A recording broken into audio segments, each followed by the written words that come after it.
Greetings and salutations, everyone, and welcome to another ArchCast. I blame Dev for being late. He was sending me gay furry animations, I think? I don't know. He does that. It's just... I shake my head at him. It's a normal today, thing. We are joined by Taftaj. Taftaj, why don't you introduce yourself? Hello. I post controversial things on the internet, hot takes and opinions. I kind of disappeared for a little while. I was touching grass. But now I'm back and eager to whine about wokeism. Not just wokeism, Puritanicalism as a whole today, because for those of us who are ancient, we've seen the eras. I came out of an era. The rise and fall. It kind of, yes, of like Christian Puritanicalism that was then fully replaced by now left-wing Puritanicalism, which is worse if for no other reason than because it's far more effective at what it does. Yeah, it's definitely ascendant in a way that is all-consuming. There you go, chat. I'll put up the image that Dev sent me. It's about a cat boy being furry. I don't know. Dev, just... Why, Dev? Okay, no, we're gonna go into it. Okay, well, I guess before we start, Taftaj, you and I have been friends for a while. Like, what has it had been like two years at this point or something? Yeah, that sounds great. I think I like talked to Destiny, and then you messaged me, and I was like, "Oh my god, I watch your YouTube videos." Start of a beautiful thing. Yeah, I it was kind of strange because like I messaged you after seeing you talk to Destiny about a few things, and then you kind of fangirled out, and I was like, "Oh, I didn't expect this." I don't ever expect anybody to ever know who I am. You know what I mean? Yeah, I mean, I definitely like your stuff. And I feel like at that time too, I was like going through a phase where I was like watching a lot of your videos. So I was like, oh my God, this is so serendipitous, so timely. Wait, it was just a phase? No, I mean, listen, okay. I'm your #1 fan. I consume all of your content. But I think at that time in particular, I was like going back and watching, just like binge watching videos. Right. And I mean, so you two have met each other before because Taftaj, you were part of the Lord of the Rings, Rings of Power watch along like last year or something. Yeah, that show was brutal. That was a terrible fucking show. Season 2 is coming. Hope you guys are ready. Oh boy. I remember this because afterwards Dev messaged me like, Taftaj hates you. And I'm like, why? I did not say that. That is not how I worded it. Listen, Close. Okay. Fine, we're gonna bury the hatchet right now, okay? All right, we're gonna... Arch, every single person that I've introduced you to, they all say, "Does Arch hate me?" Like he's kind of a he's got like an attitude or something, or I'm not sure with this guy. And I'm like, listen, it's just his accent. He acts like he's a member of the Aryan master race. Acts? Like, you can't... Dev. There's no acting. There's literally nobody on this earth whiter than me. Well, here's the thing. It's one of those things where like everyone thinks the first time talking to Sargon that Sargon kind of dislikes them, but he never does because his accent, right?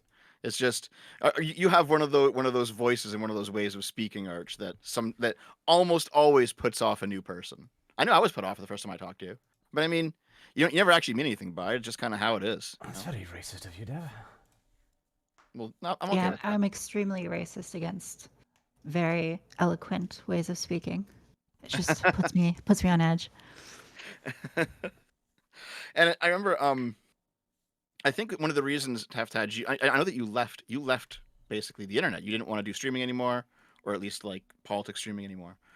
And I don't know why, because you were good at it, but you left. And it seemed like you were kind of a breath of fresh air because you were trans and you were doing right-wing stuff, or at least stuff from somewhat of a right-wing perspective, which there's you and there's Blair White, and like that's it. You know what I mean? Yeah, it's not a big market for sure. Yeah. I think part of that was it's definitely an awkward position to be in because you kind of have like no friends if you are trans and also not like super lefty, because you just like don't really fit in with like the right wingers, and you don't really fit in with like the progressives for natural reasons. And so you just like constantly get shit on from like every side, and it's like, this is brutal. Yeah. That's why I feel like the people that I have Service gotten along guarantees best with citizenship. are the kind of like more centristy people, or people, yeah, like the enlightened centrist types. I mean, I think you've been on Adam and Sitch as well, right? You hopped on Yeah, their show. I like those Yeah. guys a bunch. Yeah. Anyway, you should come back. You should come back to the internet. Maybe this will be your return. This will be your Maybe. triumphant return to the internet. Maybe. And yet you gravitated towards Dev, the most extreme of them all. Confusing. Am I? I mean, I am both a communist and a fascist, I guess. So. Yeah, that's impressive. You like oscillate between them. See, okay. There's actually yeah. an ahead. interesting introduction to our today's topic. Let's begin on a very cheery note. Suicide rates in America. Why? How is this related? It's actually surprisingly related.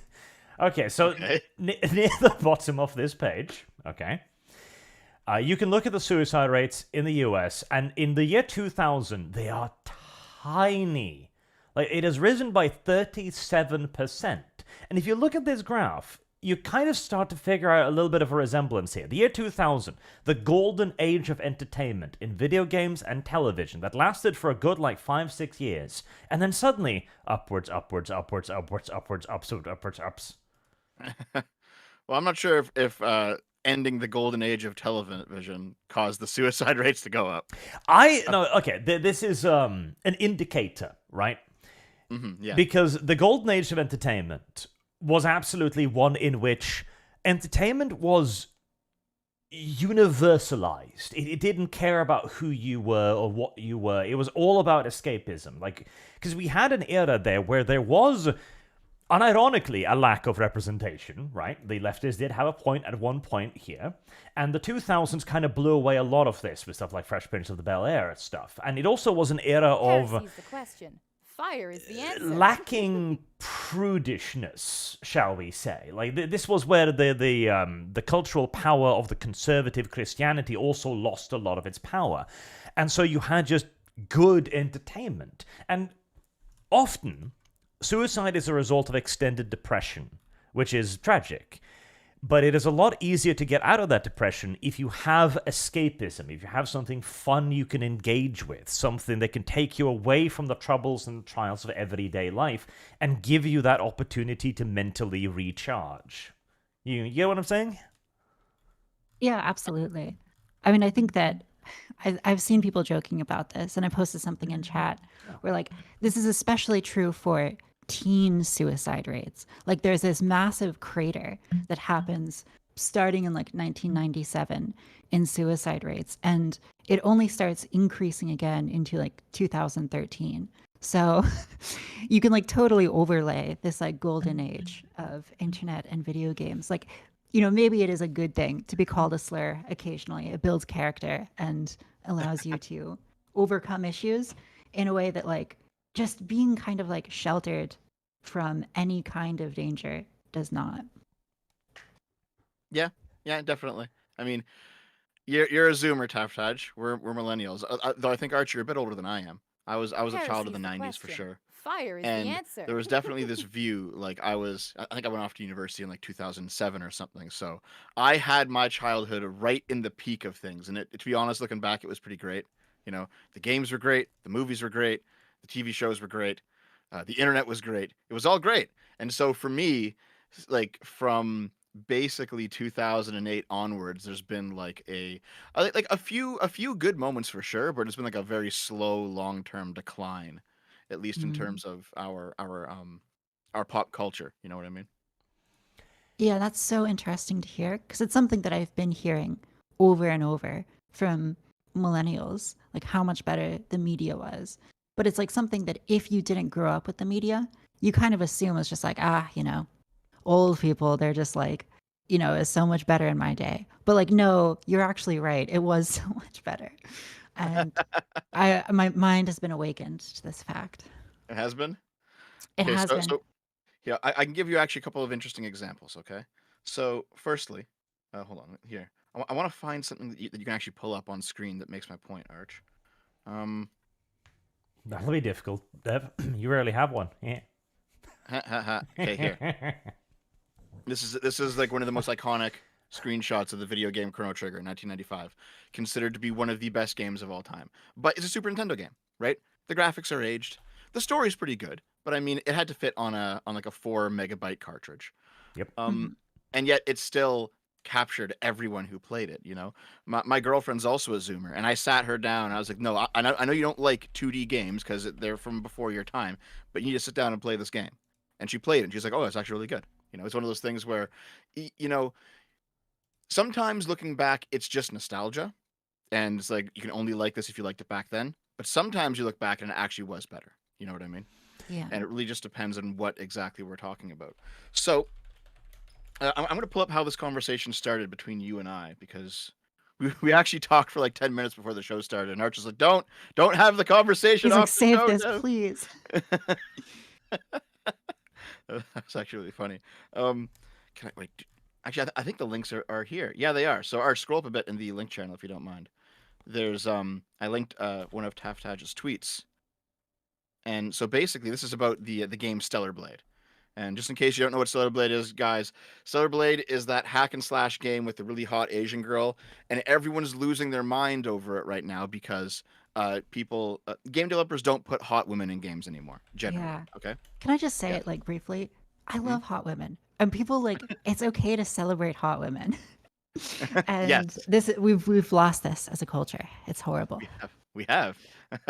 So I have lost. I said a tweet here, and I said, how are all the wokoids gonna complain about a hot girl in a video game when they're all over Baldur's Gate 3's nudity? Which is true, right? Because there's a if any of you have played Baldur's Gate 3, there's a lot of sex in Baldur's Gate 3. And you know what? There's also hot women in Baldur's Gate 3. So it does seem to be as there's hot as they get for 2024. Yeah. They're trying, okay? Listen, I've seen some really good fan art of some of those chicks. It's pretty great. Fan But- art. I think yes, when yes. Shadowheart changes her haircut like halfway through the game, then you're like, oh shit. but still though, like there is attractive females in both of these games, and yet people on the left who are doing the whole culture war thing, they're only decrying one of these games and not the other. And the question is why? And so you answered, Taftaj. The answer is obvious. Pathological fear of straight male sexuality. Baldur's Gate 3 sex is gay as fuck. And that's interesting because even the straight sex, like forget about the gay sex, forget about having sex with a bear, all right? Even the straight sex in Baldur's Gate 3 is considered queer somehow. Yeah, I think that's absolutely right. I mean, it's just like the presentation is so gay, and it's like so obvious that the story and the game is like being written by a certain type of person. Heresy's the question. And Fire their is the interests have been answer. like injected into it. And I think that like the game is fantastic in so many ways. I mean, I've played it multiple times through now. I played it in like honor mode, the hardest difficulty. So I love it. And I also love like a lot of the acting and characters. But it's like it's undeniable that like every character is some flavor of like 20-year-old progressive you could potentially find in San Francisco or Seattle. And at least like most of the romanceable ones. And so it definitely that kind of ethos and more outlook just bleeds into the characterization so far. And I think it has to do with like really this fear Heresy's the question. of Fire is the treading answer. into seriously dangerous water, this fear of having really controversial themes, and a fear of male sexuality and all like that goes with it, the potential misogyny or sexism or whatever that we're no longer really allowed to engage with. Right. And so I did a video on this topic a couple weeks ago called The Queer Problem, where basically in order to be gay or trans, you don't have to be gay or trans anymore. You can adopt the aesthetic of being gay or trans, right? So I used a few examples in that video of people who said, I'm queer. Well, how are you queer? It's like, are you gay? Well, no, not really. I mean, maybe they're bi, but they don't seem to be. Are you trans? No, they're not trans. It's because they dress a certain way and they behave a certain way and they have certain political beliefs. And that allows them to basically take up the mantle of LGBTQIA+ without actually being gay or trans, which in my opinion is a problem. All right.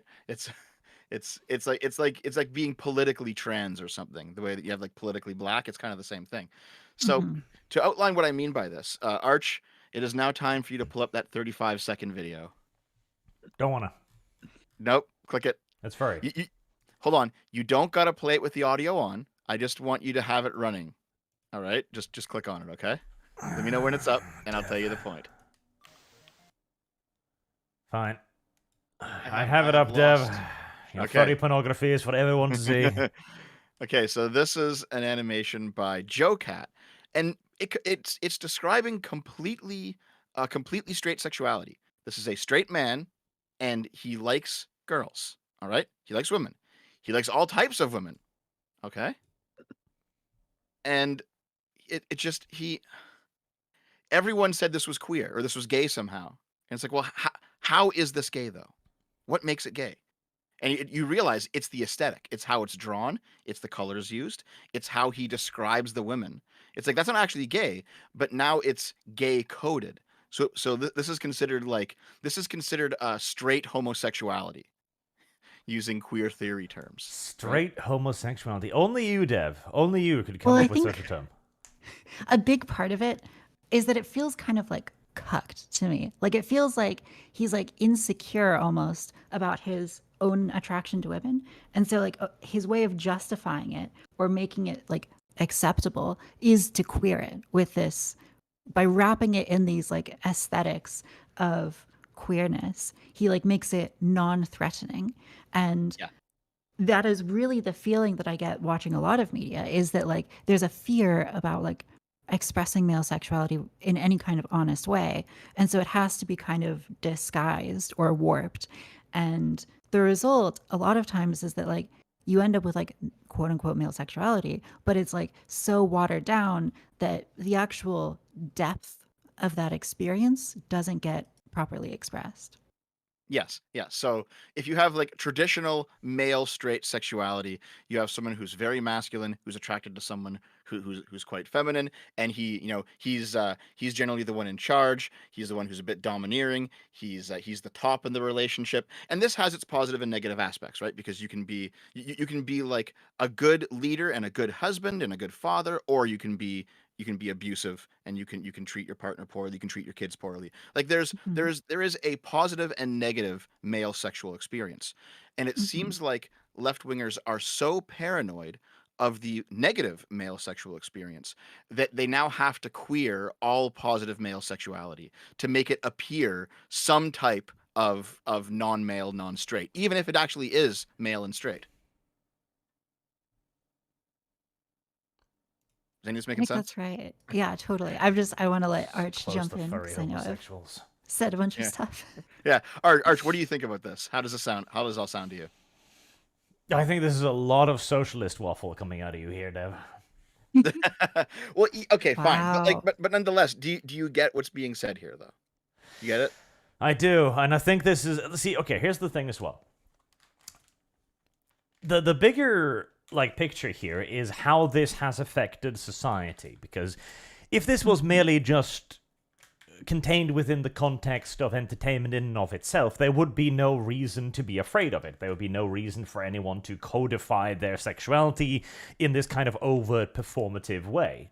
But this isn't just that. Like, this is a political ideology. It's a definition of good versus bad. See, again, I have genuinely grown quite full of admiration of Gramsci and what he actually made, the beautiful subtlety of his goddamn manipulation on every level. Where we've now created an environment where, as you say, people call themselves queer. And this has nothing to do with their sexuality necessarily. It is a performative signal of your belonging to the overall movement and the zeitgeist. It's a please don't bully me. It's like wearing the fucking armband in 1930s Germany. Exactly. And this is also what makes the left-wing Puritanism so much more effective and dangerous, because a lot of people also do tend to forget. Let me put up a far more pleasing aesthetic image here for a second. Back in the day, Baywatch was controversial. And it's just girls in bathing suits, and they're not even I have bikinis; they're like one lost. pieces. Yeah, and not even just girls either. This was the perfectly equalitarian, sexualized television show. David Hasselhoff, the naked men, running around, bouncing, oiling themselves up.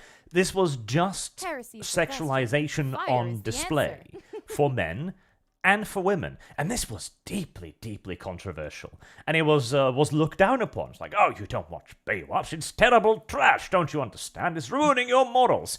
And yet it was the most popular show at the time, to the point where a funny story is, in Iran, of all goddamn places, a slightly conservative place, even at the time, right? They were people who had satellite television sold the tickets to their neighbors to come watch Baywatch in their house. That Wow. actually sounds pretty wild. Yeah. That does sound pretty wild. Like, it was actually mad. And this was kind of like the bleeding edge of the era of non-conservatism, non-leftism, like the beginning era of openness. And there was nothing political about it whatsoever. It was just, and it was dumb. It was dumb as hell. Like, it literally was just, half-naked dudes and women in bathing suits. And it appealed to the lowest possible common denominator in that regard. But it was also weirdly refreshing, because nobody forced you to watch Baywatch. Yeah, I have lost. There was no political ideology here. There was no, like, if anything, it probably made you a little bit of a social outcast if you were like, oh yeah, I watched Baywatch yesterday. Like, oof, you pervert, Yeah, I think that's right. Something that's also striking to me about Baywatch is the way in which the men and women, they're conventionally attractive, and they're conventionally attractive in a way that is like very gender conforming. So like the men are beautiful, like strong men with like these chiseled jaws and bodies and whatnot. And the women are, these blondes with like curvaceous bodies. And this is something that I feel like you get a lot more in older media, where you have this like Heresy's the question. genuine kind of like Fire is the celebration answer. of human beauty. And this is something that like you see in Starship Troopers too, where like, everyone in that cast for the Verhoeven movie is like so beautiful. And I think there's something about beauty that just like transcends the message, and it makes the kind of like making fun of fascism or like making fun of militarism that Verhoeven's going for in a way kind of fall flat, because you have this like beautiful society that is like post racial difficulty and like post crime, and everyone's like attractive and intelligent and whatnot. So like the idea that you're critiquing the society, it kind of falls flat. And I think it speaks to the fact that like there is something about genuine love of beauty and like genuine love of eros that is, everyone can recognize like some value in it. And so even when we engage in sexuality today, it tends to be like the Baldur's Gate sexuality, where it's like, oh, wacky, there's like a, you're having sex with like a bear. But it's just like, it's degenerate, and there's a place for degeneracy, right? But like, I think that if you want to be degenerate looking at like your Halcyon bear, whatever, go off. But it's a tragedy when we've lost also celebration of like beauty in a more conventional sense. Yeah. The generation when it's only is degeneracy, absolutely part yeah. of it. Yes, because that is kind of what makes it acceptable today, to add in that degeneracy.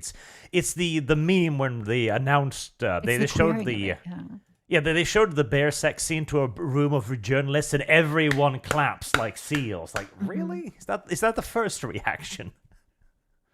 Yeah, but okay. So this maybe gets into another topic, like the lolly thing, right? Because Hold on. If We're you- jumping topics too quick. it's related to the bear thing, right? Because like Okay, I go think ahead. this is something that people brought up with the bear scene, is that like having sex with an animal, obviously very bad, disgusting.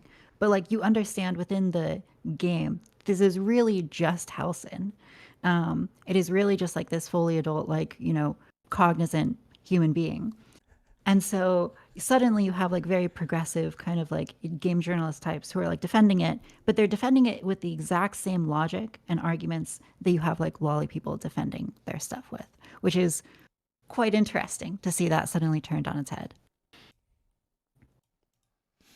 And yes, chat, I will only show you pictures of David Hasselhoff because, duh. Yeah, I mean, the argument for both of them is basically just, this is what I'm into. I'm not hurting anyone, so you should leave me alone. That seems to be the argument for both of these things, right? And those are both vicious arguments. You know what I mean? Where it's like you're not doing anything good here, but you're enjoying a vice, and it's like, well, okay, fine, you know. And there's times and places for you to enjoy vices, and then times and places where you shouldn't. Yeah. I will say personally, one of these vices, it definitely like triggers my like emotional like disgust response more so than the other one. Which one is which? Yeah. So hold on. Which do you disapprove of more? Animal fucking or child fucking? The Halcyon thing does not trigger my disgust response in the same way that like Lolly does. Yeah. And It's probably the case for most people, I think. yeah, definitely. Which is something that I think we should probably save for like later. Because it's kind of a tangent, but yeah, we can definitely talk about that. So one thing that I realized while you were talking about this is you mentioned that the modern progressive writing of sexuality it's degenerate, but it's also unserious, right? There's no emotional stakes to it generally. It's just kind of goofy. You're having sex with a bear, right? Yeah.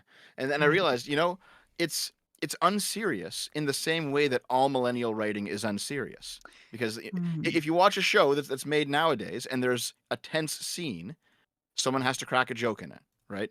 Someone has to say, well, that happened. Someone has to like they can't just let the seriousness be for a little bit. Yeah, that's right. That's also seen in the romance, though, because one of the weird things with Baldur's Gate 3 is you get to the romance very quickly and a little bit abruptly. The romance part itself can be quite short.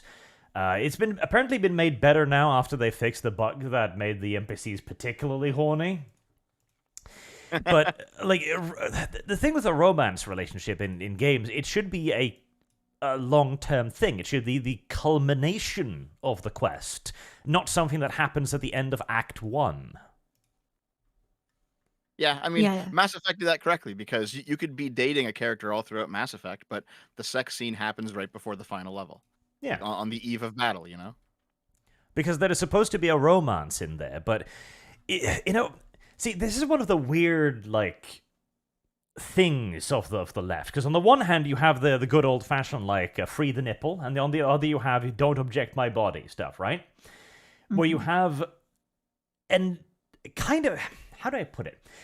A big part of the left to begin with, in its opposition to conservative Christianity, was the opposition to prudishness. That was one of its main moralizing points. Like, hey, we're not prudes like those guys are. We're for freedom and liberation, all of that stuff, right? And yet now we've turned that all on its head again, where you can't really have the romance portion of it.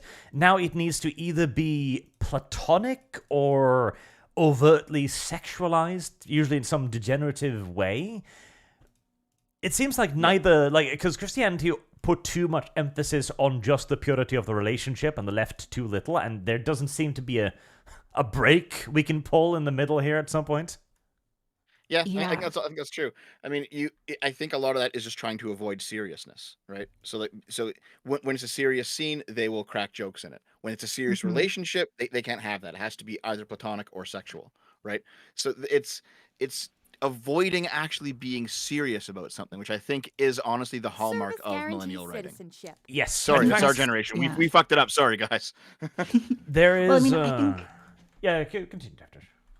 Okay, well, I think that progressives, they continually wield cynicism as a weapon. And you see this like early on with like progressive comedians, like Jon Stewart, like very effectively wields cynicism as a weapon. And in general, I think that cynicism can be a very effective weapon against institutions or established ideas. To like poke fun at something is a way of tearing it down. And that can be great when that thing is like genuinely oppressive or evil or whatever.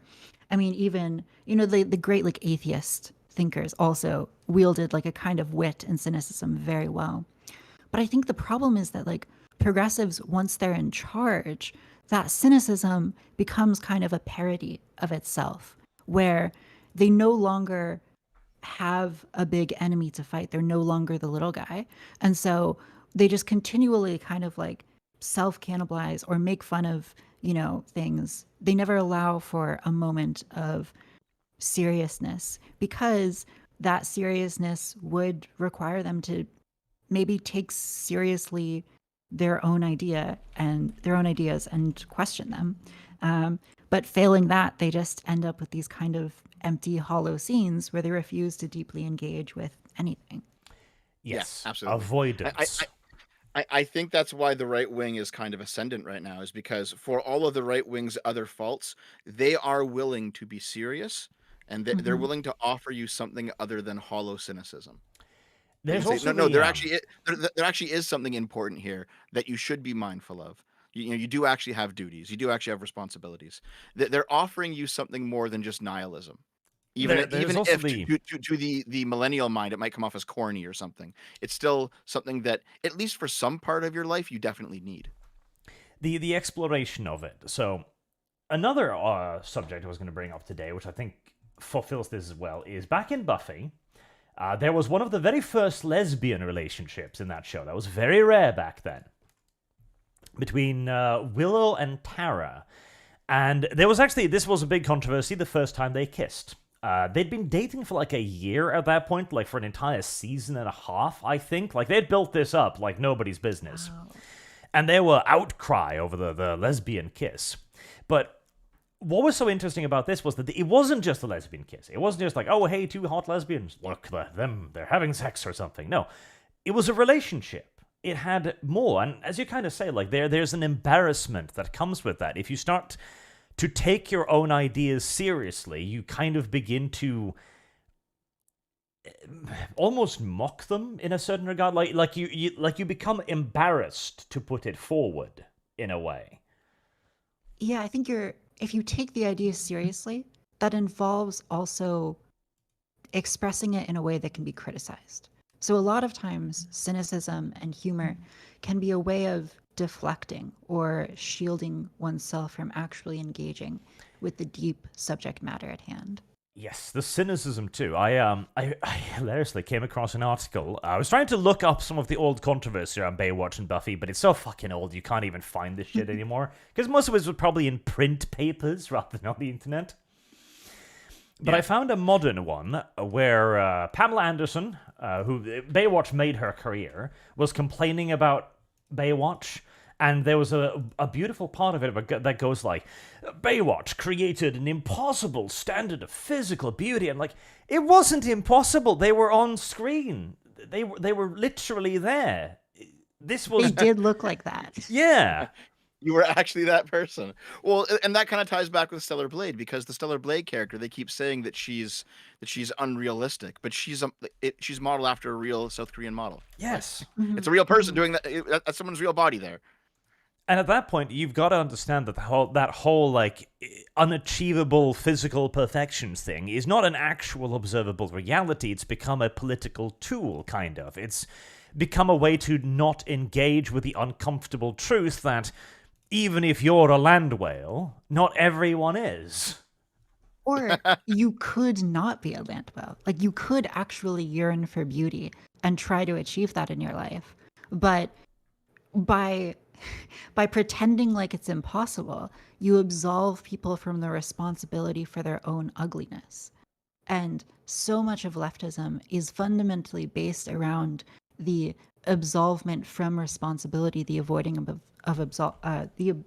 responsibility, this kind of perpetual adolescence. And you really see that with the inability to grasp or recognize that, beauty exists and it can be wonderful.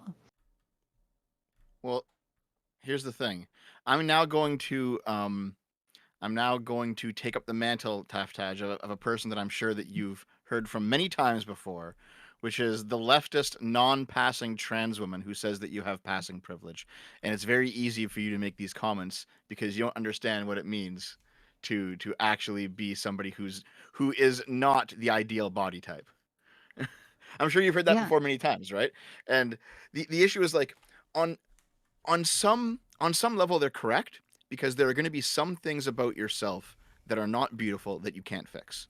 and that's Absolutely. simply how it is. Also, However, Dev, for the point of yeah? order, could you explain your socialist terminology slightly more? What, passing privilege? Yes. So passing privilege is something that's in the trans community where basically the ones who pass and look like cis women, they have more privilege in the intersectional hierarchy than the trans people who don't pass and they just look like men in dresses. So there's passing privilege, right?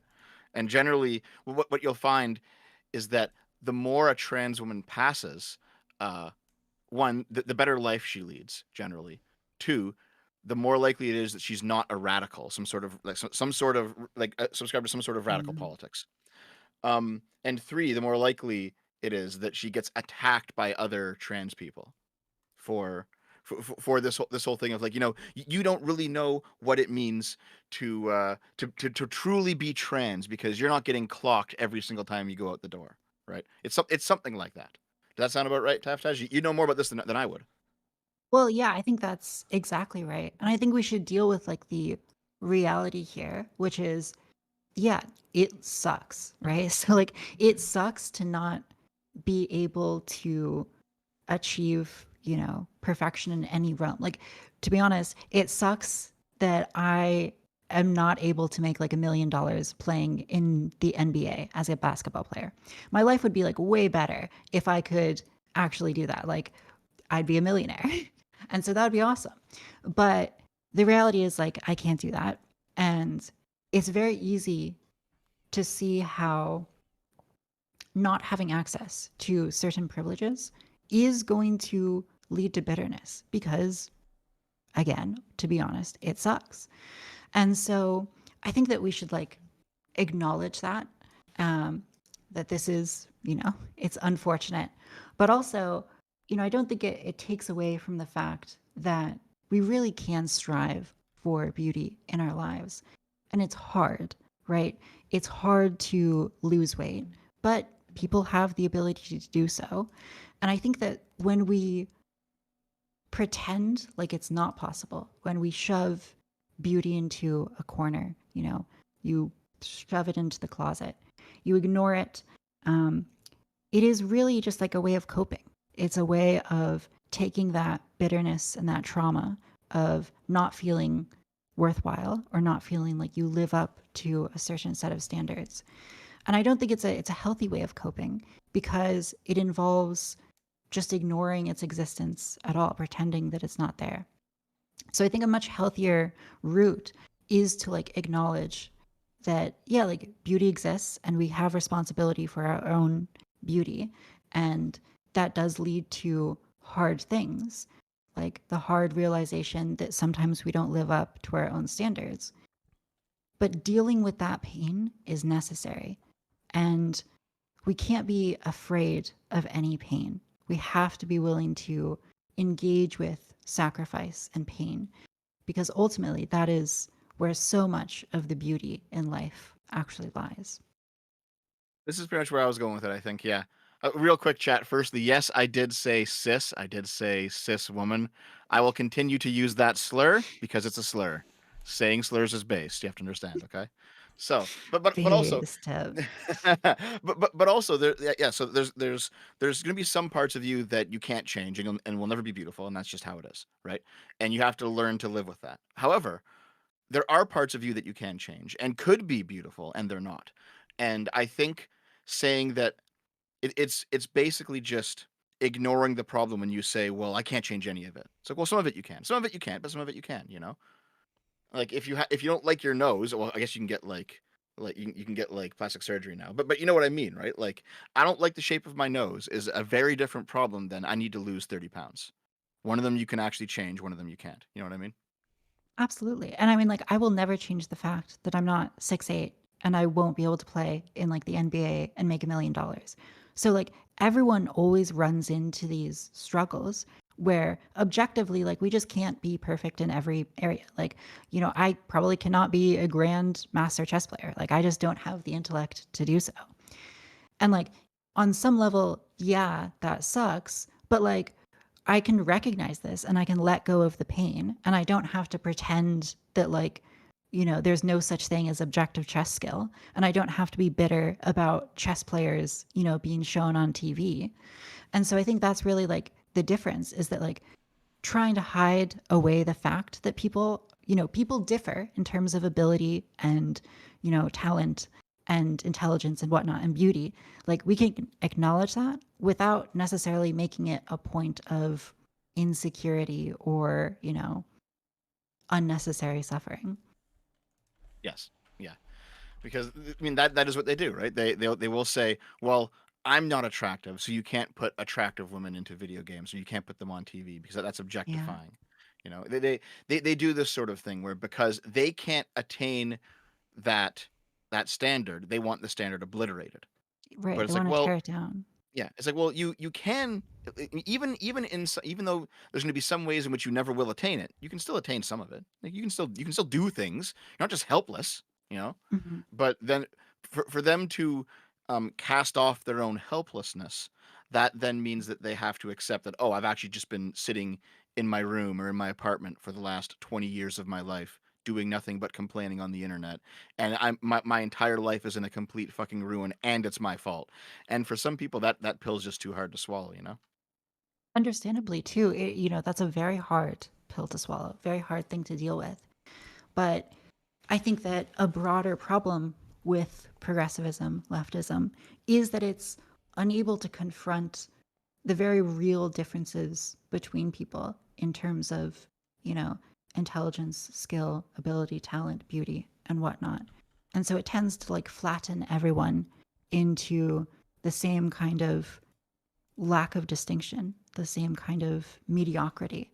And that's what I think we see with media and television. This fear of beauty has led to a kind of mediocrity. It's led to like, the Spider-Man's girlfriend, like just, not being particularly beautiful, and, Mary being like Jane looks like a mother. downgraded. Yeah. Yeah. And it's like, Or why? Like, this is so unnecessary, but it's because people don't want to like grapple with the reality of the situation, which is that like beauty exists and people are different, and that's the nature of the world. Or Harley Quinn, same thing. How like the old Harley Quinn from the game 10 years ago looked so much better and hotter, but like hotter, but also just more competently created than the Harley Quinn in the new game. Heresy's the question. So yeah, Fire is there's the two things answer. happening here. One of them is the competency crisis, which is a different conversation. People just Yeah. aren't good at making things the way they used to be. The second one is this pathological fear of having a standard, like of male sexuality, but what's underneath that is, one, fearing negative male sexuality, and two, having a standard. Yeah, absolutely. They're very intertwined with one another. This is now beginning to change, however, a little bit, very slowly. And this has in large part also to do with the loosening of the left's political and economic power. Yes.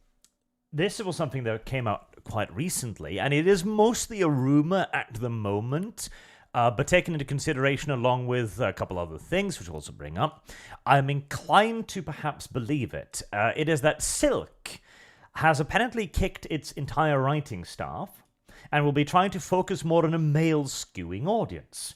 Now, Silk, for those of you who don't know, which I wouldn't be surprised, she's one of 752 fucking Spider-Man spin-off heroes at this point, is very much so a male gaze, to use Dev's terminology, kind of character. And that's always kind of been her point. A tight-fitting suit, the face cover that makes you automatically more beautiful because people can project whatever standard they want on the rest of the face. And quite sexualized as well, like professional assassin kind of stuff, dangerous woman, etc., etc. And this was originally, of course, made to be the usual progressive nonsense, where she was to reject the male gaze and be very hostile and very strong female character. But this has been tried many times now, and it doesn't sell. And if you've got ESG investors ready to simply just make up the deficit, it doesn't matter, really. But now that we are probably going to have to sell things again, it seems as if people are suddenly starting to head more towards, well, actually attractive characters again. Yeah, that's what comes back. I do agree with you, Interesting. Arch. Yeah. I mean, in terms of video games, I don't know much about comics, so I can't talk about the Silk situation, right? But I do know in terms of video games, I you can have give Stellar you one Blade. right there, actually. Tomb Raider Okay. remaster came out the other day, Mm. and they actually kept Lara's original appearance. Like, she's still a big-titted British blonde, and they kept all of the racismus, etc. in it as well. They did add a disclaimer, and obviously the mainstream gaming media has to be like, oh, at some points it's just racist. Oh, terrible. But they kept it in. They kept it all in. She's still a big-titted British woman.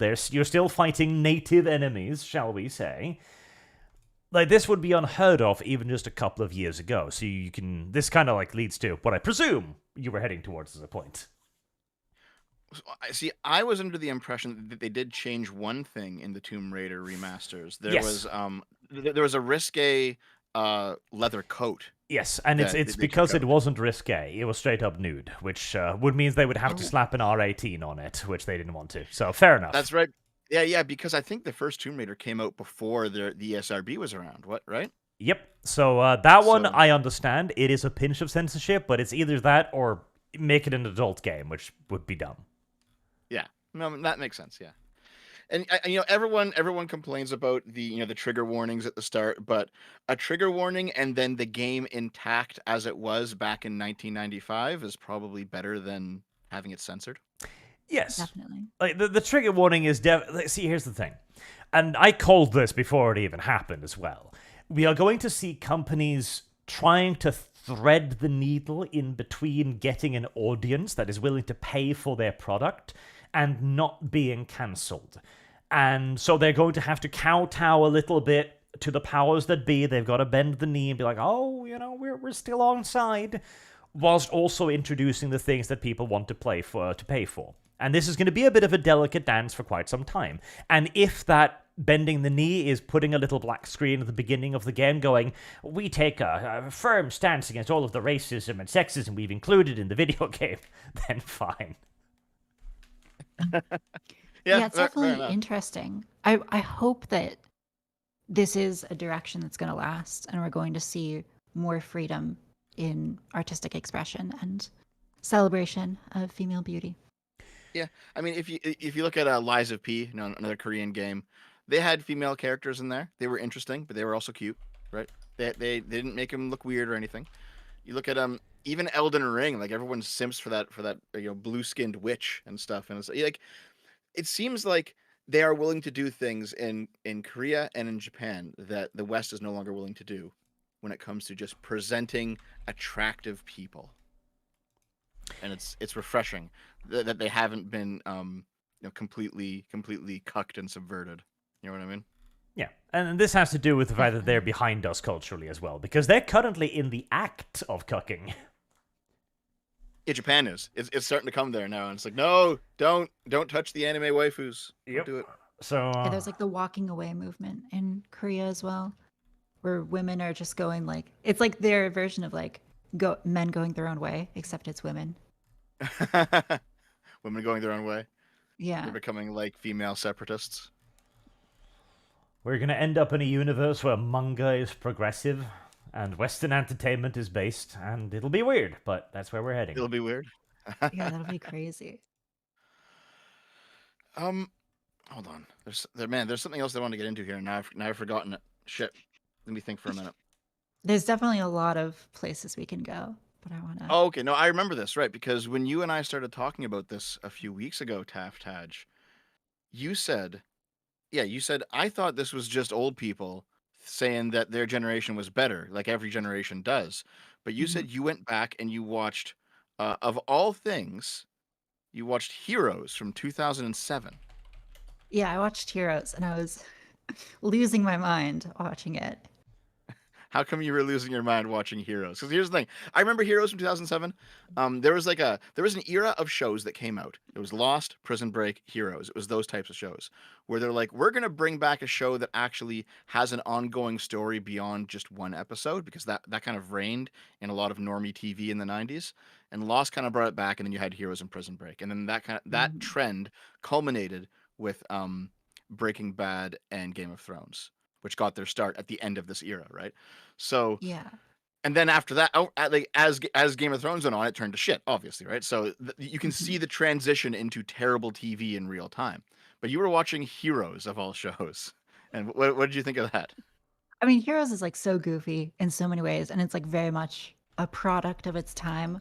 You can definitely see like, oh, this is where there was supposed to be a commercial break, or like every episode it has to start with like a 5 minute like recap of everything that is like it's like just built into the structure of the writing where all the characters are like, "Ah, remember when we did that thing yesterday?" And it's like we get a flashback and it's like, okay, this is obviously like in a different era when people didn't have the ability to watch things just from start to finish. You had to have all of these little things. So it very much feel its age in the structure. One of the areas that you also feel its age is just in the way that it depicts everything. So we've talked about, female beauty. That's part of it. Like you just have beautiful characters in that show in a way that you just don't have in like modern television. Like you can definitely tell that people are cast with an eye specifically towards how they look that just would not fly. And then they're put in these situations which would just not fly. So like one of the main arcs in this show is this woman who is like she's like a e-girl, like I guess that's a modern term. She like strips online and her like superpower is that she's like mentally like haunted and she has like this alternate personality from like trauma in her life and her like dad beating her. And she's like dating this black guy who's like a convict and was in jail and she has this little like mixed child and literally everything about it would be like pretty much every detail of this plot line would be like a cancelable offense in terms of how it's portrayed.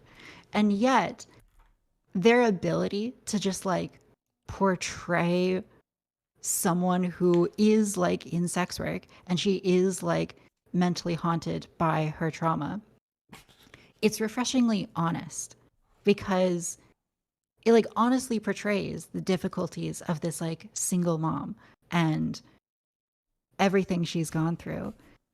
And I think that that is something that we miss a lot in modern television is the inability to confront the real realities of taboo topics or of, minority classes. Like that show deals with everything. It deals with, like drugs and it deals with like the experiences of being an immigrant. And so much of it could come off as like kind of racist today. Like I think this like Indian guy, is like being, there's like something about him being like a cab driver or, having a job that is like very stereotypical of Indian immigrants at that time. And that kind of thing is like very hard, I think, for progressive writers to play with because the culture is just like, it's not conducive to making mistakes in any way.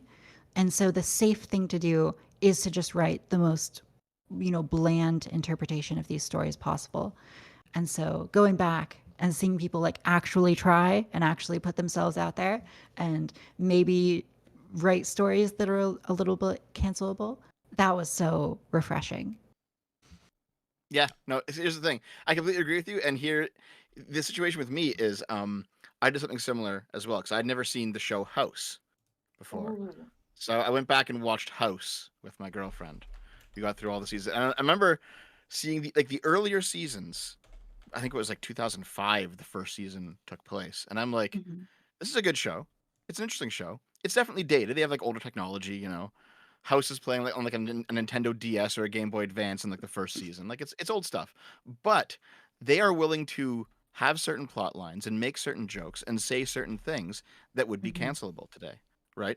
Yeah. And I'm just like, it's refreshing to see them actually tackle something without a bunch of different disclaimers and without a bunch of like parroting progressive talking points. They just talk about the event, and they just talk about the issue, right? It's like wow, yeah, things actually were different back then, and see, this is something that I know because I lived it, and Arch, you know it because you lived it. But Taftaj, when Heroes came out, you were what, like 7?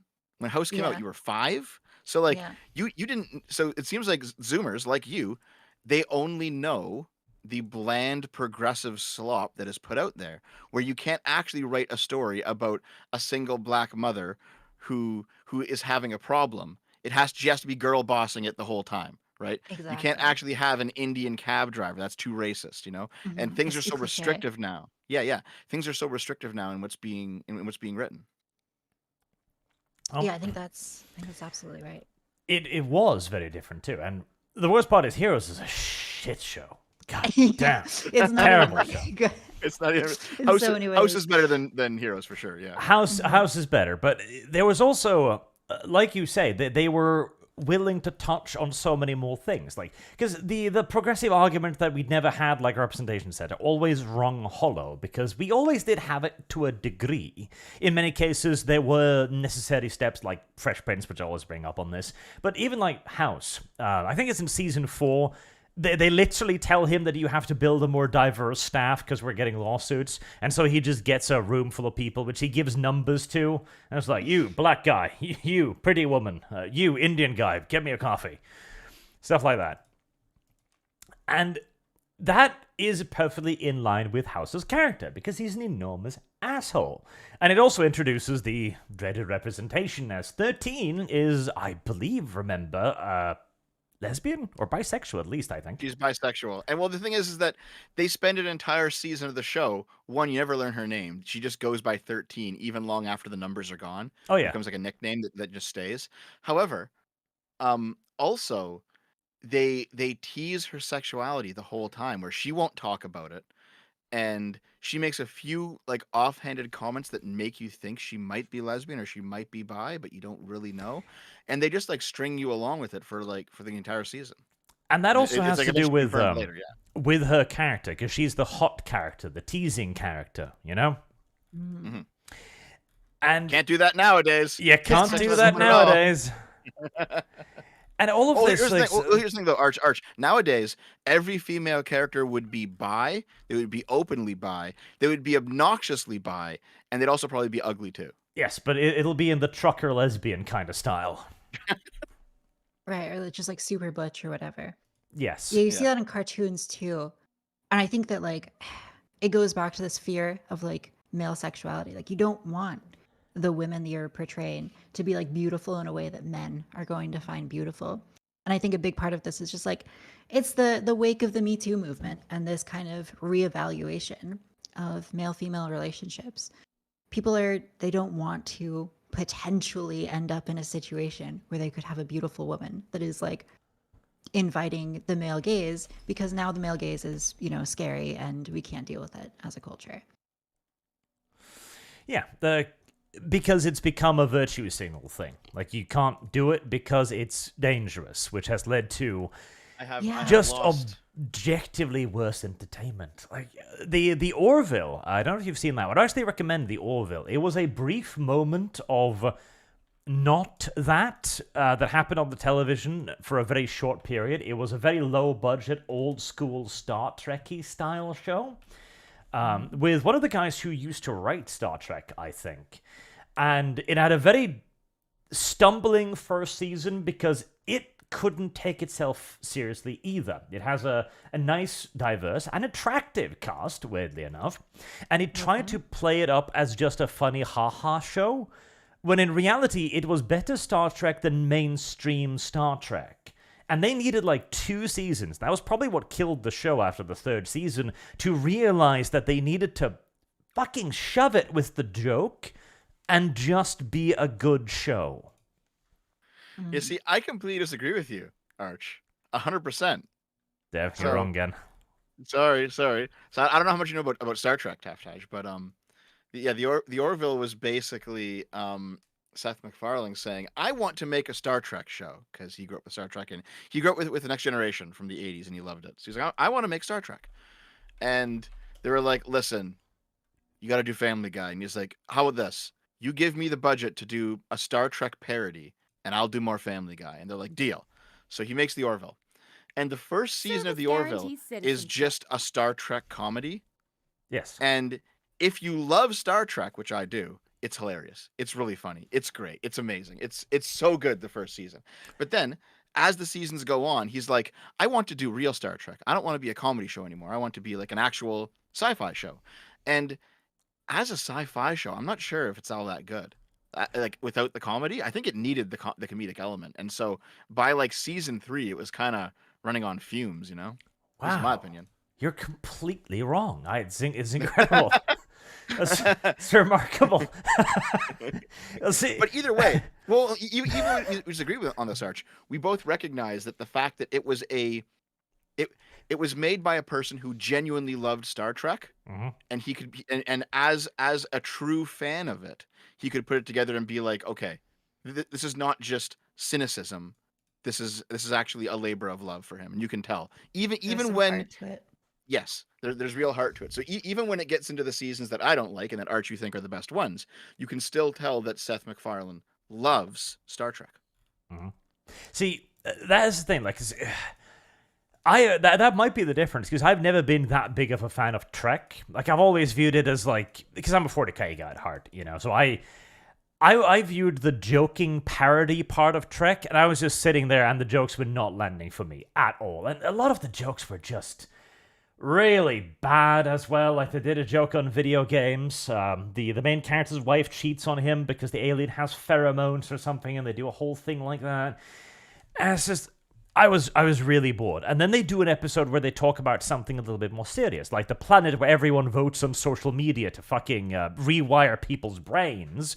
And suddenly, God, like, that was okay, actually a good episode. Yeah, that's interesting. Can we explore this more? And it's one episode, and then no, let's go back to making fart jokes with the dumb gray gooey Jello alien. So I enjoyed that too, though. Like, that was actually also a fun episode, because it was basically like, hey, you know how socialists always say, we just want more democracy, guys. We should vote on everything. Service That was the guarantees planet where they did it, citizenship. where every single decision was voted on by just like mass voting. And it's like, it's just everything was direct democracy. And it's like, do you want this person to be punished for this? Everyone cast your votes. And then the guy gets like lobotomized. It's fucking horrendous. Yep. But it was a good episode, though. Everyone goes around with little up and down vote tokens on them, and if your ratio gets too bad, they drag you off to socialist gulag to fix you. Yep. It was a good episode. But in any case, though, I did like The Orville. Even when it got more serious, I still liked it. I just thought that the comedy was better.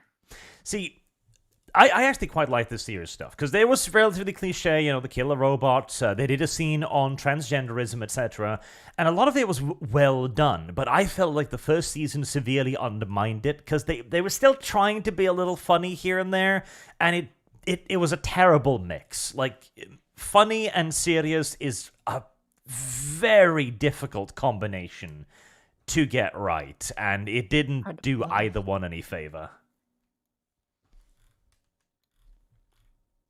So, I know earlier, Taftaj, you brought up Starship Troopers. Is that because we are now on like the yearly Starship Troopers discourse on Twitter? Yeah, exactly. It's been, yeah, I guess there's been a lot of discourse about the movie lately on Twitter. I'm just scrolling through Twitter passively, and I see like 2 posts immediately about it. I posted about it a few days ago. So I think we're in the era. Starship Troopers is based. Robert Heinlein was correct, and I can't wait for the revolt of the veterans. You're so right. Yeah, that book is so based in so many ways. It's a great book. The only bad part about it is that it just kind of suddenly stops. It's just like, oh, what happens next? Nothing. Yeah. Yeah, I don't think it's about the actual story. It's about the classroom conversations where it's like Heinlein's kind of getting up on a soapbox about militarism. That's what it seems to be really about. But yeah, so if this happens, if you're ever on Twitter chat, this is what goes on. All right, there's some leftoid out there who says right-wingers have zero media literacy because they don't understand that the movie Starship Troopers is a critique and parody of the fascism that they love. And it's like, that is technically correct, but also very wrong when you really dig down into it, because the director of the movie did not read the book that he was adapting. And also because even though it is a critique and parody of fascism, it's a very, very bad one. Yeah, because Yeah, the it director totally said, falls flat. the director said, I want to critique fascism with Starship Troopers, and he completely failed at doing so. Well, the beauty of it is that the guy writing the screenplay actually understood the book, because the book is not fascistic in the slightest. And so you've actually got the book's overall thesis presented relatively well in the movie, but with the fascistic styling of the trench coat, etc., which creates this very weird disconnect amongst a lot of people. This is why a few years ago there was the huge boom. Everyone was like, Starship Troopers is a fascist movie, blah, blah, blah. And there was 100 videos on this. And only slowly, caused largely by Sargon, I will give him credit for that, the counter movement began that actually started looking into it, and now it's like a point of conversation where every few years everyone brings up the arguments like, look, but Perverhoven said it was. I'm like, yeah, but look at what's actually in it. It's not fascistic. I think this comes up with Fallout New Vegas too, where like there's a sense in which when you critique certain ideas, when you critique good ideas with genuine merit and with some genuinely compelling piece to them, the better you critique them, the more true they seem. And when you present a world that is like clean and orderly and it functions well and the people in it are beautiful, and then you're like, haha, isn't this so terrible? It just falls flat. I have lost. And it's very funny to see like far lefties coping about this, where they're like, oh, don't you know like the true intention of this? And it's like, yeah, whatever. Like, you know, your true intention is to like cast it in the worst light, but you end up totally failing because in presenting it in any level of honesty, you end up showing how much more beautiful things could be, and it totally destroys the intended message, which I think is awesome. So Arch just brought up my contribution to this latest round of Starship Troopers Twitter discourse. Here, Arch, how about you read off my leftist meme, Arch? Go ahead. Nope. Go ahead. Nope. Read the three positions. Nope. Okay, here, I'll read them, okay, guys? So, the low IQ position is, haha, Starship Troopers is a fun action movie. And then the midwit position is, no, don't you see it's a satire meant to critique fascism? And then the high IQ position is, the world described in Starship Troopers is not fascist, but it's a form of civic democratic Greco-futurism, where the vote is earned through civil service, ensuring that those who engage in politics are motivated not to destroy it for their own personal gain. The core idea of the book is that diplomacy can't work when you're faced with an enemy that is hell-bent on destroying you, and all negotiation must be underpinned by the threat of force in order to be effective. The director of the Starship Troopers movie tried to make it a satire of fascism and failed because he didn't read the book. And that's pretty much the whole thing. That's the whole conversation in a nutshell, I think. Sad Rico Yeah, that is there for quite the good. left-wing meme. No, it's also because a lot of the ideas presented in Starship Troopers just doesn't jive with the modern day brain, because we've worked ourselves into a very specific mental spot where we view humanity and its philosophy in a very black and white sort of way. And so when somebody comes along and simply says, no, violence is the supreme authority, there is no arguing with that. It's an absolute functional truth. But your modern day brain goes like, but we are more civilized than that. We have democracy enforced by whom? The police. What did they use? Violence. Mm-hmm. Yes, exactly, right. And that's the thing, is like this is something that progressives, like liberals, once understood, and some still do, and progressives have completely abandoned. It's the idea that you can have all of the good things that liberalism has brought us, right? Like you can have the human rights, and you can have the negotiation, you can have the democracy, but at the end of the day, there has to be some force underneath it all that holds it all together. Because if you're not willing to, whatever standard it is that you set, if you're not willing to enforce it against people who are interested in coming in and destroying it, then you will just be destroyed. Like you have to have some threat of violence, even if it's only defensive. It has to be there. You can't just be weak. You know why like liberals are unwilling to engage with that, it's because, and by liberals I mean like progressives, you of course, totally sensible and centrist and brilliant and Sensible truly centrism. liberal, yeah. But I think the reason why these lefties can't engage with that is really this like inability to engage with pain and the fact that the world is a very painful, harsh place, and that pain avoidance, it gets manifested in the unwillingness to engage with like violence as the fundamentally, the Service fundamental guarantees force citizenship. underpinning all hierarchy and all governmental relationships. Yep. And as soon as you understand this, a lot of the various lefty takes on a whole wide range of topics kind of fall into place, right? Like if you talk about somebody who if you walk into a conversation about like home defense, right? Yeah. And you see the lefty take where it's like you can't shoot the robber who's broken into your house because human lives are more important than property, right? Once you realize that what underpins all of this is the rejection of force because they don't want to view the world as a fundamentally evil place. You can see how they've come to that position. Service Like guarantees all of these very disconnected lefty takes, they're all joined up at this one location. I think you did a video recently about like the lefty exercise meltdown on Twitter, right?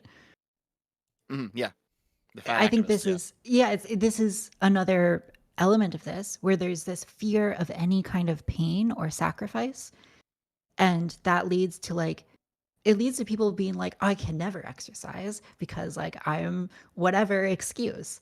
And fundamentally these excuses are just a way to like avoid the temporary pain of exercise that would actually bring so much meaning to their life. And so it doesn't have to be exercise, but like I have lost. it's the trigger warnings, right? Where it's like the fear that you might see something racist, right? And the inability to cope with that leads to people putting the trigger warnings in front of things. And the irony of all of Service this guarantees is that citizenship. it leads to people who are unable to cope emotionally with the reality of the world.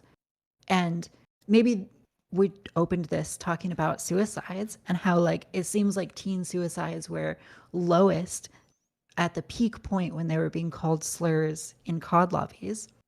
Maybe there's something to that, which is when you engage with difficult things and you come out the other side, you develop a sense of anti-fragility. You realize that, no, I actually can engage with the world.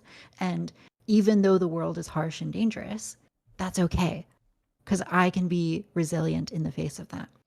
Yes, and so, absolutely. just not being able to handle that is a big problem. So I've always been like a golden mean guy. It comes with being a centrist. Always go for the golden mean. The golden mean here is that you can definitely be in a situation where you receive so much abuse that you just crumple and like it's way too Absolutely. much. But then there's also a situation where you receive so little abuse that the minute that you even experience a single drop of hardship, you also crumple. Right? There's obviously a middle ground here where you need to engage with difficult things that are going to stress you, but that you could actually overcome. You have to Exactly. like there's a flow state for this, Yeah, the key part of that is you have to survive. You have to come out the other end and be like, oh, okay, I can survive this. That needs to be the takeaway. Because if it destroys you, hard to learn from. Yeah. I think that all my videos right now are talking about this sort of thing. I'm kind of circling this topic because I did a video maybe 3 or 4 days ago called "Demonizing Strength," and there was another Twitter another. Did you see that one? I didn't, but now I'm gonna have to watch this because this seems so in line with like the things that I'm thinking about. So there was a bit of lefty Twitter discourse. Let's see. I'll just pull it up real quick, where somebody went viral for saying this is what they said. Okay, they went viral on lefty Twitter and they got completely shredded by other lefties. They said, if you're a leftist, you need to be working out 4 to 5 days a week and learning self-defense. You need to be organizing with your neighbors. You need to be organizing in your local community. You need to be building up food sovereignty. There's no excuse not to do something to strengthen your body daily if you want to be a communist revolutionary. So this is a person who's very far left, and they're 100% interested in being that that lionized Soviet individual. You know, you see the art, like the communist artwork, where there's like these big strong workers with the sledgehammers and they're like smashing the chains of capitalism. You know, The he's like, Soviet listen, futurism. yeah. It's like, if you want to be a leftist revolutionary, you have to be that guy. You can't just sit around. And every leftist on the internet came out and shredded this guy and said, you're being ableist. We can't do that. We're all victims. And like, this guy got completely fucking destroyed. Like he was driven off the internet basically for having this take. And I realized, like, I was examining, I was going through all of it, and I realized that when you look at what, let's say, an anarchist leftist, like an anarcho-communist or something, when they present what is their highest moral good, it's just the opposite of what fascists want, even if it's irrational. You know what I mean? So, for example, like a good. Okay, hold on. I'm gonna choose my words carefully. I'm about to praise the fascists, so I want to choose my words very carefully here. Okay, so if for example, one of the values that a fascist would have is discipline, right? Yeah. Other politics have that value as well, but a fascist would say, no, one of the things that we value is discipline. So these guys, they say, well, we can't. If you're disciplined, it's fascist. So we can't be disciplined, right? And you see this, like, if you just look up "discipline is fascism" on the internet, just that phrase, you'll see tons of lefty posts saying this exact thing, right? So they want, like, so rather than being disciplined, they're like, no, the greatest moral position is to be indulgent, not disciplined, right? They, let's say, strength, right? No, it's actually better to be weak than it is to be strong, because if you're strong, you're a fascist. Fascists are masculine, so we should all be feminine. We should all feminize ourselves. You know what I mean? Virility. The fascists loved virility, so we're all gonna be impotent. This is actually a very interesting one, because if you read some fascist political theory, they value reproduction but not pleasure. So the ideal fascist sexuality is where you have a virile man and a submissive woman, and they have sex and procreate, and they make new soldiers and new workers, but they have no pleasure in it. Meanwhile, the ideal anarchist sexuality is like the genderless blob who has sex with everyone and anyone that they can, and is just constantly indulging in pleasure, but never actually reproduces. So they are complete opposites in this regard. And I realized, like, a lot of the stuff that the very far lefties say, this is what's moral. This is the ideal. This is what we must be. It's simply just whatever the opposite of what the fascists want is. And I think that's out of some pathological fear. Like, fascism is bad, obviously, but you have, like, anarchist leftists who pathologically fear fascism to the point of irrationality. Take again. And I think it's because they know, or at least subconsciously, they must know that fascism comes out of their politics. So they're, like, trying desperately to be like, no, we have to be the complete opposite of what they are. We can't have anything in common with them. We have to, like, castrate ourselves and be weak fucking losers and never do anything. Otherwise, we'll be fascist. And that's why they call everything fascist. So there you go. That was the TLDR of that 20-minute video. I just spoiled it for you. Sorry. See, I think there's an excellent point to be made here for fascism. We need to return to the Greco-Roman ideal, where women are there merely for procreation, merely for birth. Love can only be experienced between intellectual equals, men. Men are for sex, women are for pleasure. Is that what we're gonna do? No, other way around. Right. Reverse. Yeah. Yes, women are for sex, men are for pleasure. Exactly. Right. There you go. I've summarized Dev's position with more brevity. I think that's awesome. I love it. Yeah. I mean, so much of what you're saying, it just reminds me of, like, you're saying, this pathological fear of being anything fascist. And I think also, I think blank slateism is a piece of this. There's a real fear in recognizing that there are differences between people, and that, like, strength exists and beauty exists and whatnot. And so it just, there is, underlying all of it is this inability to deal with the world as it is. Yeah, I completely agree with you there, because that's why if you talk to any leftists on some of these topics, they'll say you're being a biological essentialist, and it's like, well, what the fuck does that mean?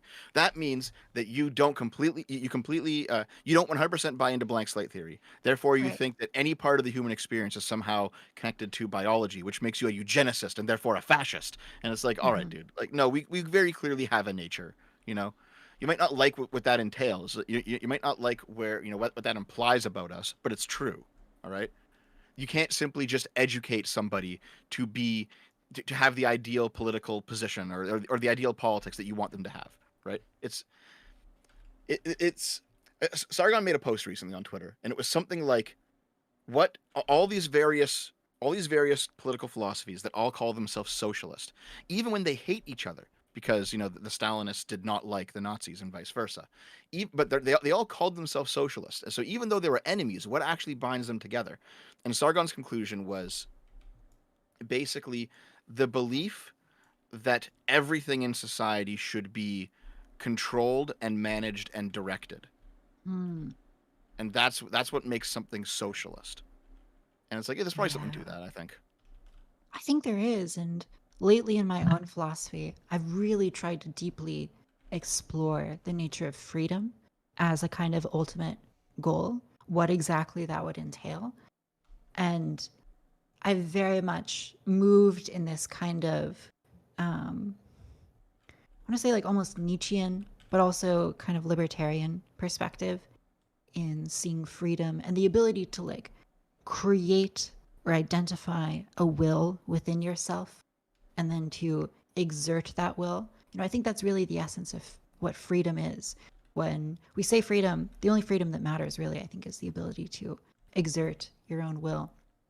And so in my own thinking about this, I think, more and more come to see all kinds of systems that trample on an individual's will and to really, view that quite negatively.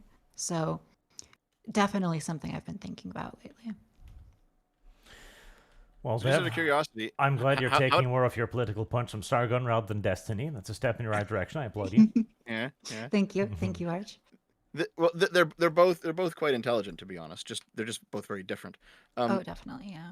but Taftaj, yeah, when I first met you, you were like you were the big Moldbug fan, and a lot of Moldbug's writing is like post-libertarian, where basically Hmm. people who go down the Moldbug path, they're generally libertarians who realize that libertarianism is just non-functional, because a lot of this, like, and also anarchism in general, whether it's anarcho-communism or anarcho-capitalism, is just non-functional, because Hmm. you can't just have freedom, you also need security. And in fact, your freedom is bolstered when you have an orderly state, because Yeah. if you have a strong government that is taking care of the criminals, you are more free, right? Like that's one of Moldbug's positions, and he's like, listen, the whole Hmm. libertarian shrink the government thing, that can absolutely reduce your freedom. And that's kind of why, like, people who shift from libertarians to more authoritarian positions, they do so through Moldbug. And are you turning your back on Moldbug now? Like, what's the scoop? Okay. Well, I think what you're getting at when you say that, like, a society has to have some sort of order, hierarchy, some sort of security, lack of freedom, in other words, in order to be functional. I think that's very true. That's true in a very deep way. And I think that you have this tension really between freedom and, how should I say this? Philosophically, you have a tension between freedom and happiness.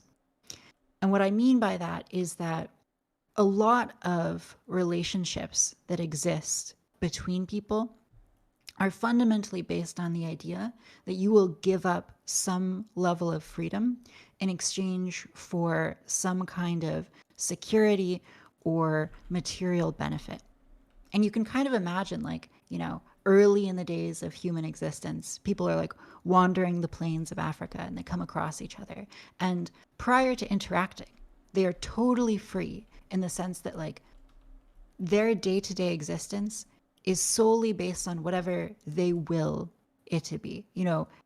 That is to say, like, there is no conscious being that is inflicting their will on like the wandering hunter. They still have to deal with, you know, nature and physical laws and whatnot, right? So they can't just like will things into existence, but they're free in the sense that they're not having another person's will exerted on them. Now, as soon as they meet each other, they're given a very interesting opportunity. And that opportunity is that they can choose to bind themselves to each other in some way. They can give up a piece of their own freedom in exchange for a relationship with the other person. So they can say, listen, I will give you my time, my expertise, my ability, and I'll watch your back if you watch mine. And this is a very simple relationship, but it does fundamentally result in giving up a piece of your freedom. You acknowledge that like some of your action is going to be based on the will of this other person. And especially if you're in a very tense situation, sometimes that will might be something that you can't have fully explained to you in the moment. You just have to like take them at their word that they are trying to help you out and they're going to like tell you to do something and you might need to just act on it, right? You have to give up a piece of your freedom. Now, that is something that we see played out over and over today in the modern world in dozens of different ways. I mean, if you work for a job, you are giving up a piece of your freedom. You are allowing someone to tell you what to do for a portion of the day. You are accepting that you will not be fully autonomous during that time, but that it's worth it because at the end of the day, you're going to increase your material well-being in such a way that it would compensate for the lack of freedom. And so that's what the hunters are doing. They're saying, listen, you know, I'm okay with giving up a little bit of freedom if it means surviving some, you know, like attack from a lion or whatever. Now, the problem, I think, is that when you build up these systems of interactions between people, you end up with a kind of, you know, it's named, it has so many different names. Like I think Moldbug called it like Cthulhu. These like forces between people that pull each other in different directions, which feel kind of mysterious and uncontrollable, which are ultimately depriving people of their autonomy. Like these great bureaucratic structures in government or economics, I have whatever lost. it is, Shit. everyone feels the pull some way. And Ted Kaczynski called it industrial society, and Moldbug called it Cthulhu, and you know, the Slate Star Codex guy called it Molech. But fundamentally, what everyone's getting at is that when you interact with people, you give up a piece of your autonomy. And that results sometimes in being, you know, told what to do or having to do things you don't want to do. And this is kind of painful, but it does result in a more materially prosperous society. So I think people have to seriously consider what is more important to them. Is it the material comfort? Or is it freedom? And frankly, I've been moving more towards believing that the freedom is the important thing. And it's okay to give up some material comfort if you get that. So this is an evolving idea for me, but that's definitely where I've been moving towards. Makes sense to me. I mean, I've also heard like what's his fucking name? Sock Done Left talk about this exact same thing. But for him, he said, you should always give up your freedom to get more material comfort every single time. It's always a better trade-off. Always. Oh, and God. and that progress is simply a series of trades where we give up a bit of freedom and get more comfort, and like I was like, no, there is a moment where it goes too far, obviously. Yeah, that's horrifying. But that's his position because he's a fucking socialist. Well, I don't want to get too crazy with it. Wandering the plains of Hyperborea, not Africa. Of course. Thank you for the correction. They're the entire like this is one of the oldest like conversations in philosophy, isn't it? Absolutely. Yeah. How much freedom do you want to give up in trade for how much safety, etc. And one of the problems is that we can't actually decide anymore. Like that is probably the single biggest issue in my estimation. And it's because our government has actually failed in its duty to protect us from things that are non-governmental. Yes. Obviously, the government is a pretty big issue, and it tends to be one of the largest sources of oppression for obvious reasons. But it's also the corporations that have done a tremendous amount of damage to the fabric of our society, largely because our actual rules and regulations to control them have completely failed. Like a company like Disney, for example, having such an absolutely chokehold over our entertainment should not have happened. Like, anti-competition clause should have gone like, no, you don't get to actually buy a news organization. No, you don't get to buy that either. Arch, more of a communist than I am. Regulation. I'm a regulationist. A regulationist statist. I wish the state to be a crushing burden upon everyone but myself. Well, Yeah, well, okay. What is that country in? Is it South America or whatever, where they basically said, you know, we're going to crack down really hard on the criminals, and everyone, all the El leftists are Salvador? like, you can't. Yeah. All the leftists are like, you can't do that. No, you're Yeah. violating human rights. And but like everyone there who isn't a criminal is like, thank God we have a civilization back. We actually go outside and do things. Like, and here's the thing: that can obviously go way too far, because if you start cracking down on people who aren't criminals, it's like, well, what are you doing? So there's obviously a middle ground. There's always a middle ground, but you can't simply say we are afraid. This is my message to you, libertarians. You can't simply say we are so afraid of state power we will allow criminals to run roughshod over everything because we do not want to seize power and do something good with it. What is the Napoleon quote where he said that he saw the crown of France laying on the ground, he picked it up with a sword? Yeah. That's the whole point of that quote, is that you can't actually have an anarchy. You can't do it. Yeah, it's very true. And I think that what we've lost to some extent too is like a right to exit. Like, our worlds are dominated by all of these big bureaucracies and governments and corporations and whatnot.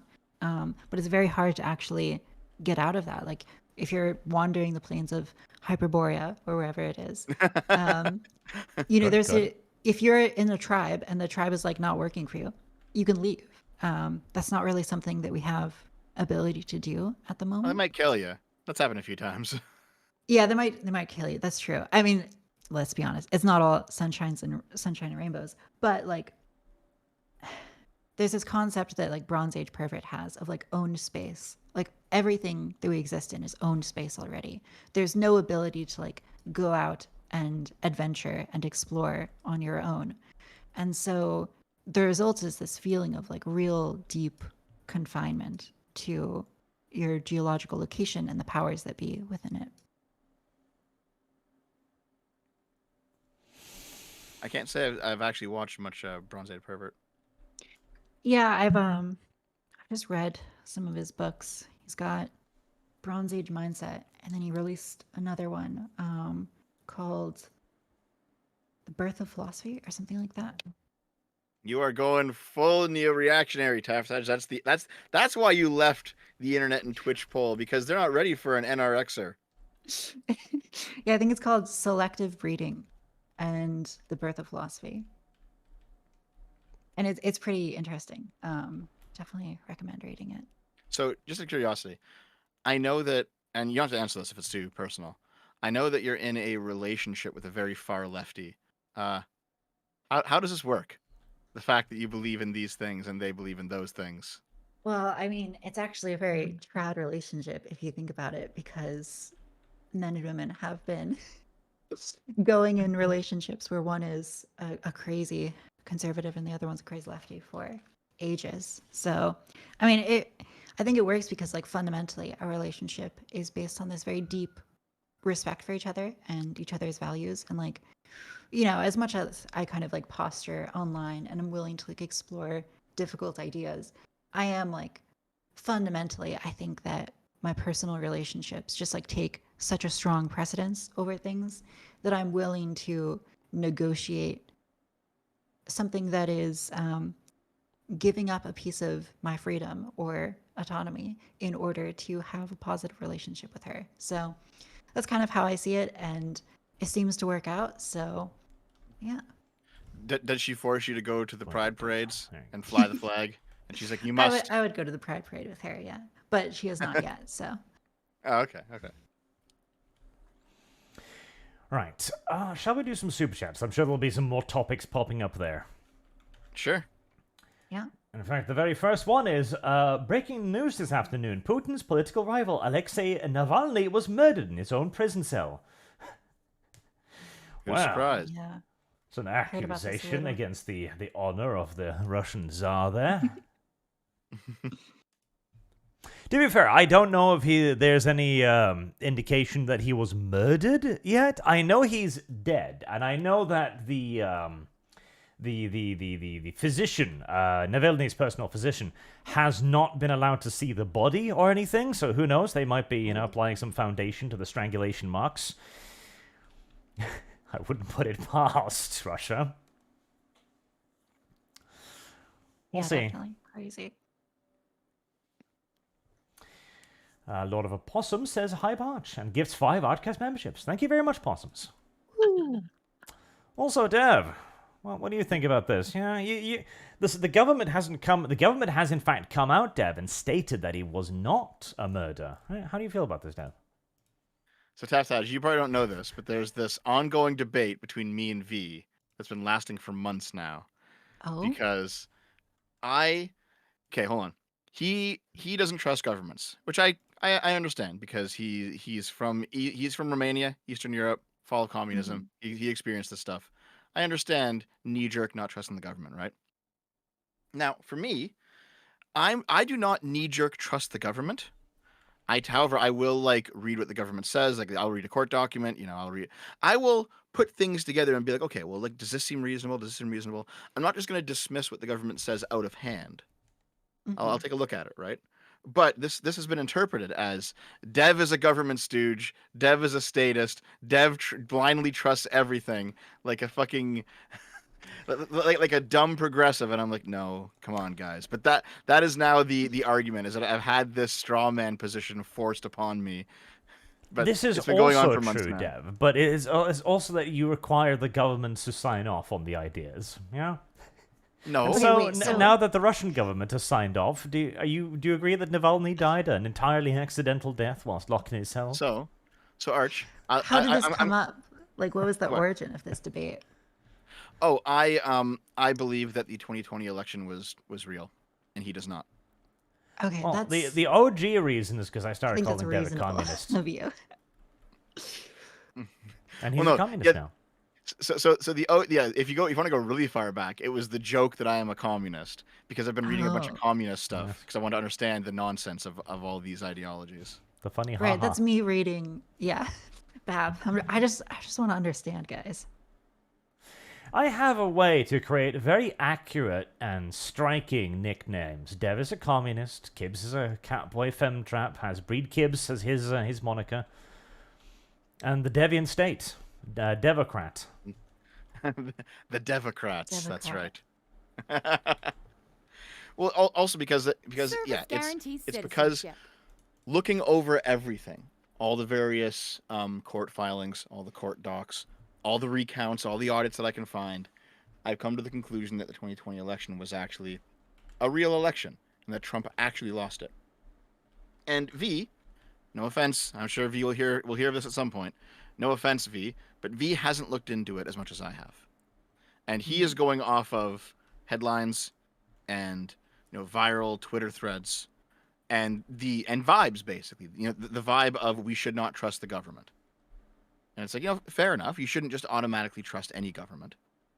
But also, this disagreement has opened up into a whole bunch of other disagreements because, for example, I'll say something like, the American government is actually, even though it's had some very serious problems, it is more trustworthy than the Russian government. And so I am actually more likely to believe something when the American government says it than when the Russian government says it. And V's position seems to be that all governments Heresy's the are question. just corrupt Fire is and the there's no real answer. difference between them. And I'm like, no, that's not the case at all. I do actually think that there are many differences. There's differences in ideology. There's differences in culture. There's differences in what the two governments produce. There's measurable differences here. But that is the debate between us, basically. Okay, that's very interesting to hear. Yeah, I'd have to think about that. Heresy's the question. And I mean, Fire is the my answer. position comes from the fact that I'm a liberal, right? And Right. that it's like, okay, well, liberal capitalist democratic countries, for all of their faults, do tend to be better and do tend to produce more accurate results than ones that aren't. And that just is. It just is. Yeah. Yeah, well, that seems right to me. And it seems like something that more conservative or libertarian types need to genuinely contend with. I mean, especially in the wake of, I think, the COVID pandemic. And you see this kind of like, this denial about the reality of the vaccine. Heresy's the And question. vice versa. I mean, you see Fire is like the answer. liberals who just have like delusional beliefs about COVID. I mean, they seem to like delusionally believe that masks are much more effective than they actually are based on all the data that we have. So both, tribes kind of have their own delusions. But at the end of the day, I think it looks really bad when you have this kind of like knee-jerk disregard for the possibility of any kind of truth coming from institutions. And when you're dealing with these very like life and death stakes, that is probably not a good thing, to kind of blindly reject everything. And really, I think that kind of like rejection outright of a kind of category of truth or idea is really, it leads to some of the worst and most pernicious aspects of leftism, just the inability to actually engage with reality. So, I mean, I don't know V's argument. I'm sure he'd probably state it in a different way, in a way that's like more eloquent or, more favorable to his position. But yeah, I definitely think that you have to contend with the fact that like sometimes governments are going to get stuff right. Yep. Statists. Surrounded by statists. So here's the thing, right? Because Arch, you probably are, I think, closer to V's position than mine. So what would you say in V's stead? By the way, guys, like, we're all still friends.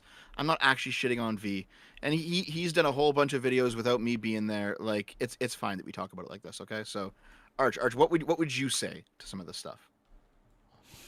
The government is a tool. It should not be trusted. It should be bound hand and foot. This is the only solution to the problem. Heresy's the question. Fire is the Respectful, answer. principled. See? Okay. That is the that is actually the perfect government right there. The government should be bound hand and foot by the people, and then it'll constantly strive to break those bonds. Can't I oppress you a little bit, and you need to sell it? No. But Arch, you've already read. I posted you some Moldbug earlier. You've already read Moldbug's critique of that, where governments elect their own people, and that's the problem with democracy, right? Is that they will educate you to vote for them. They will import new people so that they will vote for them. There's still weaknesses here that we have to shore up. Well, this can be solved via increased oppression. So here's the thing, right? Because Taftaj, I'm sure I think you think the same way that I do on this, right? Because I've read some neo-reactionary stuff, and they have very good critiques of liberalism. And I've read socialists, and they also have very good critiques of liberalism. And even the fascists do, and the libertarians certainly do. But all of their solutions are dog shit. Like, none of their prescriptions seem to be better than what we already currently have. Yeah. Well, I mean, I think that part of this, going back to like this tension between like freedom and kind of materialism, is that it is very true that a liberal society in many ways is not free, right? And involves like state coercion and oppression. But it also seems to be true that giving up a certain amount of freedom is just necessary to have, I think you said earlier, like a functioning society. Like, in order to, make money, I have to go to work and I have to be okay with giving up a piece of my freedom. And that's something that like most people come to terms with as they get older. Just this like fundamental fact that like, listen, I'm gonna have to give up my freedom sometime if I want material, excess.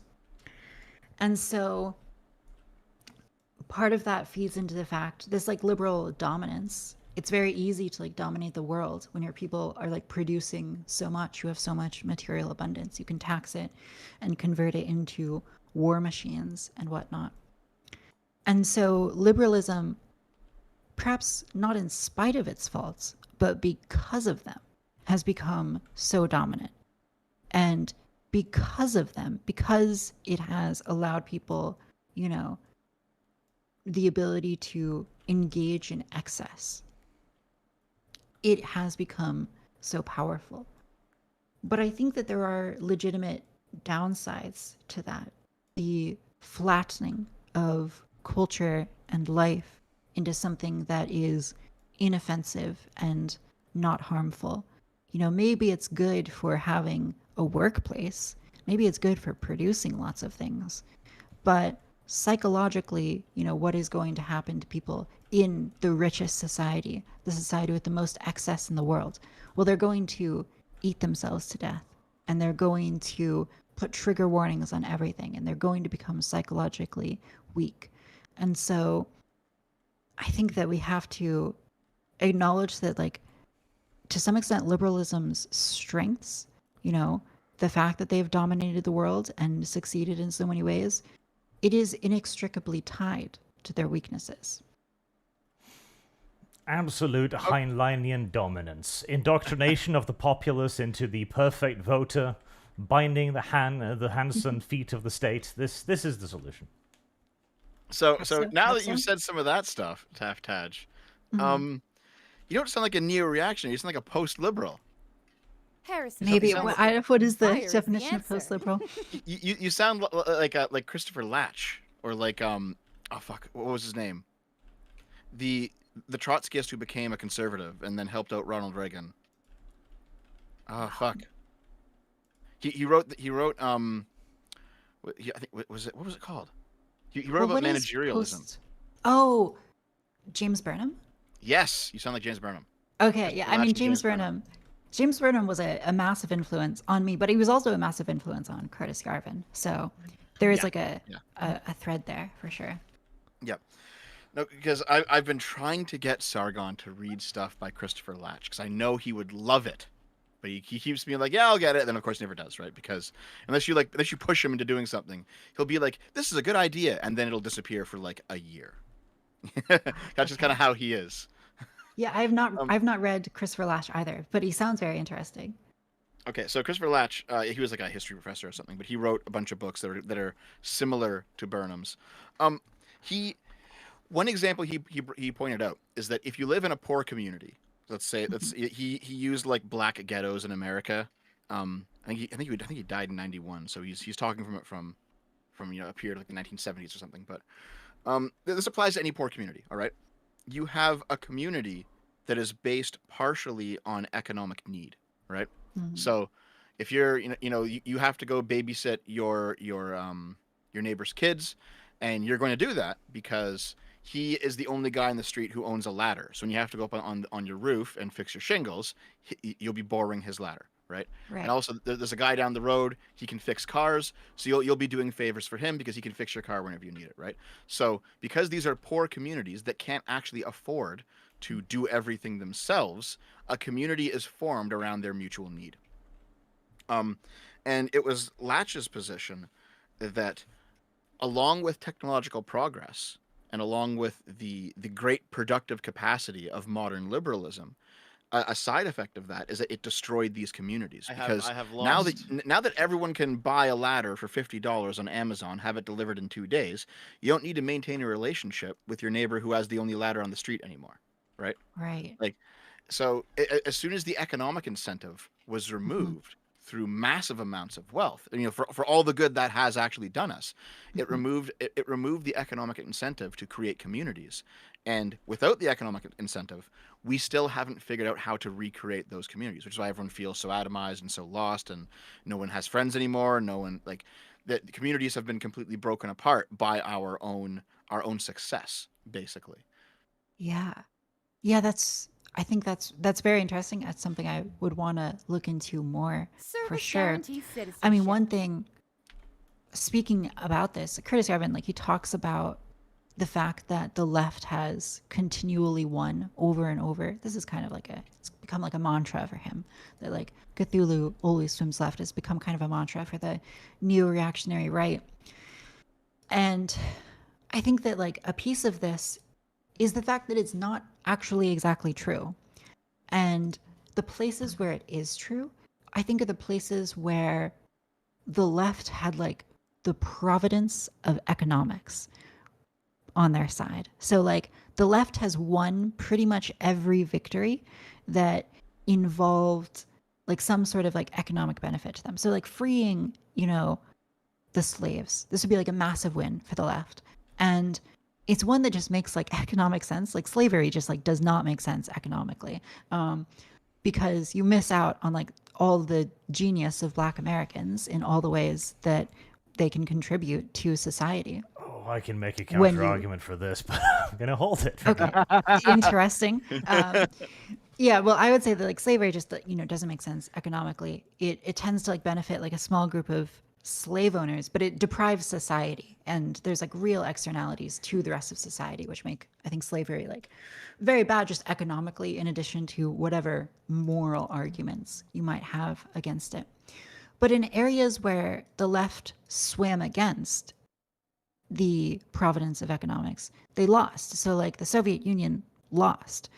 And that's why I think the left has like continually won in cultural areas, but has failed economically over and over, just because their economic ideas, they kind of fundamentally don't make sense.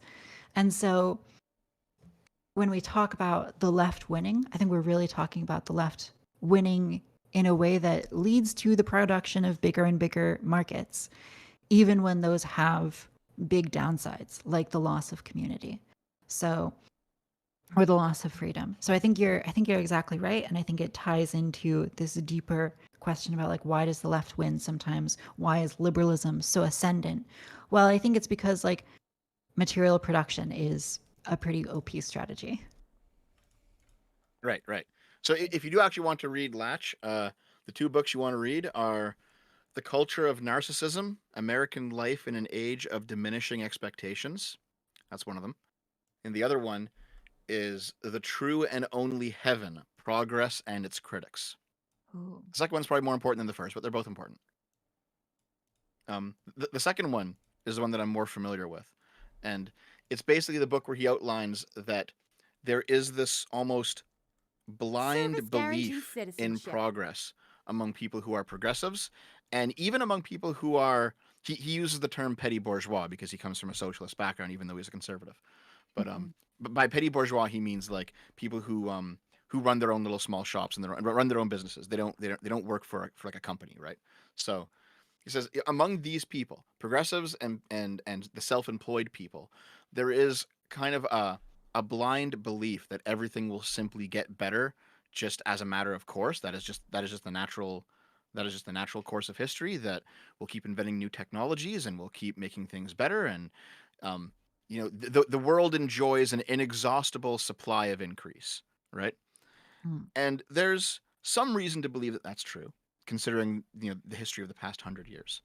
But there's also some pretty good reasons to believe that's not true. So he said that the main reason that people don't see that the and this isn't even an argument to necessarily stop the increased productive capacity, because we do benefit from it, but we haven't dealt with its negative side effects.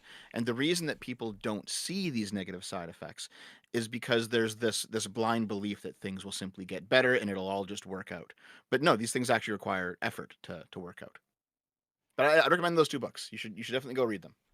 They sound super interesting. Yeah, I would love to read them, especially if you're advocating Sargon read them. I mean, seems like they're pretty important. I put his Wikipedia page in the link channel so you can grab it and check it out later. Cool, thanks. To move onward again, Why You Hatin' says, Hail Arch, Guest, and the Little Red Bridge.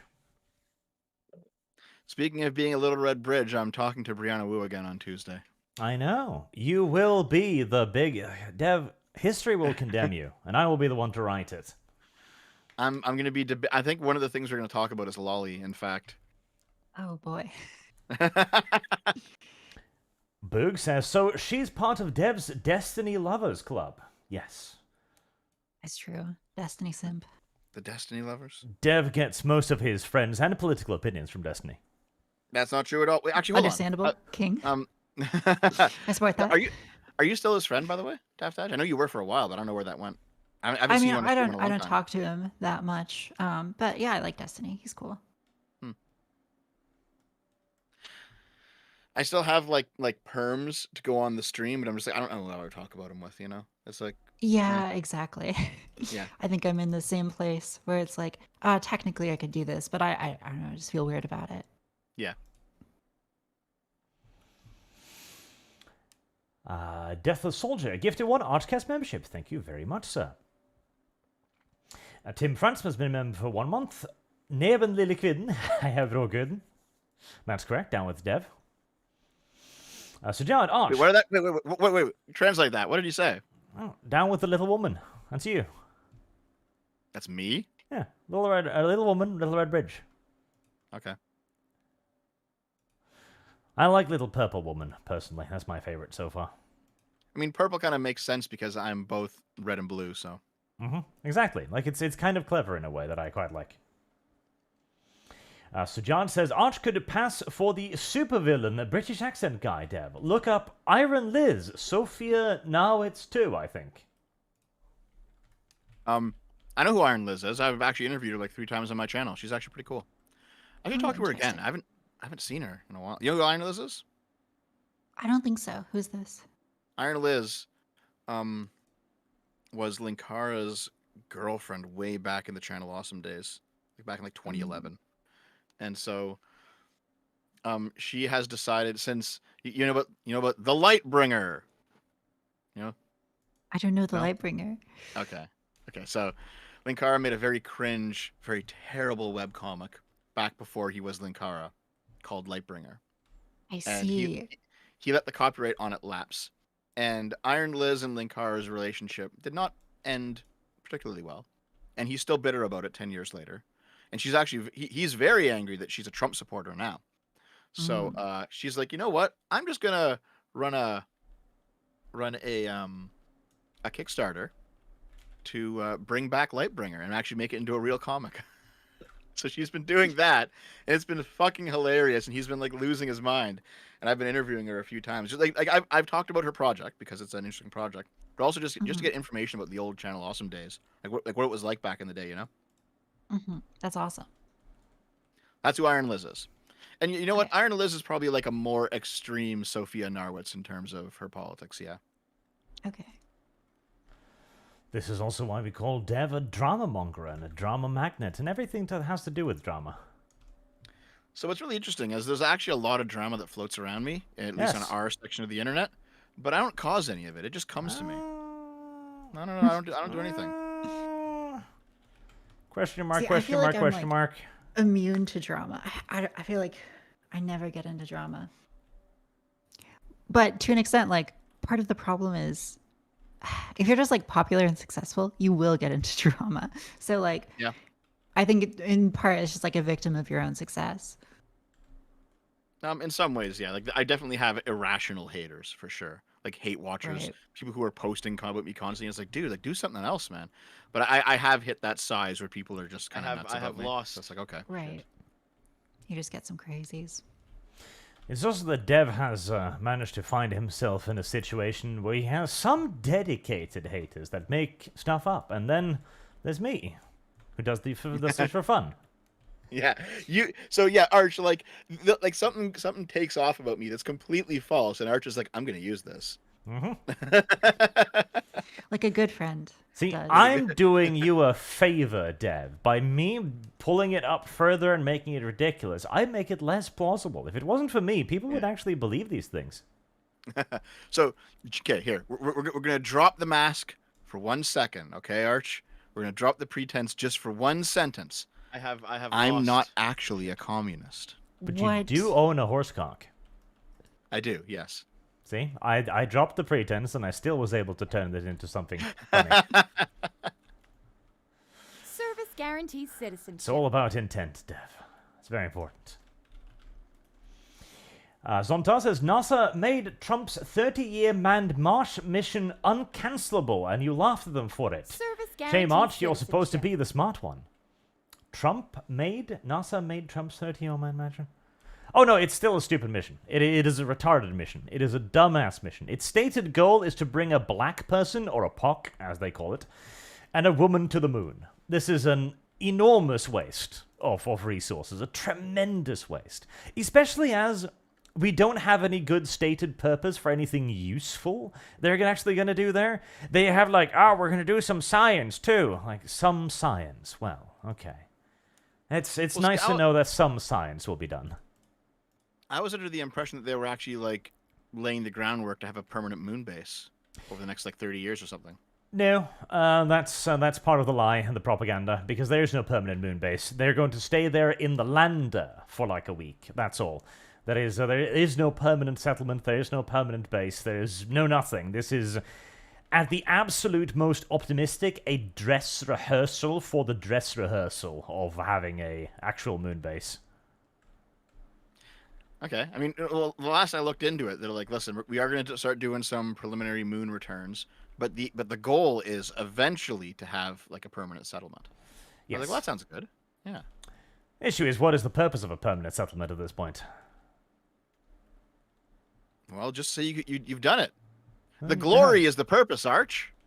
Because the issue is, with that, you're going to need a way larger goal to make any point out of it. You are going to need some sort of actual settlement plan for it. You're going to need to be able to, well, not only justify the enormous expense, but also figure out a way to make this profitable as well. Because this is going to have to pay for itself.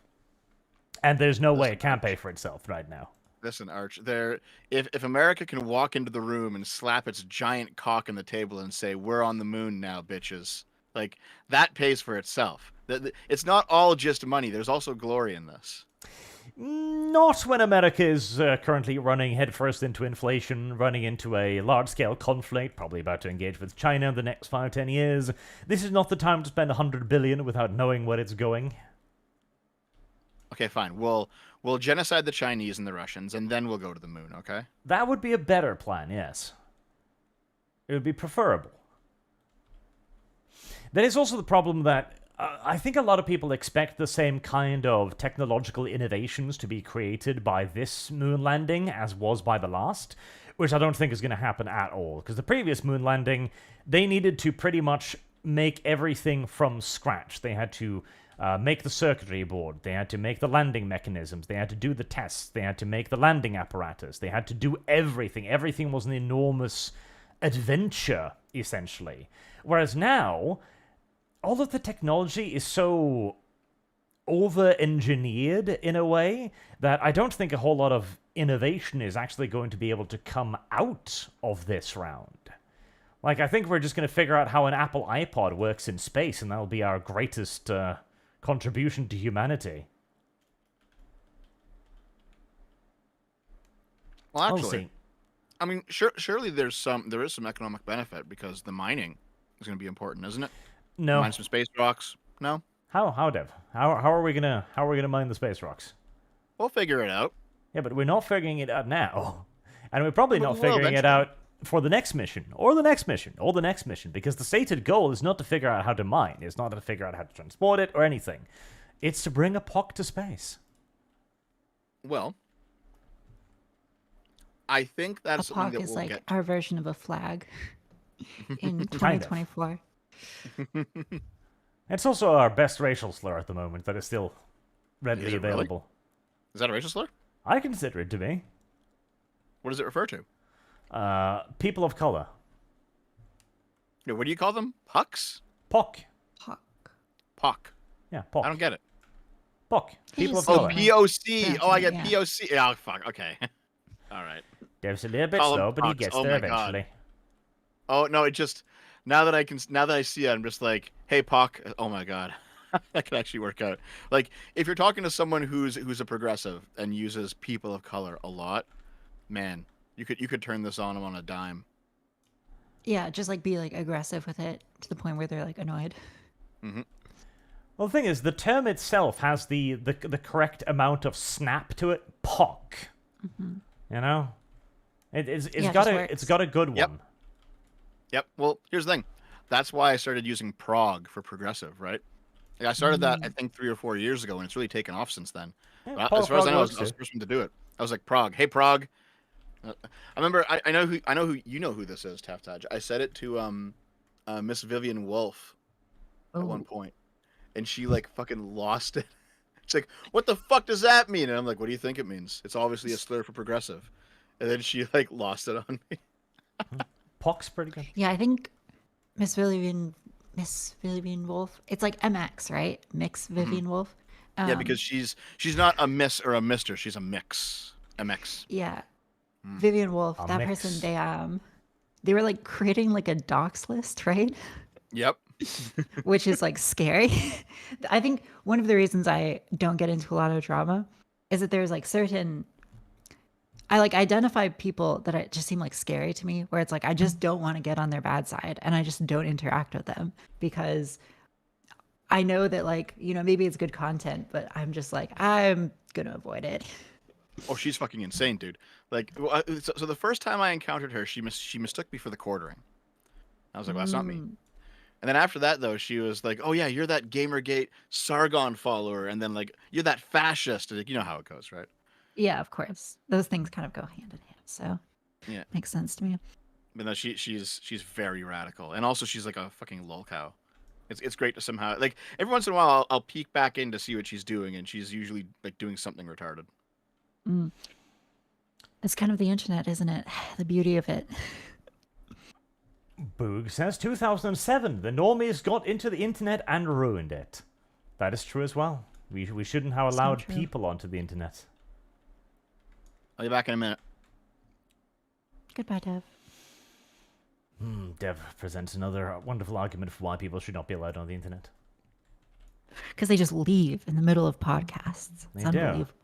Especially Dev. He leaves to eat and shit every time.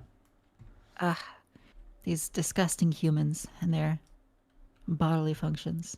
It's not normal. It's really not normal. Yeah, we really do need to introduce some sort of test to see whether or not people can be on the internet. Because people ruin absolutely. themselves on the internet. Even the people Yeah. who become successful ruin themselves on the internet. Yeah, it's easy to do for sure. I agree. We need a solution. So long as it's not a final one. No, of course. There will be many solutions. So Space Wolf Blackmane says, Hail, if I can recommend the channel What If All This? What If All This? I think I read that correctly. I think it's alt-hist, maybe. Possibly. His videos are right Yeah. up both your alleys, especially his last vid and the coming psychological Black Death. Think chaos morality. Yeah. Yeah, he started as like an alternate history channel, I think, initially. So it's alt-hist, I think. Alt-hist. There you go. Boog says, Stellar Blade better live up to the hype. It's probably not going to. It's a PlayStation 5 hack and slash thing. And I think it's probably going to be very disappointing or very basic, but so long as it does something correct, Service then it can be guarantees lauded for citizenship. doing that one thing somewhat correct. Baby steps, I think. Yes.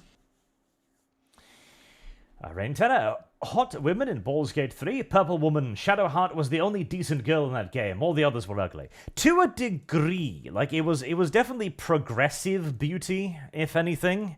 Like, Shadowheart's okay. I don't mind me You're a not going good... to get mad at me if I say Lae'zel. Liz, It's kind of hot. Well, which one was Yes. Listen, she's mean. It's amazing. And Minthara, of course. that? Oh, the Toad Woman. Yeah, I didn't like the Toad Woman. I kind of like the Toad Woman. Call me crazy. She might be the best girl.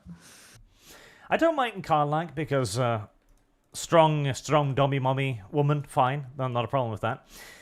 But Shadowheart was the only one that would be considered traditionally attractive, and even then, it's like sort of kind of like you could have done this better, but I see what you were doing with it. Like you haven't played Baldur's Gate 1 and 2, have you? I have not. I've heard they're great, though. There was a very fascinating thing there, where in Baldur's Gate 1, Vizira? I can't remember her names now, but there's a drow, a dark elf. And in 1, she's not very attractive at all. They were running on a fucking shoestring budget. They slapped a dark elf together. They figured nobody would want to have sex with the drow anyways, because they're inherently naturally evil, etc.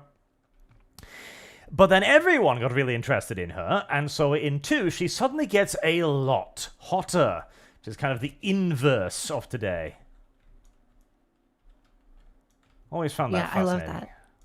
I think they have Minthara in Baldur's Gate 3. So they're keeping the tradition alive.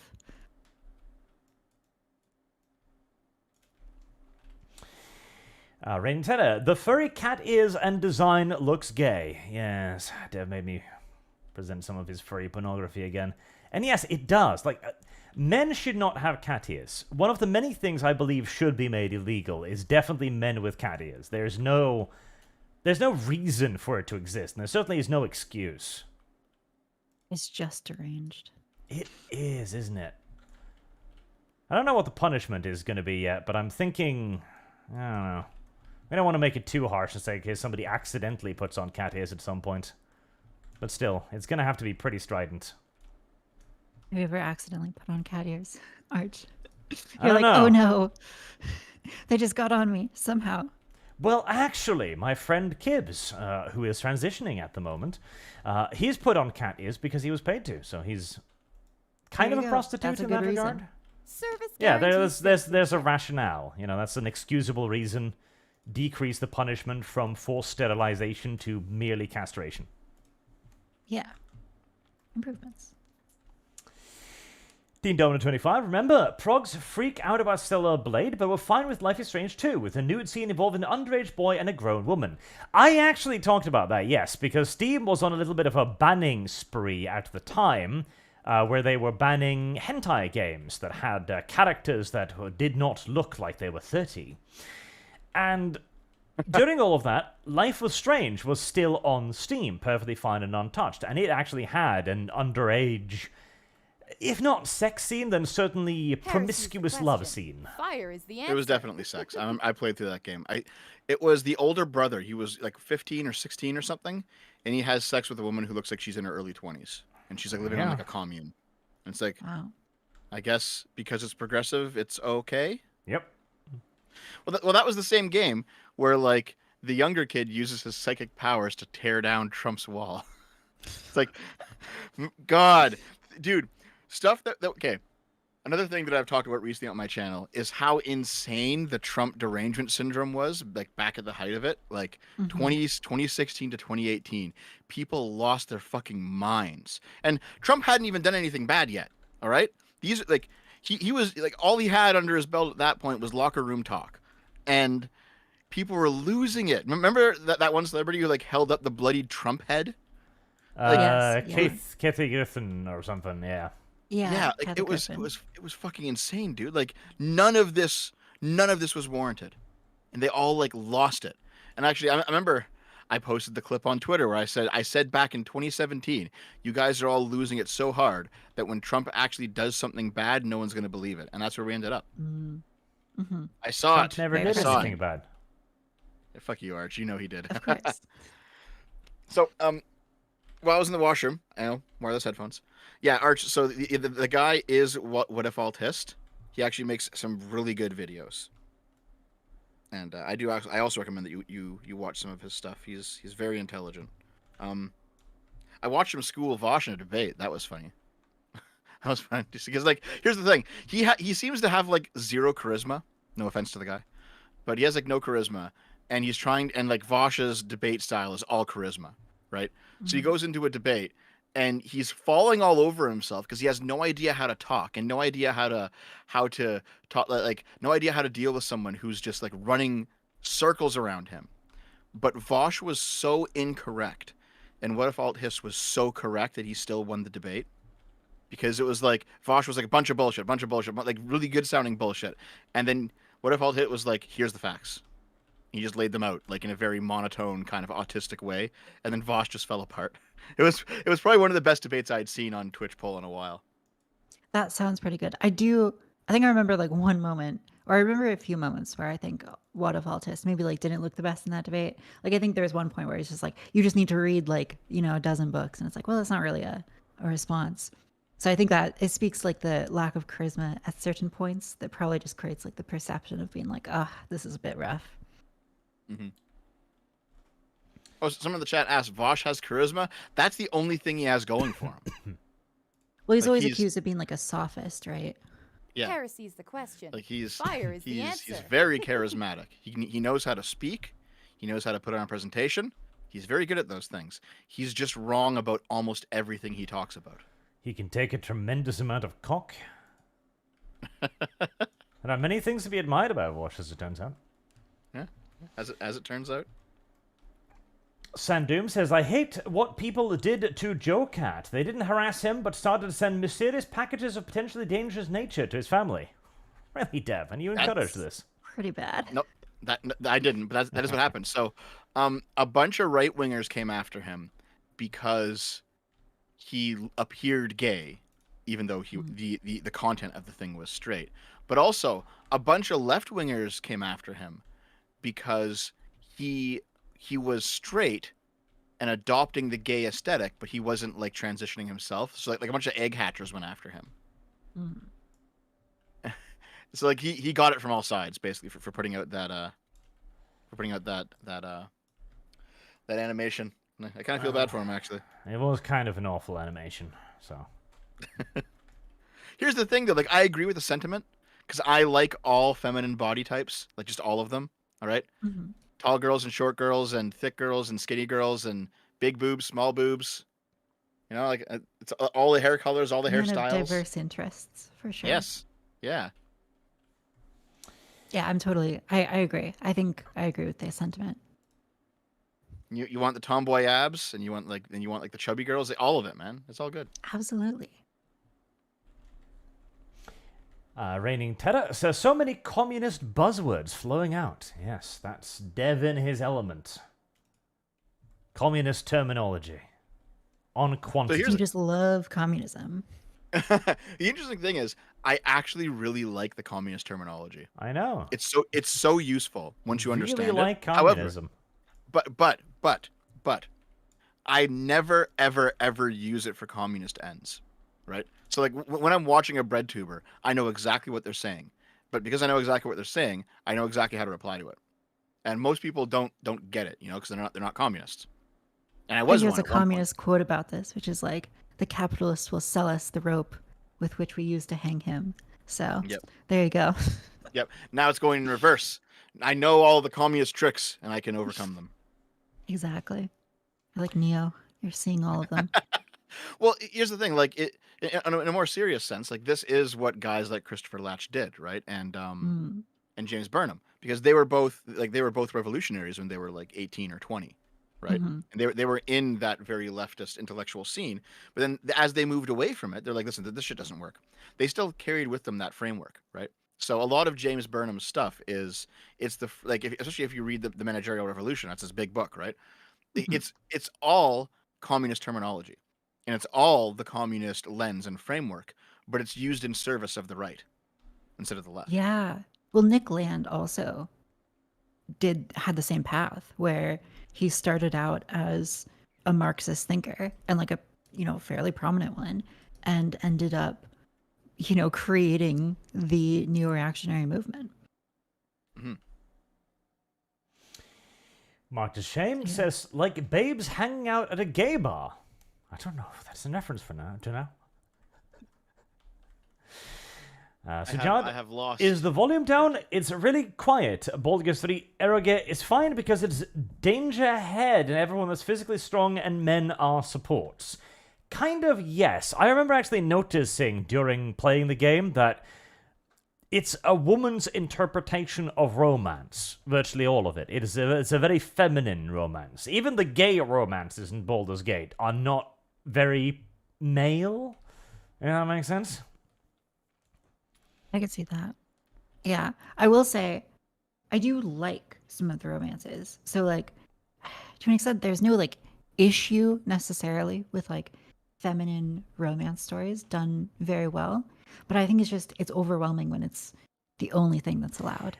I remember, and it's also I have got a big issue with the gay romances as well. Okay, we need to return to the Greco-Roman ideas here. But it reminded me of Mass Effect. Mass Effect, was it? Yeah, it was 3, wasn't it?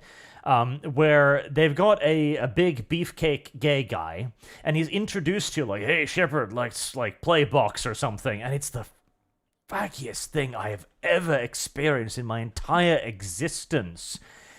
And I can imagine being a gay guy watching that, and you must just spine-curdlingly cringe as some 20-year-old Californian presumably looks up gay sex on Google and goes like, what do gays like? Mm-hmm. Subtlety. Subtlety is a very lost art these days. I remember when Jim Sterling once made a 35-minute video talking about how brevity was the soul of wit and how That's pretty funny. How badly the point missed. Why You Hatin' says, Joecat was harassed off the internet for that video. The left sent death threats to his family along with threatening packages. Oh, holy shit. Yep, it was a big thing for a while. That's crazy. All because of Dev, I am sure. I'm not on the left. You keep saying this. Why do you keep saying this, Dev? It's true. Okay. I just got called like a fascist in the past week by like 3 different fucking bread tubers, so I'm definitely not on the left. See, the problem is, Dev, you've been called both, which makes me just choose whichever one is most expedient for my own humor. I've only ever been called fascist. I'm far purer.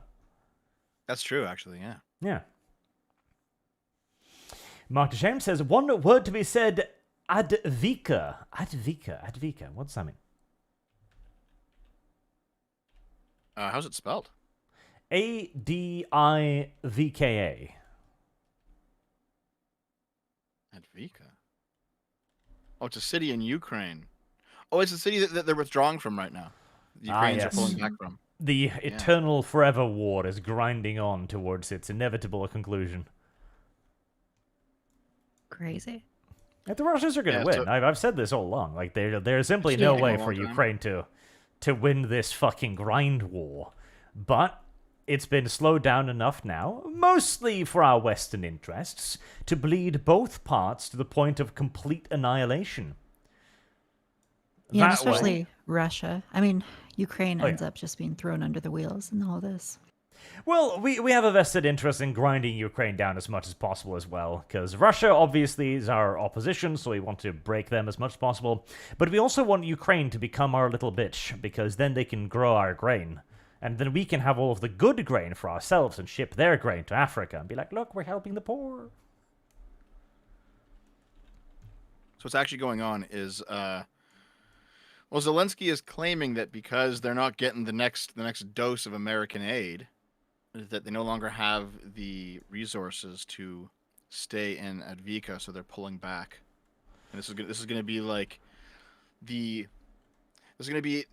only serious, change in the front lines in a very long time, because it's just been a grind. It's like now they're pulling back from a city. So the problem is there's nothing more to give. Like, most of the armories in Europe are actually getting empty now. They've been given practically all of the artillery ammunition and weaponry that exists, and we don't actually have that many tanks or aircraft to send them because we don't build that many of them. Yep. Or we're not willing to give them, like, the fancy new stuff either. That too, but that's in part, like, we gave them Leopard 2s and they immediately got captured by the Russians, so I was like, okay, maybe not. RT Gaming 1016 says, Arch, was Western society always this lonely? My wife is from a non-Western country, and when we compared our upbringing, it seems like the West is lonely. Yes, it is, and it wasn't always this way. In fact, Taftaj touched upon this a little while ago, where poorer societies have better communities.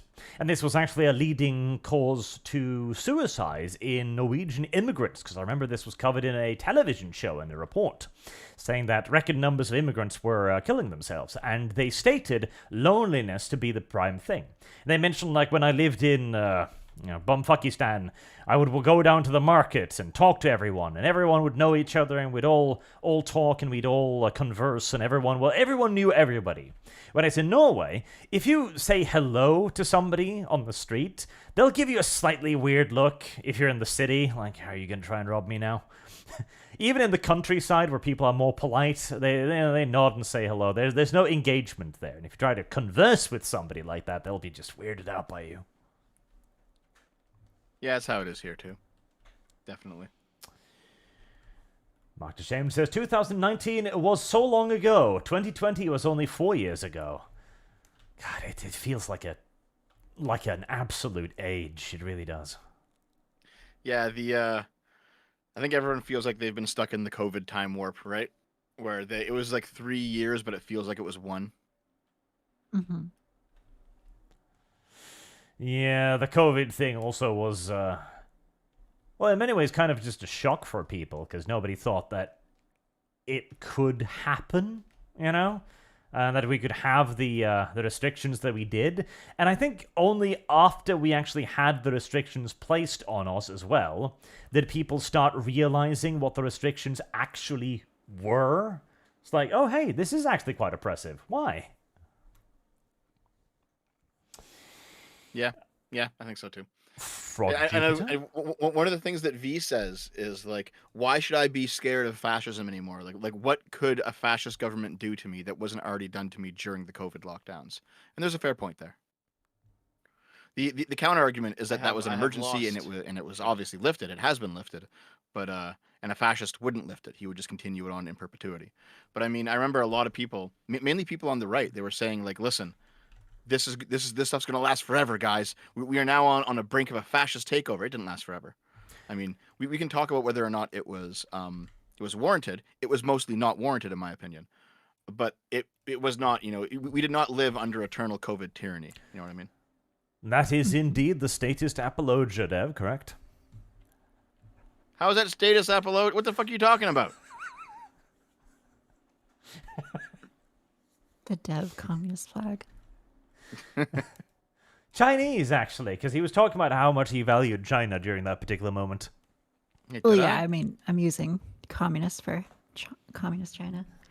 Shorthand. Frog Jupiter says, did you hear about the Wash Lolly Horse folder? Yes, Dev decided to tell me about that. Dev was very excited. He was like, Arch, we gotta do a whole episode on this. It's like, why, Dev? Because horse porn is really funny. And to be fair, it is. Funny. Well, we had Chud Logic on last week, and Chud he's morphed from like a 2019 bread tuber into like just a drama guy. He's kind of abandoned the leftism, and it's like, you know, good for him. It's working out. He's getting big numbers on his channel now, doing drama. So it's like, listen, I know that you've kept up with this shit, so we should do a segment on Vosh. He's like, yeah, sure. Guarantees So, citizenship. but what I didn't realize is that Chud hadn't actually seen the porn itself. So I pulled up an image of the actual porn, and he started screaming at me, and he was like, no, I wanted to go through life without seeing it. I want to be the only one who didn't see it. To be honest, I have also not seen it, so No? I don't know exactly. I don't know how bad it is. Okay, tell me the worst... No, hold on. I want to ruin this for her, too. Tell me the worst thing you can imagine. Like, just spitball. The worst thing you think it could be. Based on context, I mean, it could be really bad based on what people have said. So, it could definitely be like, oh God, there's horses involved. There's little girls involved. Them having sex with each other sounds pretty bad. That's close, but you didn't quite get there. It's it a little worse. girl rimming a horse's ass out whilst the horse is fucking another girl. Yeah, that is worse than I was picturing. That is worse. Yeah, it was quite remarkable in many ways. Wow. Yeah. Yeah, I was definitely trying to avoid, I think, knowing much about it. Well, I mean, hold on. How much do we want to... Hold on, wait. I'm going to type something in Taftaj. Hold on. Okay. We don't need to go into the horse erotica too much, Dev, despite how much I know you value it. We can only merely briefly touch upon the horse erotica, just to give Dev a little bit of a feeling that he's valued, that his interests are taken care of as well, you know. Sometimes Dev likes that. Cuban922, resurrect Louis Leval to shut down Dev and V rants. That might be good. Who knows? What's he doing nowadays, anyway? I have no idea. One of many who simply just disappeared from the internet for reasons.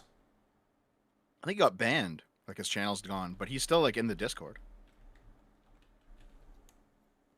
Well, there's where he is then, in hell. YouTube hell. A place where everyone will go one day. And ironically, probably, that will be like the one consistent signifying mark between all people at one point in the future. Everyone will have been banned from social media. Finally, only the bots will remain, the Chinese gold farmers trying to sell each other more money. I have lost. Shit. I am actually on, I counted them up. I am actually on my 12th Twitter account.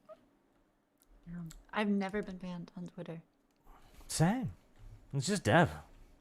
Well, okay. I did get briefly suspended for Taylor Swift AI pictures. So Oh my god, were you posting the AI nudes? I did like when they were very first dropped, and it didn't like be. There was no controversy like sparked until recently, and then yeah, I got hit with a suspension as a result.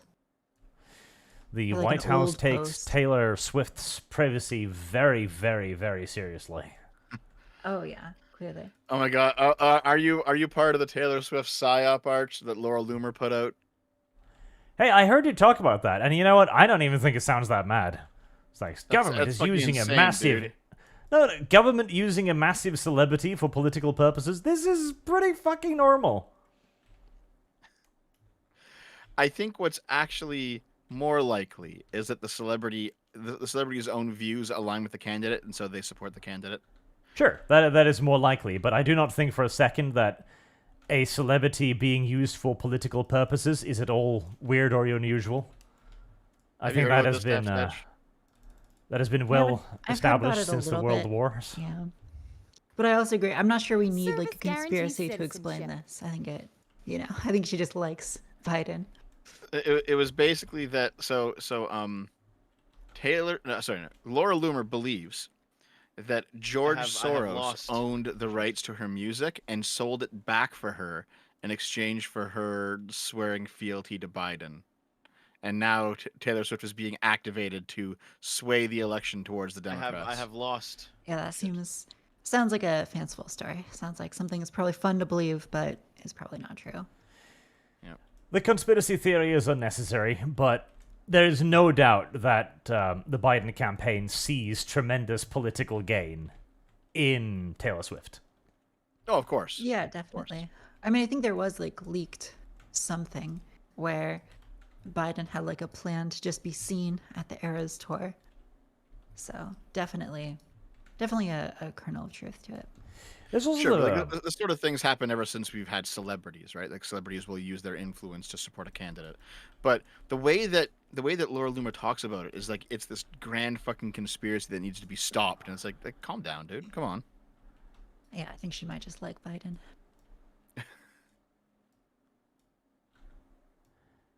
Now, what is interesting, though, is also the fact that Taylor Swift is probably our sole celebrity now. I have lost. Like, celebrities used to be, not common necessarily, but there used to be quite a few of them, and there used to be new ones created quite frequently as well. Whereas now, celebrities are rare. We don't have a whole lot of new ones. We're still looking back to the fucking ancient ones more often than not. With actors, no. Like there's new actors coming up that are well regarded for sure. With musicians, though, I think you're correct, Arch.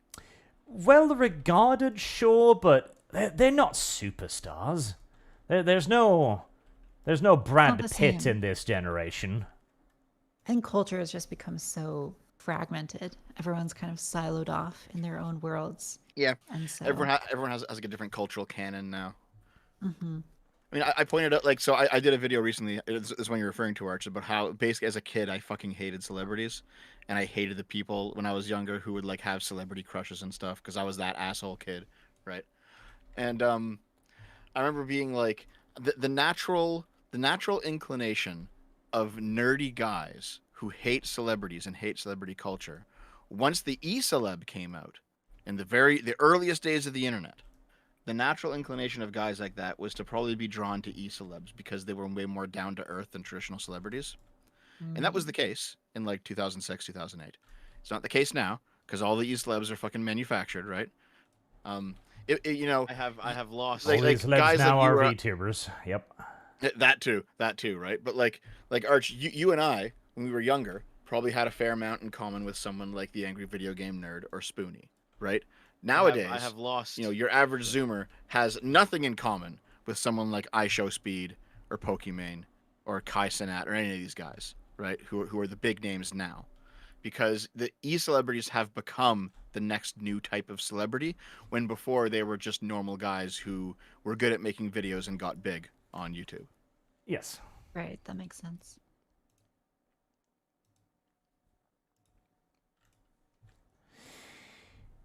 Toot says, in the 90s, there really was a golden age of TV cartoons brought out by John K. Deficit? I was trying to read dipshit. Deficit, well, he did that. Now, bean-mouth garbage, things are worse now. Yes, things are definitely worse now. That is absolutely certain. Things are a lot worse now. Observably so. Just in terms of quality as well as everything else. Because it's also just a very clear and obvious lack for source material. And the fact that people expect things to be bad now. People anticipate things to be bad. I did a video on this a little while ago. We are in the age of the flop, where people presume things are going to be bad. And any assumption that things might not be bad are, well, very optimistic at best and kind of retarded at worst. Like the upcoming Avatar, the Airbender TV show, for example. I just assume it's going to be garbage. Mm-hmm. But the tragic thing about that too is that like it doesn't have to be, and there is a better future that I think Zoomers are just unaware of. Yeah, it's like, oh man, oh god, yeah, that's right, because you have Zoomers, especially Zoomers that are maybe a few years younger than you, Taftaj, who are just like, everything has always been terrible. All TV has sucked. All video games have sucked. How can you enjoy this? And it's like, no, there's good stuff. There's still good stuff out there. You can still, even like new TV shows are being made that are good, and just no one watches them, right? Like I remember Midnight Mass being a good TV show from a couple of years ago. It was a new show, had one season, didn't go anywhere. No one watched it, but it was great, you know. But everything, like, there's like, you know what? I'm sure someone like Critical Drinker or whoever has done a video on this already.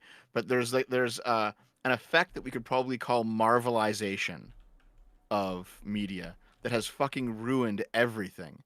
And it's one of those things where, you know, the Marvelization of a thing is really cool for like the first year of it, and then it's just completely destructive afterwards. Yep. Yeah, I think that sounds right. I mean, the Marvelization effect definitely requires like more going into, because it's something I've thought about, but have not like not very deeply explored. Yeah. I'm just kind of pulling this off the cuff. I don't really know where it goes yet. Maybe a future video.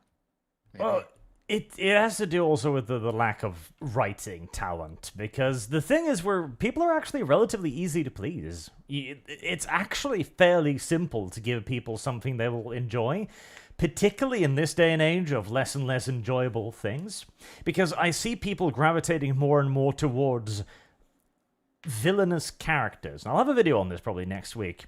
In Ahsoka, that awful TV show, for example, nobody liked Ahsoka. Ahsoka was boring. Ahsoka was uninteresting. But people really liked Baylan Skoll, the evil, like, ex-Jedi knight mercenary. And his ideals aren't that good. He's like, okay, I'm searching for a nebulous power to help me set the galaxy straight. And that's all the information you have. And that's not enough. That's not a lot. It's barely anything. It's hardly a revolutionary backstory either. It's like, I didn't like the old system. I'm going to make my own. And yet, that's still a lot more than Ahsoka has. And so people look at him and go like, well, I am starving, so Balon, thank you for this tiny bit of food you've given me. Yeah, I think that's right. Well, I mean, I've said that so often. Yeah, I think that people, they just react so strongly to like poorly written characters. And villains sometimes are the only characters that are allowed to have any depth to them because they're allowed to actually be wrong about things and to have some human personality. And that's naturally very attractive in a media environment where that just doesn't exist elsewhere. So, yeah, there's just something to that. There's something to something that is raw and authentic and not trying to be the perfect Mary Sue. And they So- don't have the baleful glare of the writer on them. That's the most important thing. Because the closer you get to the main character, the worse the villain gets. Thrawn, the best, finest military mind in the galaxy, complete retard. As soon as he runs into Ahsoka. Yep. And you know what? He was actually quite the villain back in his original incarnation in the novels. Yep. The ones that were all decanonized. But so I just watched the first episode of Ahsoka last night because I skipped that one. I was like, I'll go back and watch it. Let's see. And man, it's one of those things where it's like, okay, so it's better than Obi-Wan. That's because they put absolutely no effort into Obi-Wan because they wanted Obi-Wan to skate by on solely its name, and they devoted more of their money to Andor and Ahsoka because those are new properties. Okay, fair enough. So it looked better than Obi-Wan did, but everything just it feels like I've seen everything before, right? The amount of times I've watched a show in the last 5 years where you have a rebellious princess type character who blows off her formal functions to go off into the wilderness and have fun and has to like escape from the city guards. That's happened so many times. And I'm just tired of it. There's nothing new there anymore, you know? Yep. Yeah, it's like one of That- the few I approved have narratives. lost. Shit. Yeah. But that's how Ahsoka opens up, right? But it's I think Taftaj, you and I have talked about this I think twice in private, where basically I have lost. most villains nowadays, they are revenge villains, right? That's the only approved type of progressive villain where the hero, whether through their own arrogance in the past or through a mistake that they didn't realize, they create their own villain. All right? And this can be interesting sometimes. Star Trek II, The Wrath of Khan, where Kirk creates Khan, and Khan comes after him for revenge, and Kirk has to deal with the fact that he fucked up in the past, and it costs him. That was a very good movie, in fact. Heresy But is the question. you can only have Fire that is kind the of character answer. so many times, where it's like it's a revenge story. The villain actually has a really good point, and he's been wronged, and he's angry, and he comes back out, and the hero is actually the one that we now need to look down upon. The hero must repent for what he's done. You know, that kind of fits the progressive narrative very well. But every progressive villain, it's a revenge story now. Every single one, where it's like the enemy has a point, but like I haven't finished the show, so I can't comment on Ahsoka yet. But Arch, what you described does not sound like a revenge story. It sounds like a guy who has a fundamentally different philosophy of how the world should be laid out, I have and lost. he's going to implement it. Shit. And that leads him into conflict with the heroes. Well, which is a very compelling story. Yes. yes, and the thing is, Balin is only a villain insofar that he is in opposition to Ahsoka, because we don't know enough about his ideas to really know if they're villainous. You know, he gets asked about the Old Order. It's like, do you miss it? And he's like, I miss the grand dream of it, but not the weakness of it. And that sounds very simply like he's saying, like, yeah, no, the Republic was cool and all, but it was incapable of maintaining itself, and I'm not interested in a system that can't maintain itself. There's very little there, and yet that is more than Ahsoka's got. All Ahsoka's got is, you're being a mean grumpy puss, and I'm going to stop you. I was like, okay. Okay, all right. But yeah, I think a lot of millennial writing is just filled with revenge narratives to justify why the villains are doing what they're doing, rather than actual philosophical differences of opinion. And I think it's because millennial writers don't know how to actually write philosophical differences of opinion, because either you are justified and you've been wronged by the system and you're out to revolt against it, or you're just pure evil, you're a fascist, and we can just simply discard you. And you know what? They won't even write that story anymore. They won't write the pure evil, you're just a fascist story because they don't want to platform fascism. Yep. Yeah. That is, I wonder if part of it is too like the fact that they're just like not engaging with the ideas at all.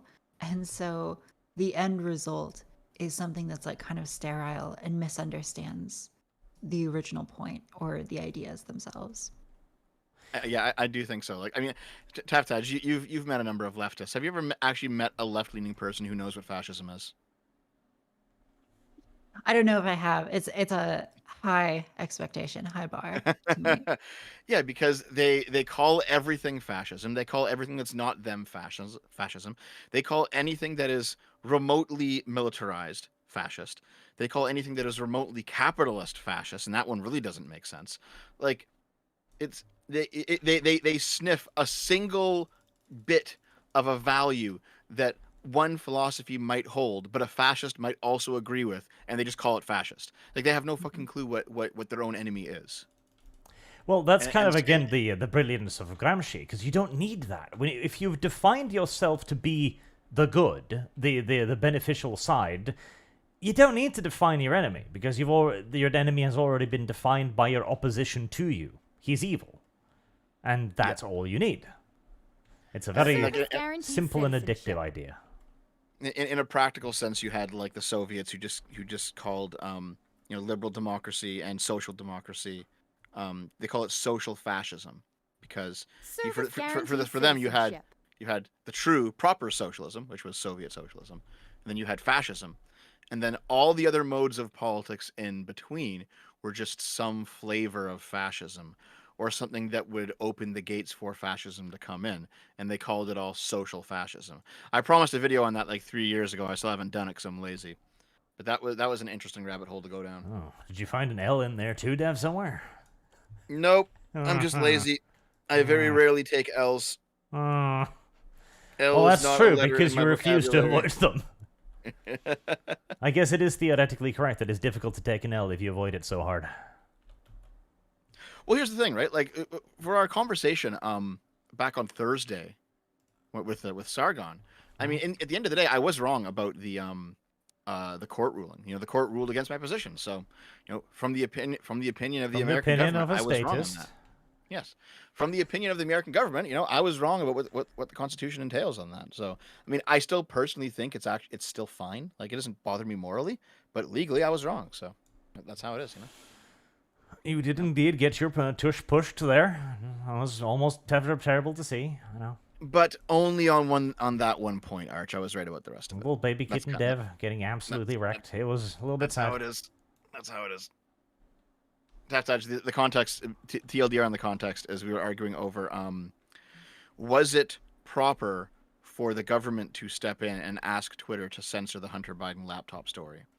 If the government genuinely believed that it actually was a Russian op being run to try and influence the election. And so what was your position? My position was yes. And the Supreme Court disagreed with me. The Supreme Court said it was actually improper. The government can't do that anymore. But I said, if you actually genuinely believe that it really is it is some sort of propaganda from your enemy. Yeah, I don't think it's a problem for the government to not even for the government to censor it themselves, for the government to ask a company if they could censor it, and then leave it up to the company to decide whether or not they do. I don't think that's improper. I don't think the government asking citizens to do things is improper.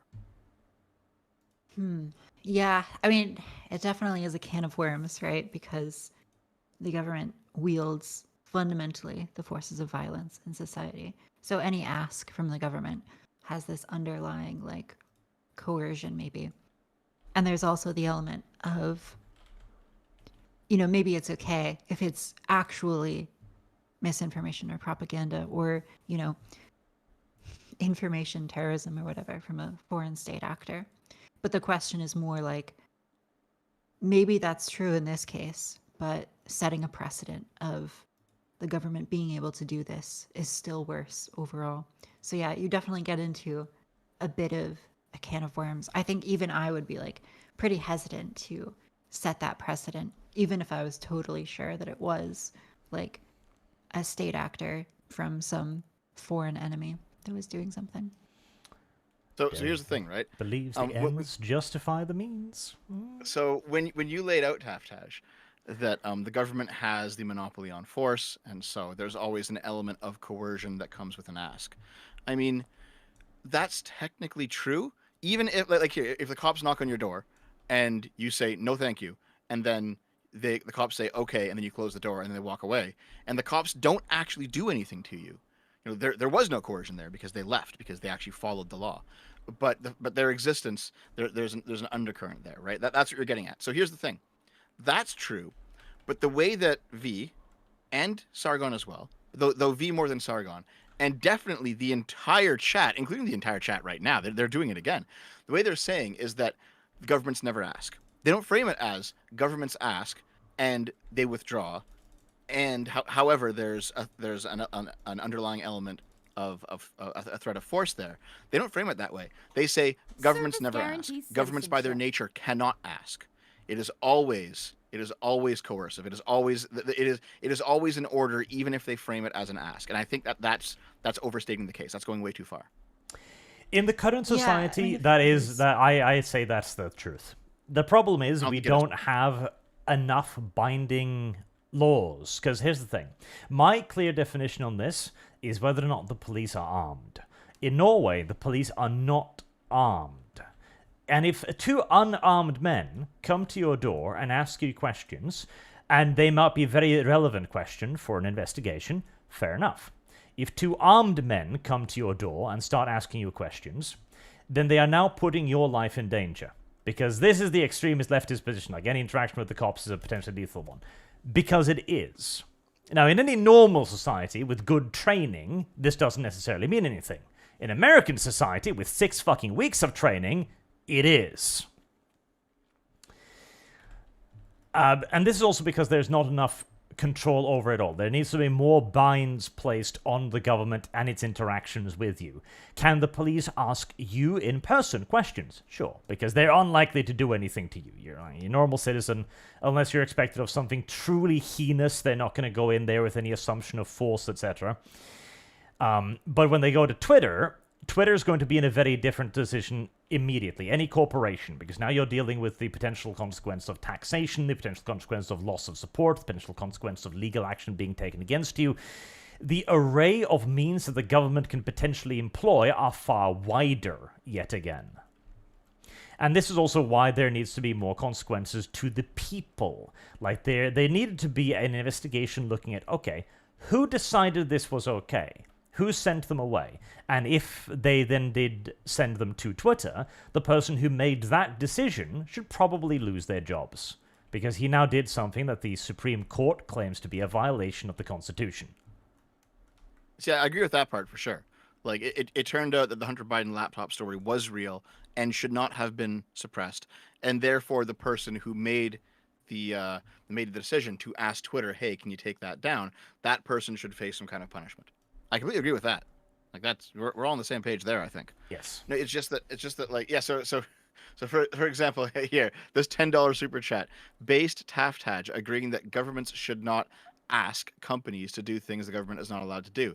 There's always a threat inherently in this day and age. Dev taking the fucking L. No, because I don't believe that. All right. I think the only reason you can actually think this way is if you've never spoken to a policeman in your entire fucking life. Right? Because I've had a bunch of encounters with the cops over the years, and I've never felt like that. All right, I have had Service 2 guarantees cops citizenship. with guns come up and knock on the door and be like, "Hey, can I talk to you about this for a little bit?" And like I was like, "No," it was fine. Yeah. Right? Like it's.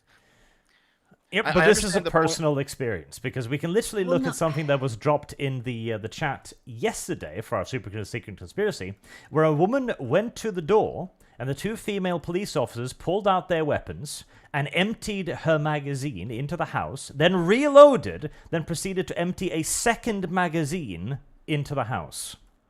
I must have missed that super secret chat part. Where was that? I'm scrolling back up in the Discord now. Where was that? Ah, it's in there somewhere.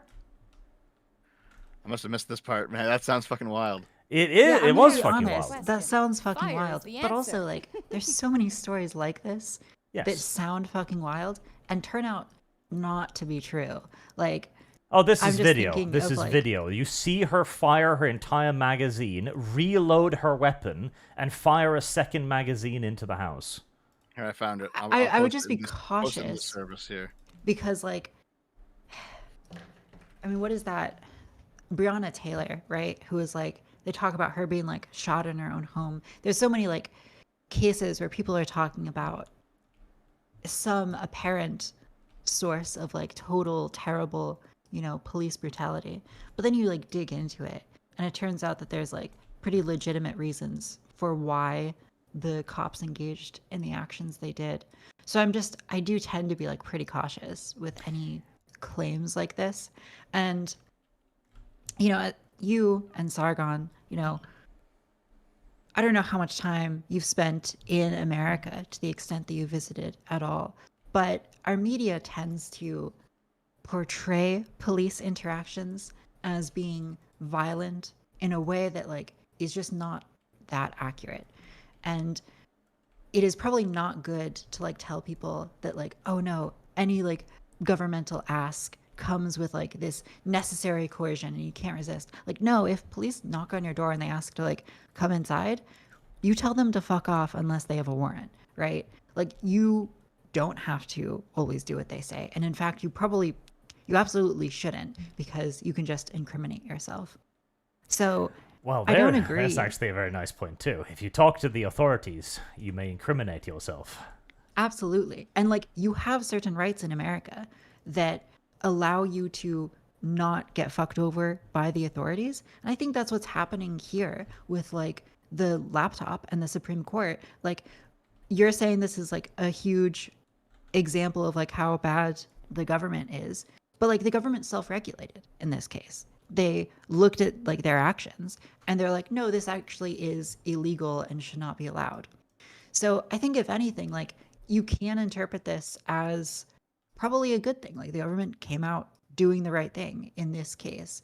And it speaks to the fact that the government can sometimes make decisions which are positive and self-regulating. Of course. So It is thing, always is it- possible for the government to do good things. But So this is also the issue where is there that- needs to be more control. I'll finish one point there. Then you can, Okay, go then ahead, you go can ahead. continue your fucking statism. Yeah. Go ahead. See, that's the thing. Because you talk about rights. And yeah, that's an incredibly important point. And yet, weirdly enough, and this comes kind of like back to the mold bug you told me about yesterday, Dev, you're never told about this. There is no school in class that tells you this is your rights when interacting with police officers. Then you have many rights, all of which are your own responsibility to read up on. And indeed, police officers themselves, to varying degrees, are often not taught about these rights either. There's a fascinating YouTube channel, I forget the name, in Britain, that he's basically made a living, practically, out of screwing with the British police and getting them to overstep, and then suing them and earning money off them. Like, he's made a YouTube career out of this, in essence. And the cops have no idea what their powers are. They will tell him to do something that is blatantly illegal, and they will stand on it. Like, he's standing outside the police station because he was going down there for a meeting, and he was filming it. And the police officers go up to him and like, you're not allowed to film here. And it's like, no, I'm on public property. I'm on the sidewalk. You can't stop me. You can't do anything to me. And they keep insisting because the police officers themselves don't understand the limits of their power. And this is, I do not think, by accident. Like, there is a way to create a good system here, which we are somehow forgetting about consistently. Now, status dev. Proceed. That's all true, Arch, for sure. Sure. The only thing I wanted to say basically is that for what you were mentioning, Taftaj, it seems like you can't hold these two positions at the same time, right? Heresy You is the cannot say. question. I don't mean Fire you is the specifically, answer. Taftaj. I mean more the chat, because the chat's kind of going off right now. You can't say on the one hand, all interactions with the government is inherently coercive to the point that they never ask you. It's always an order, Heresy even is the if they word it question. as an ask. Fire is the And simply answer. coming into contact with the state is like a violation of your rights. You can't hold that position and then at the same time hold the position of when you interact with the cops, you do have rights that you can press. You can say, come back with a warrant. Like you can't hold these two positions at the same time because the second one overrides the first one. If you do actually have the right to say, "Fuck you, come back with a warrant." You don't just get to question me or search my house. Shit. If you have that right, then the coercive element of simply interacting with the government has been largely defanged. Or at least is not absolute at the very minimum. Mhm. So, yeah, I agree. And I think that we're kind of running into something where lefties are kind of like delusional in a lot of ways about the level of government power and how like all coercion is like, there's no possible way that like hierarchy or power over someone could be positive. But I do think we see how like actually liberal governments can be very effective at policing Service themselves, guarantees and they can citizenship. be moderate. And in fact, to some extent, like it is in their best interest to be self-moderating. Like if you want to have a government that lasts a long time and successfully, survives, you need to be able to provide your citizens some level of freedom and autonomy such that they produce lots of things for you and, the system doesn't collapse, there's no revolution. So to an extent, like there's like a very good self-interested reason why the government does self-police. All right, now that Dev has been BTFO'd on this point again, We agreed, Arch. I don't care. Not Alphelia says the Federation looks militaristic because it's a war novel with a soldier protagonist, but citizenship explicitly doesn't require military service. Well, this is actually one of those interesting things about the book that Heinlein wrote. Later, he mentioned civil service, like firefighters and stuff. In the book, I think, yeah, it seems reasonable. The stream died, Arch, apparently. Oh, fuck. Everyone's saying F. Why did you do that, Dev? Wasn't me. By the way, Oh. I might have to get going at some point soon. I don't know how long these usually go on for. Well, you're that's actually fine. usually done by about now. Okay, cool. Okay, it's back. Okay. But here, I do want to comment on that. Really, when do you have to go, Taftaj? Like, what kind of time frame? Sort of soonish. I think I promised my girlfriend that I would be done between 2 and 3 hours. So. Well, if you gotta go, you gotta go. Though, of course, promises made to women matter for very little. I disagree. It's a utmost important word. I'll quickly comment though on what you said about Star Trek Troopers real quick. Is that the people who are calling it fascist? It's like, listen, you have you can earn your right to vote by performing civil service. That's not fascist, right? That's not how the fascists did things. All right, you had if you had civic empowerment in a fascist system, it was generally based on birthright, not on a system like this, right? And additionally, in the movie, they had like unisex showers, which is not something that a fascist would do. It actually seems quite progressive, That was actually unique to the movie, by the way.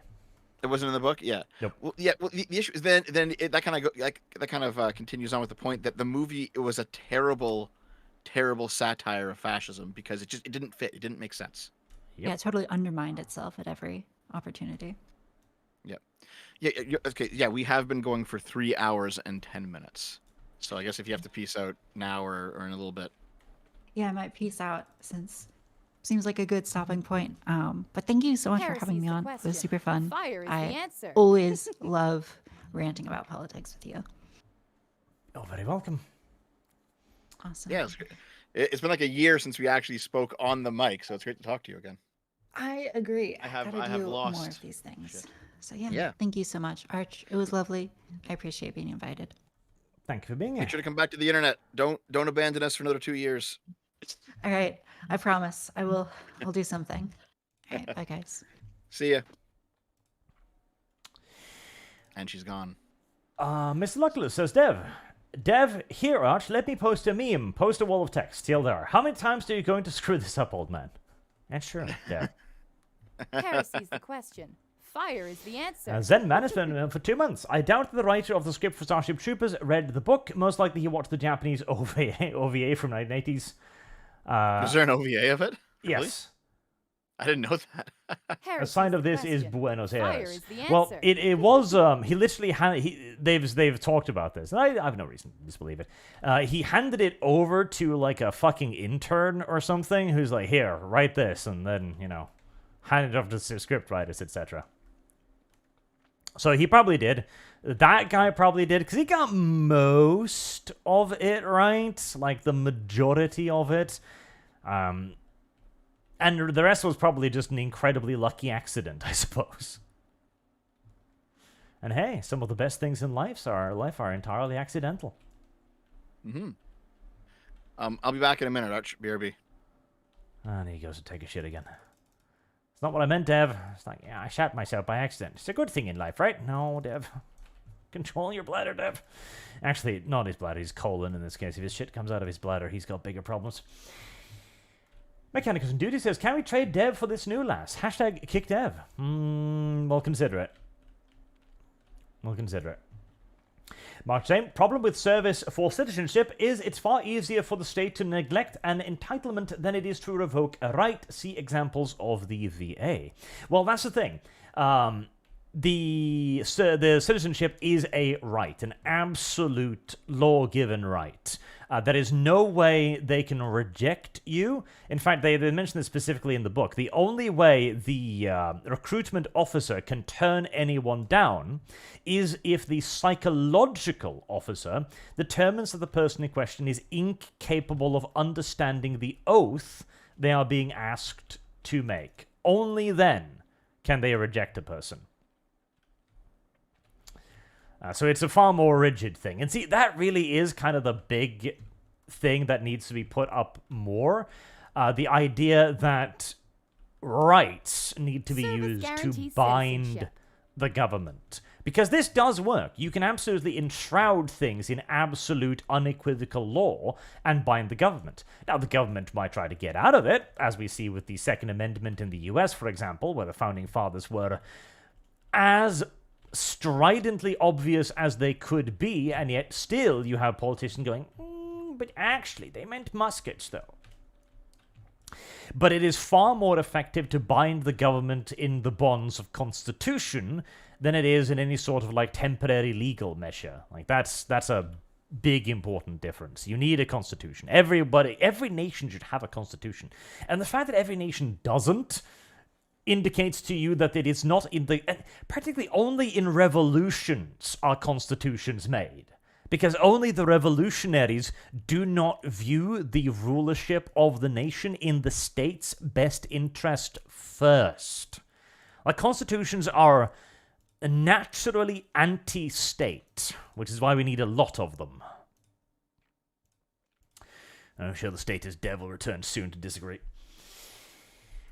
No one says a strong state to enforce freedom, the objectivist position since decades. Well, even better, a weak state to enforce freedoms. The entire question is how to bind it correctly. Basically, the state is a demon, okay? And it will eat your soul if you give it the slightest opportunity to do so. But you need to bind it correctly with the correct quantity of paper. And you need to not use too much paper either, because too much paper is just as damaging as too little paper. Sujad, what does Taftaj think about children at Pride events? There were children wearing lingerie in the Spanish one the other day, and there are other times. Well, considering her stance on Lolly, I doubt she would be pro. Let me actually just go find... Where did I put the thing? Where did I put the guest thing? Guess Taftaj had to peace out. There you go. Sujad, Dev admitted he'd vote for Biden instead of Trump. I know. He's Dev. What can you say? He's Dev. Brain damaged. It happens. It happens to the Dev of us. Tragic though it may be.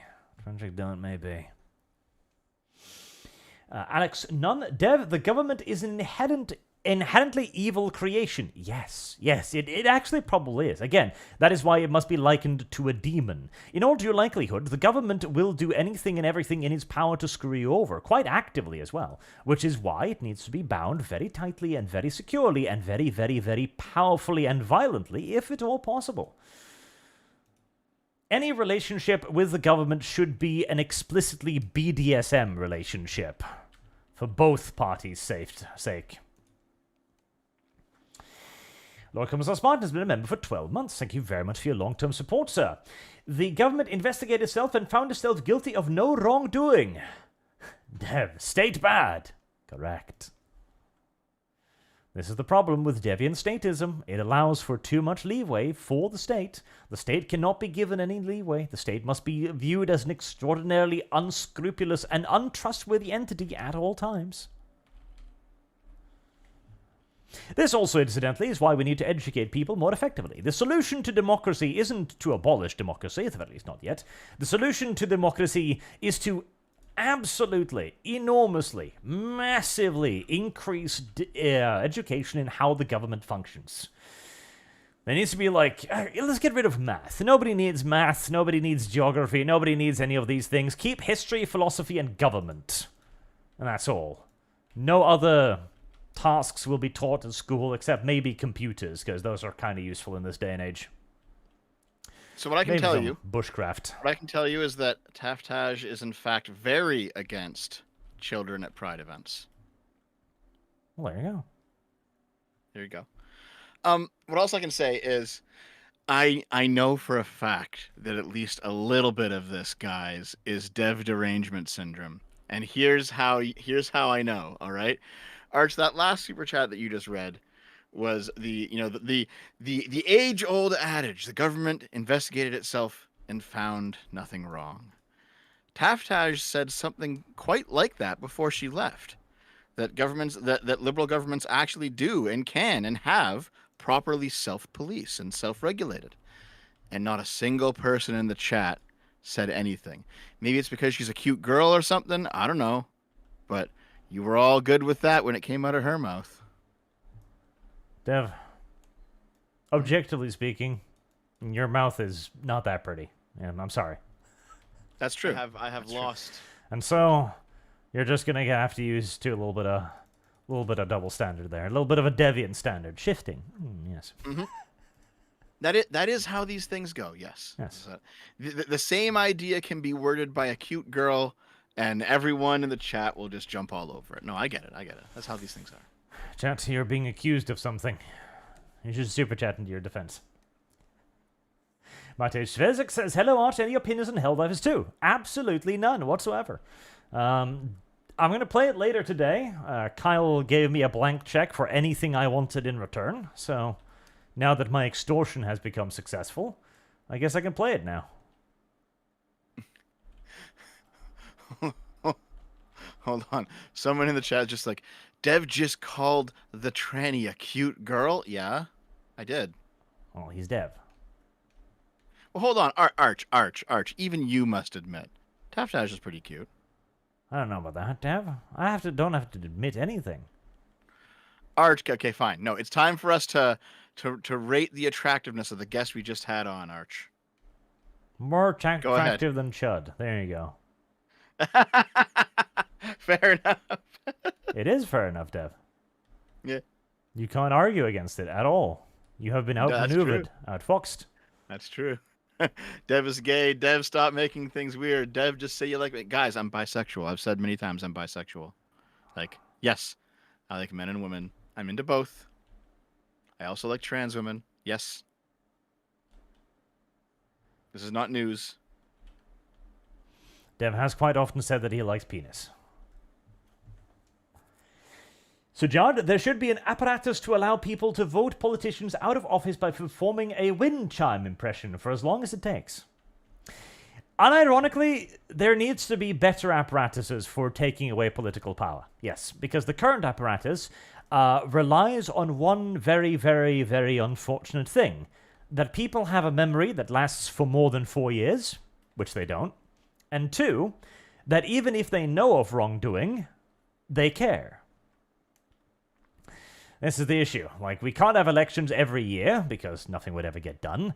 But people don't have the memory capacity to actually remember what was done to them. Unless it's absolutely astronomically massive and crushing, and, you know, a war or an enormous economic downturn, people just won't remember. And so next year they'll go to the ballot box and they'll vote for the same party as they voted for last year. And most people don't even know the name of the candidates on the ballot. See, we humans are not well suited for democracy. We are going to need to fix ourselves and create a superior breed of voters. I like to refer to this type of voter as the Ubermensch, if you will. See, here's the thing, right? Like the alternative, the reply to a lot of the Heinleinian solutions to democracy, where you restrict the franchise to people who have earned it through civil service, or you restrict the franchise to people who have like a certain IQ or something like that, right? Where you try to restrict the franchise based on some sort of merit, by some merit measurement. All right. The issue ultimately is that everyone still has to live underneath the laws of the government, so everyone should have at least some say in what those laws are. That's kind of that's the moral argument for universal suffrage, and there's probably something there, I think. See, there's the thing. It's not necessarily an argument made from any sort of merit. The Heinleinian one is not based on merit. In fact, he explicitly outlines in the book that servicemen are not brighter than civilians. In fact, often the opposite is true, etc. But there is, rather than merit, because merit is the wrong word here, Dev. Let me school you in the English language. It's investment in that case, yes. No. Virtue. Virtue, Dev, is the correct word. We need to institute a civic virtue. We need to create the civic virtue. And we need to make it not only desirable, but expectant to people to live up to this virtue. In fact, you should be fucking shamed if you are ever found wanting of civic virtue. Shame, by the way, is something we also need to reintroduce en masse. Public whippings, stockades, etc., all of this. Well, no, part of what was going on in Starship Troopers was also investment, though. It wasn't just virtue. It was also, you should be invested in the society if you are going to try and change or lead or contribute to the society in that fundamental way. Investment is merely the incentive. It's the treat. It's the biscuit. It's like, here, have this. Virtue is a far more effective way, because the moment you incentivize too much, you get the current day situation where politicians are career politicians who are drawn there by the incentive rather than the virtue. Public service should be a sacrifice that most people should probably wish to avoid whatever possible. It should be jury duty. I mean, I get what you're saying. I just think the practical nature of power means that it will never be that. And that's kind of utopian. The practical nature of power, yes, but again, if you manage to create a virtue out of it, first and foremost, and you shame people for failing in that virtue, it will be more difficult to simply engage in it for the sake of power politics alone, because it will be a shameful thing to do. Most people are very receptive to shame. Shame is an incredibly potent thing that we do not utilize anywhere near enough. I'm actually not sure about that. I think shame works when you're younger and you're less mature, but I think as you develop, shame becomes less coercive, because like once you have a few experiences under your belt and someone tries to shame you into something that you think is wrong, you're not going to be moved. I have lost by shame. Shit. I don't know about that, honestly. I really don't, because shame is very effective. And even if you have some experience under your belt, it requires a certain surrender already. Like, you must have been able to embrace the shame. Because if you can maintain the shame as a fresh experience, then you're still ashamed of it. What you're kind of talking about is also the potential of people just being massively terrible human beings, which should both be shamed and punished. For example, hypocrisy. Hypocrisy is something that is just overlooked today completely in a modern-day parasocial relationship. You make entire careers out of it. The recent Rorschach drama is a perfect example. This is a man who's made a career out of throwing aspersions around. And then he is caught with his enormous hentai folder filled with the worst kind of degenerate excess, most of which he has already been actively denouncing. And he's not ashamed. Like, he's defending himself. He's trying to create this as a position now. And even though he's certainly losing support, in any truly functional society, being outed as a hypocrite should probably have people disassociate from you almost immediately. Just wait. Hold on. Hold on. I have to interrupt this to show you this, Arch. Pull this up and read it. And note who it comes from. Let's see. Brianna Wu, you little red bridge, you. Just read it. Read it out. Your opinion on Starship Troopers is largely irrelevant if you've only seen the movie and haven't read the novel. Verhoeven took a novel with complex themes about duty, responsibility, and service and turned it into enjoyable testosterone satire of America. Well, that's majoritively wrong, Dev. That's pretty much correct. No. Sure it is. No. One, I will refuse to be the bridge like you are. And two, no. So hold on. Even if it's correct, you're like, I can't accept that Brianna Wu said the correct thing. I can't. Yes. And also, it's not really it's not really testosterone satire of America, really. That's, disagree with this. It's good to see, though. Listen. All right. The red bridge is not the bridge in which communism flows across onto our side, Arch. It is the bridge in which centrism flows across onto their side. I don't know about that, Dev. I've yet to see any evidence for this. This tweet is the beginning.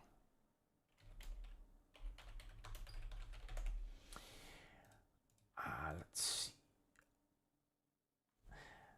Dean Domino 25. Western government fear-monger about China while trying to implement similar politics themselves or via proxies such as social credit score. Yeah? No? There's a lot of things going on there. And there is definitely a problem with... 20 years ago, we could unironically look at Russia and China, and we could declare ourselves to be better... Stop that, YouTube. We could declare ourselves to be better than them. Now, that position is starting to get more and more iffy. Like, absolutely, 20 years ago, the West could just decry Russia unilaterally with no issues. Now, with the European Union, social credit score, the lockdowns. I still think we're better. You know, like the Iraq War was really the big one where it's like we lost a lot of our moral high ground with the Iraq War. That's for sure. Yep. But our position has been eroded. I still think we are definitely better. And whatever erosion that we've lost, we can gain back, and we actually are willing to gain back. I don't think the Russians or the Chinese are willing to gain anything back. They don't view it as virtuous. They view it as weakness. Only if we flay our politicians.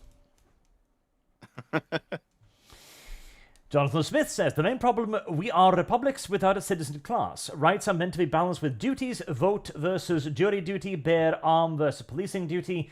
We have benefits, but no requirements. Yes.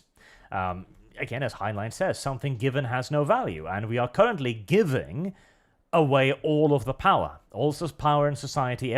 We have so many privileges, we have so many rights, but we have no duties.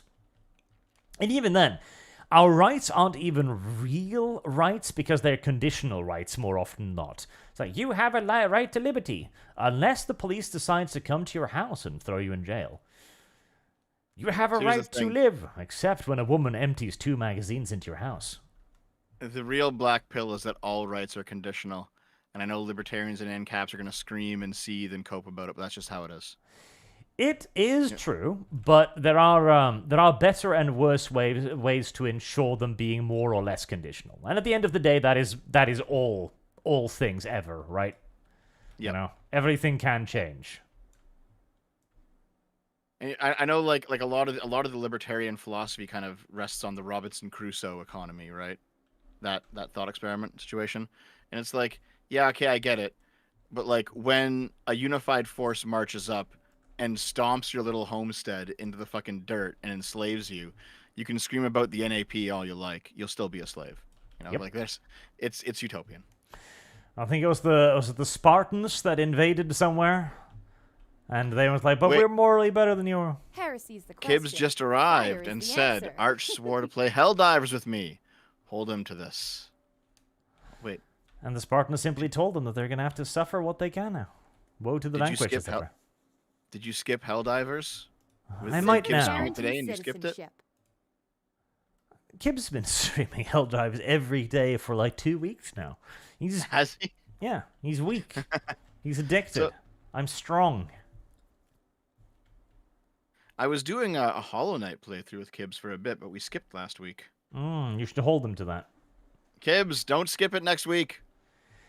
Kyle is not a very trustworthy individual. You know, you gotta have force with Kibbs. Like, he has no underlying principle beyond Oh my god, violence.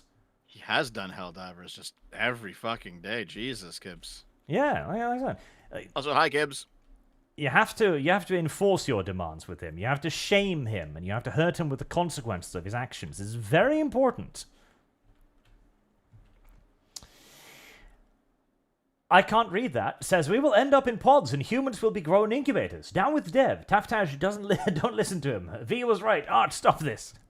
The thing is, Taftaj and I all agree on a lot of stuff. She's honestly just more eloquent than I am. Guy under a bridge says, watch Rebel Service Moon, guarantees and I am shocked citizenship. GW hasn't torn them a new one over all the 40k adjacent names and designs. Seems to borrow more than that Star Wars. Rebel Moon is a very bad movie, and it should be very ashamed of itself. Like, unironically, very ashamed of itself. I hated it a tremendous amount, and I hope it is very, very unsuccessful. Which probably means it's going to be very successful, because things I hate seems to always do well. Not as much recently, though. Jonathan Smith says, i.e., we have reduced citizenship to residency. The benefits of rights need to be counted with duties, allow always obtainable, but must have duty. Yes, yeah, suffrage being more of a residency thing rather than a privilege thing is absolutely an issue, but there is also a hereditary argument to be made there. You know, if you live in a country, you want your children to live in the country because you're building the country, etc., and so on. There needs to be a protection of civilians and citizens. Because in Starship Troopers, the civilians aren't worse off than the citizens. You know? They're still doing good. Ariko's parents are rich and all that. Now, that is, of course, a fantasy universe. But that is what we need to aim towards. A place where both civilians and citizens can live happily side by side. With one being an enormous leech on society and the other one being the good guys.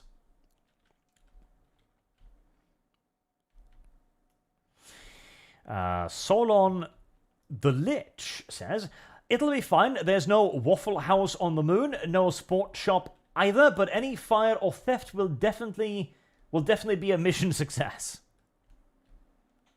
Well, that will have introduced diversity, if nothing else. Even if it won't necessarily be the good kind of diversity. Sometimes you just gotta make do with the diversity you get, even if it is not the diversity you may want. I wonder if there will be many burglaries on the moon. Nah, I can't see it happening. There's nowhere to escape to. Well, here's the thing, Dev. What if they don't have any shame about the burglary? What if they just go, yeah, I took it. Now what? This is why we need shame, Dev. This is why your rejection of shame is a bad thing, Dev. Well, if there's going to be like, I took it, now what? That's when you shoot them. Well, yeah, but you don't want to arrive at that. I mean, that shouldn't be the starting position. It's like, you took my Twinkie. Click, click. Yes. This is why we require shame as an intermediary step, Dev. Not everything needs to be an extremist solution, Dev. Fine, if the shame doesn't work, you shoot them. Yeah, sure. That's a secondary step. But you try shame first. Black917 says, Hail Lunch Christ, our Lord and Savior. Hi Taftaj and hi Dev. Lucian says, Karlach as a character spits in the face of the law. Well, it's a fucking modern-day video game. I'd be shocked if anything didn't spit in the face of the law. Unironically, I kind of would. I can't read that yet again. Says, can Dev go to the toilet again? Yes, he did. I did, yes. Dev and the toilet are inexorably linked. They have a close and tight-knit bond, the two of them. Rarely are the two separate. You know, Dev, if you always need to go take a shit after you've eaten, you should eat more like full grain and milk and stuff, because clearly your intestines are like doing terrible things to you. I had another salad today. Naomi made a salad. Oh, it's probably filled with dirty fucking E. coli infected water then. Salad shouldn't make you shit yourself, Dev. At least not normally. Oh, I see the problem. A good salad. So what you mean is you had greenery with ham and cheese and a kilo of dressing. No. Okay, listen. Okay, so there was lettuce, and there was some spinach. There was lettuce, spinach, and some arugula. Uh-huh. And there was cucumber. And bacon. There was carrots. Grease. There was a chicken breast sliced up and mixed into it. Mm-hmm. But that's lean protein, right? The dressing was balsamic vinegar. And yes, there were a few bacon bits. Yeah, of course there were a few bacon bits. I knew there would be a few bacon bits. No, Dev. I don't know if I trust your definition of a few. Or your definition of a chicken breast either, for that matter. Like, I had a whole chicken. I divided it into pieces. No. Listen. It covered was just covered it with the a lettuce. lean grilled chicken breast. We bought a big pack from Costco. We grill them up and have salads every night. Oh, you grilled up the entire box and ate it in one sitting. Impressive. Raining Tenor says, Purple Woman, with your communist lens, explain why your kind treat fiction as real and real as fiction. Do you actually want me to do that? I think we'd be rehashing some old ground. Well, go on. He paid for it. Okay. They treat they treat fiction as real because they believe that any sort of promotion of a bad idea will have real world negative consequences, even if it is just fiction. So, for example, if you like lolly, even though no child's actually been harmed, you're normalizing the idea of sexual stuff with kids in the culture. You're altering your own thought processes. So it's normalizing, it's platforming, therefore it's bad.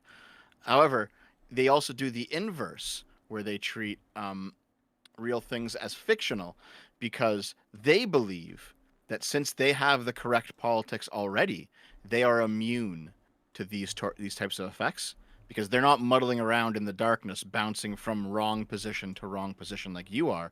They have the true position under their belt, and that truth gives them immunity to all other effects. So here's how it actually works. If you jack off to lolly and never touch a child, you're normalizing child abuse. However, they can actually have sex with children, but it will be good because they're correct. That's the most extreme version of the argument. Because of the power imbalance between children and adults, which will be alleviated by socialism. Yes, that's what Vosh said about it. Yes. However, that's the ideological reason, but that's obviously complete fucking cope. And what's underneath it is that they just want a reason to bully you, and that's all it is. Yes, that's kind of what you realize after reading Gramsci, that it's all a tactic. And that's, again, why it's so fucking clever what Gramsci came up with, because he created a system in which people could do the most awful shit imaginable to each other and feel fucking great about doing it. It's devilishly clever. And you kind of gotta wonder how Gramsci himself didn't, being an incredibly intelligent man, sit down one day, look at himself in the mirror and go, wow, I'm Satan. Well, it's because he had the correct politics, so it was all in service of the good. Yes, I suppose it was. Marksman Service 117 guarantees B says, citizenship. Dev, destroy another VTuber. Rip Niji Sanji. Ah, you were responsible for that, were you, Dev? Did I? I hope so. I didn't like Niji Sanji much. I have lost. But yeah, I don't the know VTuber market is fucking imploding, except for HoloLive. And the primary reason why is because HoloLive treats their talents like I wish to treat the state. Like subservient puppets. Well, no, I mean, what's happening with VTubing was what was always going to happen with VTubing, right? First of all, there's way too many fucking VTubers. There's only so many viewers. Only the ones who are extremely talented, extremely charismatic, extremely sexual, or the ones who are doing something new and unique, those are the ones who are going to survive. If you are just a bog standard VTuber coming out now, you're fucking done. You're out. Like you don't even try. Do all right? not even try. So that's one thing, is that the market's getting way too saturated. The other thing is that not all VTubers, but a lot of VTubers try to present this pure facade of who they are and the kind of things they engage in and what their community should be like, and that attracts progressivism. And progressives are very, very happy to destroy the talent they watch if they step out of line. And that's happened many times, and it's going to keep happening. And so you have edgy VTubers who are secretly edgy, and they're desperately trying to not get canceled by the progressives. And then you have edgy VTubers who are openly edgy. This would be like Pipkin Pippa, for example. And they kind of exist outside of the they exist in a way outside of the collapse, because they have, they're not part of they're not part of that community, They are VTubers, but they're not part of the, ooh, everything is wholesome community. Yes, and that's that is the idol community, because that's the Japanese idol culture, which tries to do the whole everything is cute, everything is adorable thing, which is of course a lie, because all women are rotten at the heart.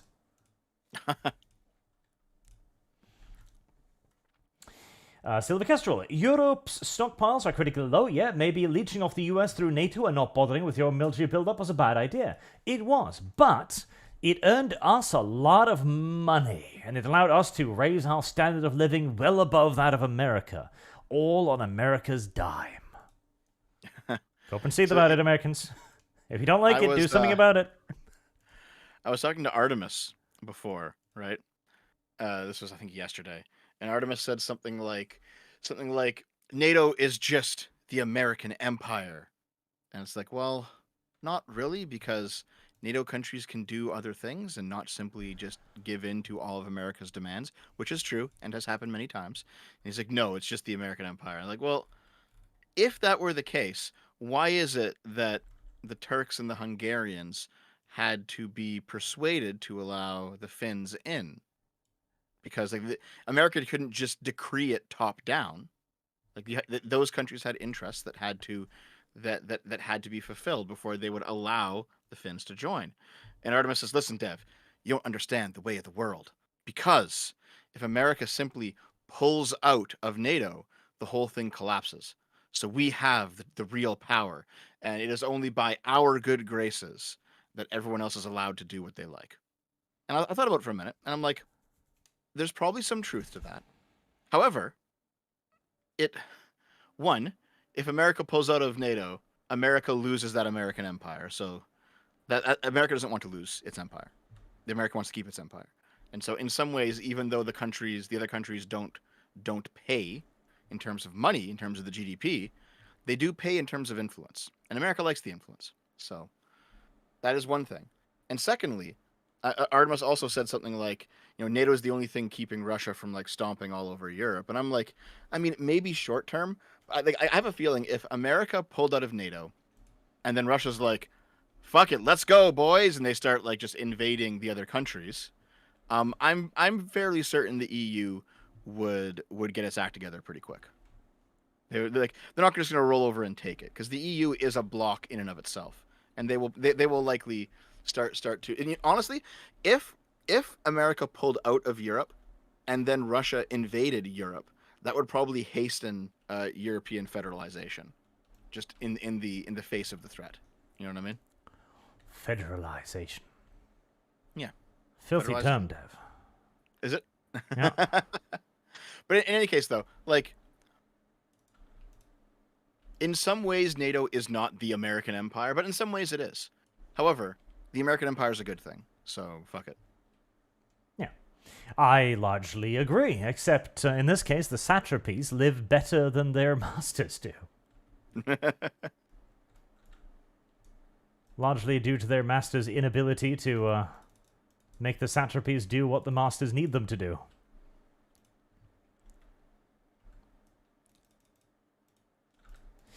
Let's see. Raining Tedder. Dev, they wanted to last forever. Remember monkeypox? No, they're right. They were using it to go all the way to make China-style surveillance system. They were definitely adventurous little attempts to try and make COVID a bigger thing.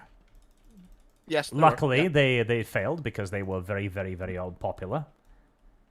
Well, it's not just that they failed; it's that there were also other people in government who disagreed, right? Like, if it really was all just like people who believe that democracy is a sham and it's all just top-down power and elites ruling everything. Well, if the elites wanted COVID to last eternal, it would. It would still be here. We would still be under lockdowns, right? The issue ultimately is that one, it's not all simply just top-down power. The will of the public does actually matter, and two, there were in fact people in government who disagreed and said, no, like the public does not want us to do this. We cannot simply keep doing this. Like, there were some bad apples, but they lost, and in fact, a lot of them lost, and then at the next election, lost whatever power they had. And there was a lot of people who realized that their cushy job was at stake and decided for once to align their goals with those of the public. Yes. Yeah. I don't understand the democracy deniers, because like the public gets angry, the elites they don't recognize it right away because it takes time for information to filter up the chain. But when they see it, they're like, "Oh shit, I want to get reelected. I should do something different," and then they do it. And it's like, well, isn't that exactly how democracy should work? like that's good. That is a good thing that happens that way. It is to a degree, but it is not replicatable easily enough, and it happens only, again, as I mentioned, on too large a scale. People tend to forget about the time they got fucked over taxes, for example, on the 4-year gap, but something like a global pandemic, more difficult to forget about. You see, this part is true. That's right, Arch. Because the thing about the American voter is, sorry, Americans who are listening, the American voter is like really uniquely stupid. They will vote for presidency based on the last big news story, whether or not it was actually the fault of the president, right? So Trump didn't cause COVID, and Trump wasn't even in charge of the majority of the lockdowns in America, but it happened in 2020, and so Trump lost the election. It's as simple as that. And Arch, I've said this many times. I know you remember it. Heresy's the question. But Fire I is said the something answer. in like March of 2020 or like May of 2020. I was like, listen, Trump's going to lose the election, and it will be because of COVID. And I was right. Well, we'll see about that, Dev. A few more years, Dev. A few more years, and I'm sure you'll have to eat this somehow, some way. Well, here's the thing. Like, I actually think that Trump's going to win 2024 at this point. I mean, he is overcoming every obstacle the Republicans put in his path, despite not even being on the ballot in some of these fucking states. Even though there are real legitimate concerns about pretty much everything he's fucking done, he's still barreling towards 2024, and Biden is a lot more infirm in 2024 than he was in 2020, and it is beginning to show. And it's like, I don't want Trump to win, but I think Trump might win in 2024. I don't know if he's a lot more infirm, or if the uniparty interests are not as aligned with him anymore as they once were. I think it might be a combination case, because he wasn't much better last time around either, but there was no interest in pointing it out. Like, they in fact, the media very, very, very, very, very carefully made sure to point out the opposite.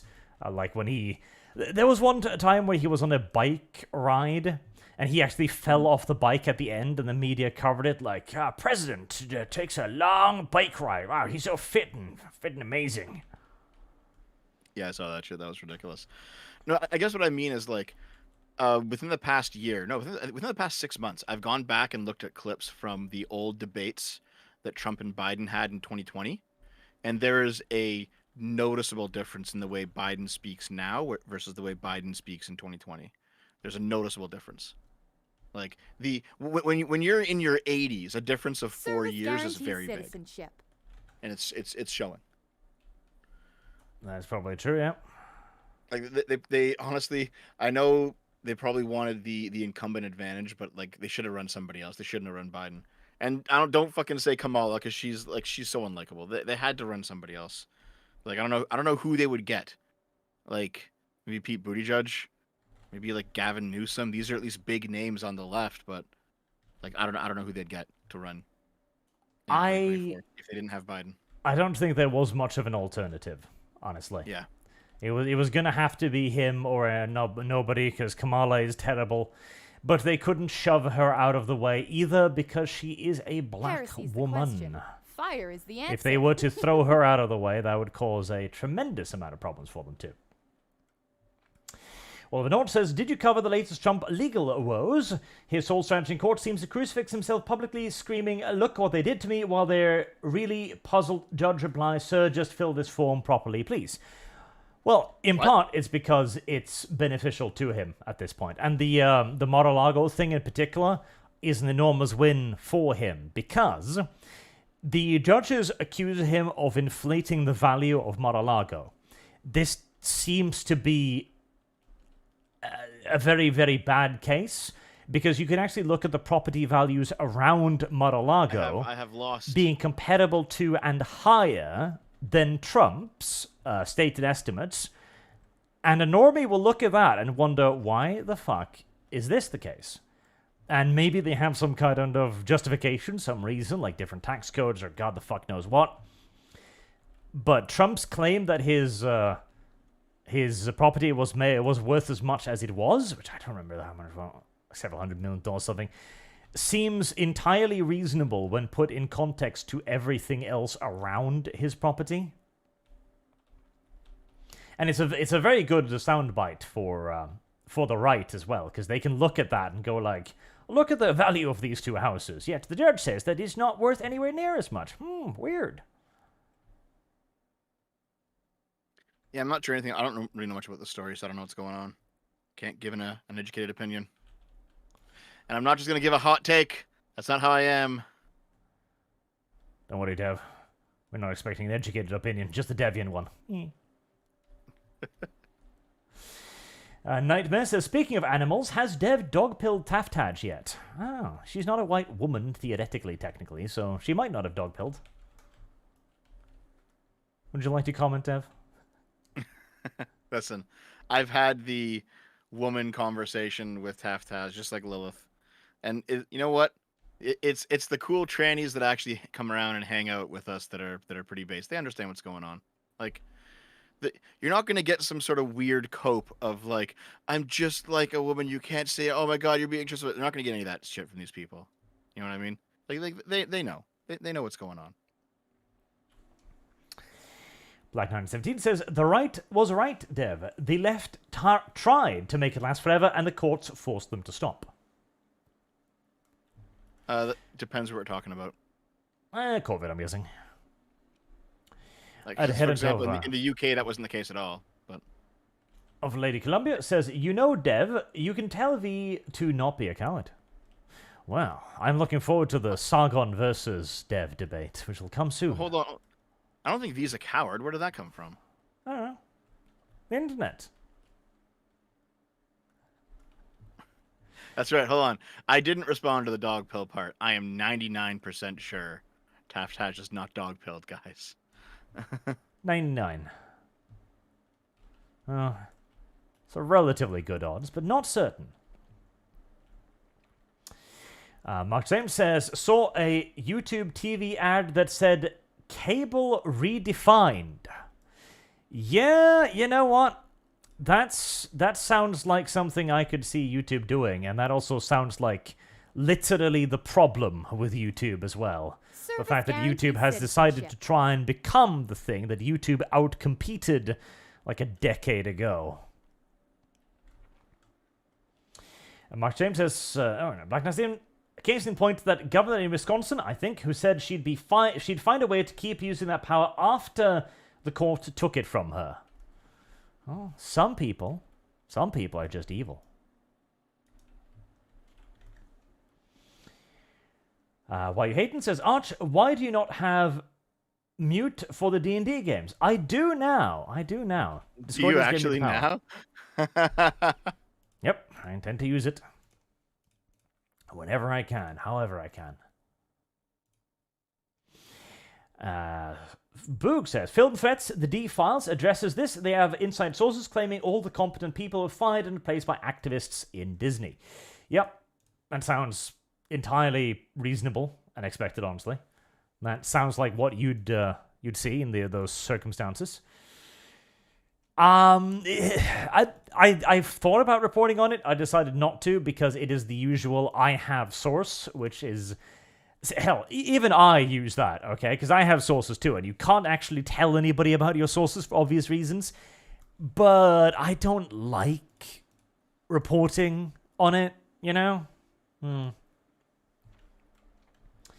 have So lost. real quick, here's a super chat that you're not going to get to before I leave because I have to go in about 2 minutes. Arch, sorry, R.I.P.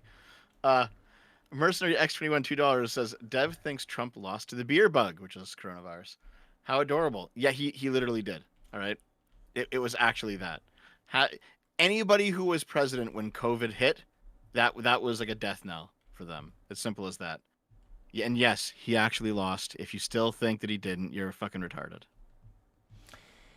So John says, Borderlands beat you to that with bad dialogue.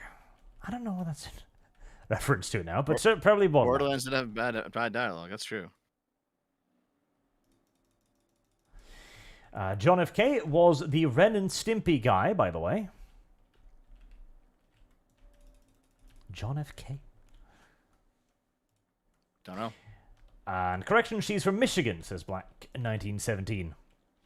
Dragon says, Nord reveals his Trump derangement system, TDS. Any objective look at the case shows it for the frame job it was. If Trump actually guilty, then so is every Democrat that has ever run for office, ever at any level. Wait, hold on. Wait, what case was this? Trump is a good boy. Trump is a good boy called, case. Arch? What was the case called? Arch? Nord. He says Oliver Nord, I guess. Wait, how's it spelled? What? Nord. I know. I don't know what you're saying. I can't understand you. Dev. Yes. Be less bad. Okay. I don't know what's going on though. Sometimes, Dev. Sometimes Dev needs to be punished. Shame clearly, starting to realize, Dev, that maybe shame isn't as good an incentive as I thought. It doesn't need to work on you. I keep trying to shame you, and yet nothing. Mm-hmm. Perhaps we need to come up with something better for Dev. Something worse. And at Tolop the Greek says, Dev, did you ever decide your new name for rebrand? Only kinda. Okay. What are you going to rebrand as? Still thinking about it. Not going to reveal just yet. Mm-hmm. Will you be a VTuber, Dev? No. Why not? Haven't been paid enough. Kibbs has it right. Make sure you take money for it. Kibbs does have it right. Are you going to try and adopt the Kibbian monetization stratagems? Oh god, $2 from the exact same guy. Dev, your level of cope over 2020 is amazing. Like, I swear to God, every single person in the chat who still thinks that Trump actually secretly won in 2020 and it was all rigged against him, you're all basing this off of like hot takes Heresy's and the question. headlines Fire's and the stuff that answer. went viral 4 fucking years ago, and you haven't kept up with any investigation. You didn't keep up with any of the audits, any of the recounts, any of the court cases. You're simply going off of vibes. Here's the thing. I believed everything you used to believe until I actually started reading things and not just retweeting stuff that sounded really explosive on Twitter. Okay? It's as simple as that. Trump lost. And you know what? Trump's been coping about it for the past 4 fucking years. All right? Going on TV, talking about, oh, they stole it from me. It was rigged. Oh my God. How could they do this to me? Like, talk about being a fucking loser for 4 years. Dev is always so mean to Trump. He doesn't understand why people don't like him being mean to Trump. Everybody You should only be nice to winners, Arch. It's easy to be mean to Trump. Why don't you try doing the difficult thing one step? Being nice to Trump instead of being constantly mean. The thing is, I'm actually just being mean to chat. Black 1917 says, every progressive story, men must repent even if they did nothing wrong and or it's never a woman's fault, even when it is. Yep. I gotta go now, though. I'll see you next time, Arch. Shame Goodbye. again is what we should try to do. See ya. See ya, Dev. And I told up the Greek, they call capitalist things fascist because they don't know what corporatism means and they don't actually know anything about classical fascism. That is true. The knowledge of what classical fascism actually entailed, actually meant, etc., is a very, very lost art at this point. Reigning Tenor, the government bootlicker only listens when the state decrees it. Ooh. Well, otherwise he wouldn't be a governmental bootlicker now, would he? Black 917, there's a massive difference between local cop and federal agent, and you know it, Dev. That is true as well. The entire comparison is a bit apples to oranges. Like, okay, if the police talks to you, then that's fine. Yeah, in many cases they are. But federal government agencies have a little bit more oomph behind them. And Black 917 also says, yes, we hear all these stories about police brutality, and they're always in lefty strongholds. Women shouldn't be allowed to be police officers. Okay? It's just how it is. I'm not saying that no woman can ever be a police officer. Some of them could probably make great police officers, but many women do not make good police officers. Majority of women do not make good police officers. There is something intrinsic there that creates trigger-happy and or taser-deploying females, which we need to be very careful about. Too many tasers are being deployed. Too little accountability. Ostsan, has Dev tried to justify the DA in Georgia and her lover earn over $600,000 of the citizens' money from the sham Trump prosecution yet? Well, I'm sure the government is doing what is best for the people. And I am sure that is the Deviant position. Why wouldn't they? Why wouldn't they do what is best for the people after all? Anything else would be terribly mean of them. I have lost. Sandum, don't forget that one officer woman from the UK having a teenager with autism arrested for calling the woman cop a certain slang term. YouTube censored. I know, I saw that, yes. I don't remember even the slur, lost. but yes, she arrested a teenager. And the best part is, she didn't even arrest the teenager. She had a group of her male companions, her male compatriots, colleagues, come in and arrest the teenager for her whilst she stood outside with her arms interlinked in that domineering position like, yes, yes, now you're getting what you deserve, you little child. How dare you speak ill of me? My big, brutish male friends will hurt you now.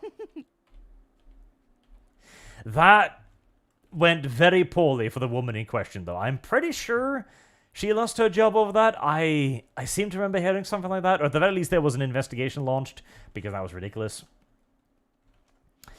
And I told up the Greek says, mixed market capitalist liberal democracies. Based. We need less liberalism, though. Liberalism is one of the core problems with a lot of our democracy. Less liberalism, more state-enforced duties. In return for more state-enforced, restrictions as well, yes. Heresy's the question. Fire is the answer. The state can become the bonds we use to bind it with. See, I'm warming to this idea. I really am. I think this is exactly what we need. You bind a demon via warp magic, so surely you can bind the state via state magic. Statemancy. Yes, I like that. We can turn it into a form of magic in the future. State magic. Where only lawyers can wield it effectively. And it's a very powerful magic, because it would be very powerful magic. Black 917, a liberal government will only self-moderate as long as they fear the people's retribution. Yep, that is also part of it, yeah. Absolutely. There needs to be more fear of retributions. There needs to be more power to the people. There needs to be the actual threat of, well, uprising, straight up, honestly. Like, the fear of the people actually taking issue with what the government is doing is a very important part of placing any shackles upon the government.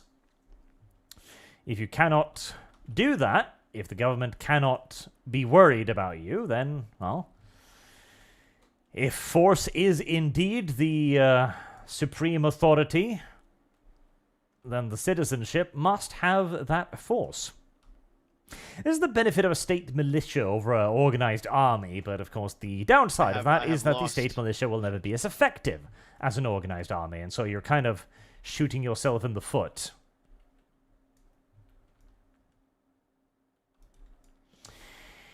Adherent of Lady Columbia. Interesting fact, the US government is the second most eldest continuous government behind the UK, and no chat, no civil war is coming. It is a fantasy. I did hear that it was actually fairly... it wasn't the oldest government, it was the oldest republic or something, I think.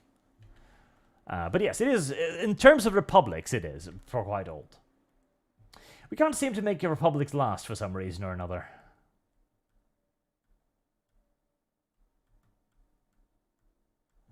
And then it scrolls. On Pax, I like to see Dev tell the FBI no to being searched, and they just walk all over his rights anyways. Yes, well, that is one of the things as well. The federal government has been known to do just that on more than 1 or 2 or 3 or 4 occasions.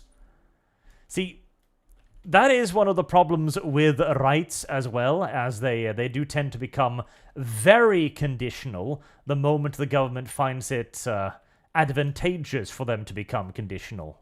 Very, very conditional, very, very quickly. The problem with that, of course, again, is that we don't really have any way to not make it so. That's the problem. Like, Heresy's the question. All Fire rights, is the in answer. essence, need to be enforced by the state at some point. For the simple reason that if we don't do that, then the only way to enforce those rights would be through individual force, I guess. Guarantees citizenship. Which is not a very good idea either.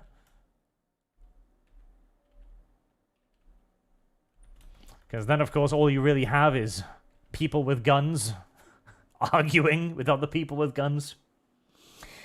I'm on Pax. I'd like to see Dev... no one says having Taftaj on was fun. Well, that's good to hear. Adam Unfriended for $20. Thank you very much. Breaking. Truckers are reportedly in talks to refuse delivering loads in New York City beginning on Monday in solidarity with former President Donald Trump in the wake of the $350 million fraud case ruling against him. Was the fraud case ruling? Was that one? Well, I hope they do it, because that would be funny. See, the cities depend on transportation. So if we could take away a lot of that transportation, I think that would be very, very amusing for everyone involved. I think so. Transportation is not a right. You don't have a right to other people's labor now, do you? Mr. Joseph Ramsey, our government is like a blade of Antwerp, and we must become more like Garen Crow. Yes. Yes, the government must be oppressed through the sheer retardation. See, there's an interesting idea in legal systems, right? That the what is it? Ignorance of the law is no defense, and in reality, it should. It probably actually unironically should. Now, the difficulty is it is very difficult to prove whether or not someone has been ignorant of something one way or another, of course. But if you think about it, yes, ignorance of the law should absolutely be a defense in legal court for the simple reason that our systems continue to make so many new laws without any systems of informing anyone of the new laws being created. Like, if the government created a new law tomorrow, you have no fucking way whatsoever to know that that law was created unless you were told by the news services or some similar organ of the state, basically, that it existed. Otherwise, you've got no clue. And yet, this is, of course, again, a very one-sided thing here, where it's meant to be enforced against you rather than by you. Like, it's a complicated system because you can't really make it work if it is a defense, because then you can just claim that you didn't know about it, but at the same time, you unironically probably wouldn't know about it 9 times out of 10.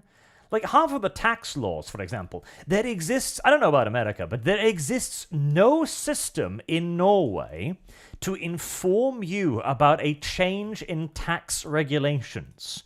The only way you can know about it is if you yourself actively go to the governmental web pages and research any new changes in the regulations. There is no information service at all.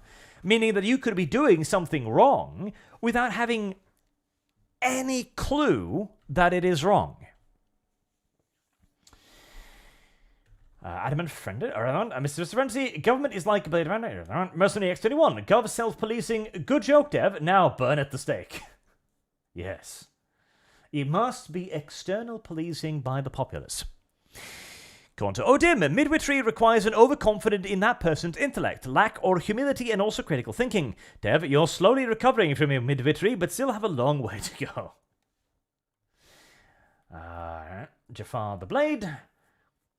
I do need to remember Streamlabs. Dev, you came out calling the January 6 traitors, despite the only thing they can legit be charged with is trespassing. Not to mention the complete disregard for a habeas corpus. You literally pro-political gulag. Shut up.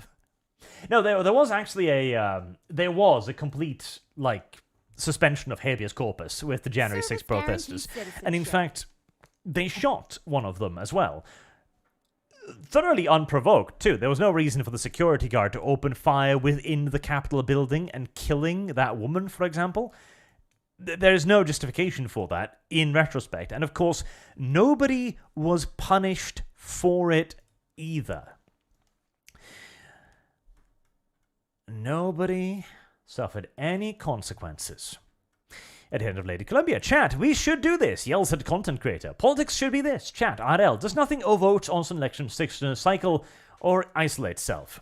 Well, I hope everyone here is voting. I think everyone should vote, no matter where you are. And you should be informed about the voting systems as well, and the people that are running for office. That is one's duty in a democracy. Most next one, Dev quoting Woo. That is doubly wrong. Pure wrong. It is. And Antelope the Greek, the red bridge is a filter. Not a very good one. There's too much stuff flowing across it. The bickering bunch. Arch swore to play Helldivers with me. Hold him to this, rat bricks. Breed Barch. There is no such thing, but there is a breed Kibbs. Silverian has been a member for 3 months. Thank you very much, sir. Rights are chains upon humanity. Beneficial chains, but chains nevertheless. Well, I like those chains. They're good chains. They're comfortable. Fit very nicely. Sandu says, Dev calls a full chicken with garnish a salad. Yes, he does. It's like there was a chicken breast in there, which means the whole chicken, basically. And then he put a lettuce on top of it like, healthy now. At the end of Lady Columbia, Arch is the male version of Daria, just with hobbies. I am the male version of everything. Boog, Dev, it's okay, the government turned around after the coup. It doesn't matter that so many people lost everything and governments can do no wrong. Yeah, that's the issue, isn't it? Because, okay, part of Dev's position here, which I do disagree with tremendously, is that, the government eventually pulled back all of their abuses, therefore it's okay. No, it would have been okay if there had been massive consequences thereafter, if the people who had done all of these things that are in clear violation of the Constitution, in Norway as well, we have a Constitution, sort of at least, which they violated, these people should be put in jail. There should have been sweeping political ramifications. People should have been jailed, people should have been sued, people should have lost their positions at the very least. None of that happened. Instead, we are supposed to be thankful because they decided to take the shackles off.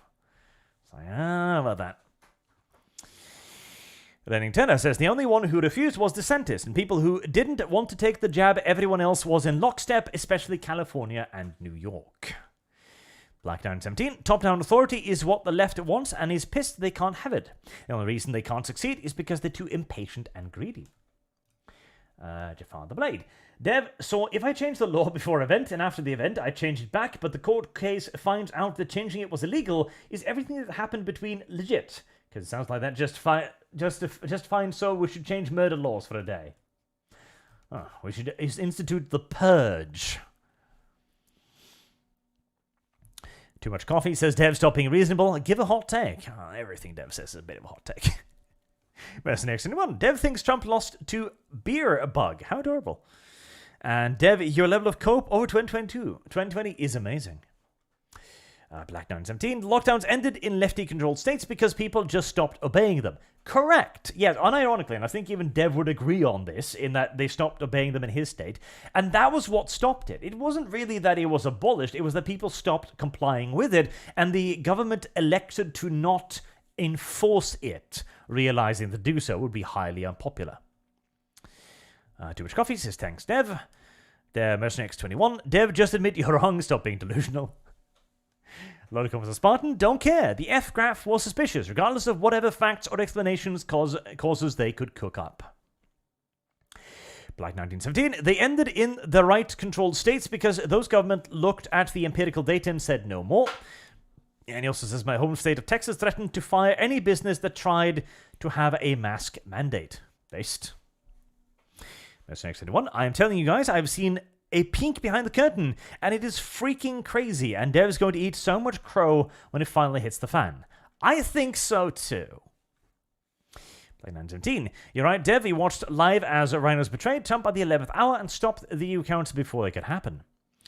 WBS Piddle, what do you think of the term theatre kid occupied government to describe the managerialist geopolitical priorities and views? The clown is in the building. That's a picture of the White House.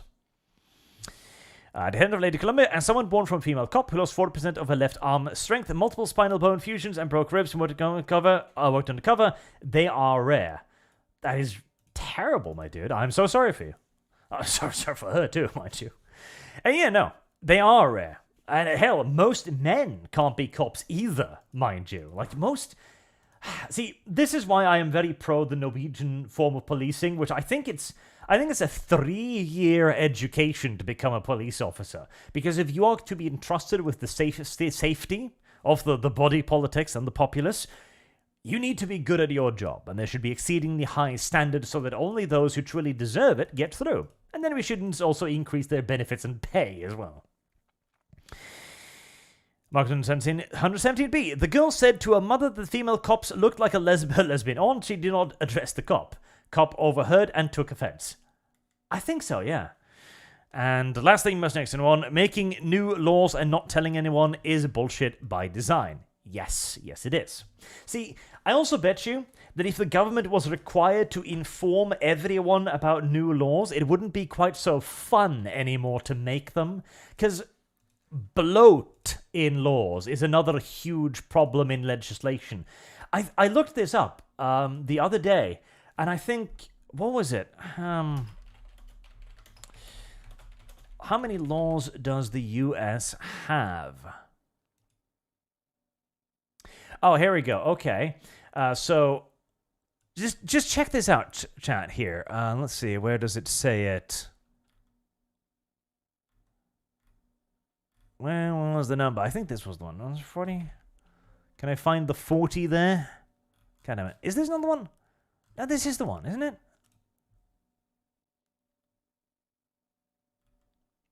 Trying to tally the number of laws is nearly impossible.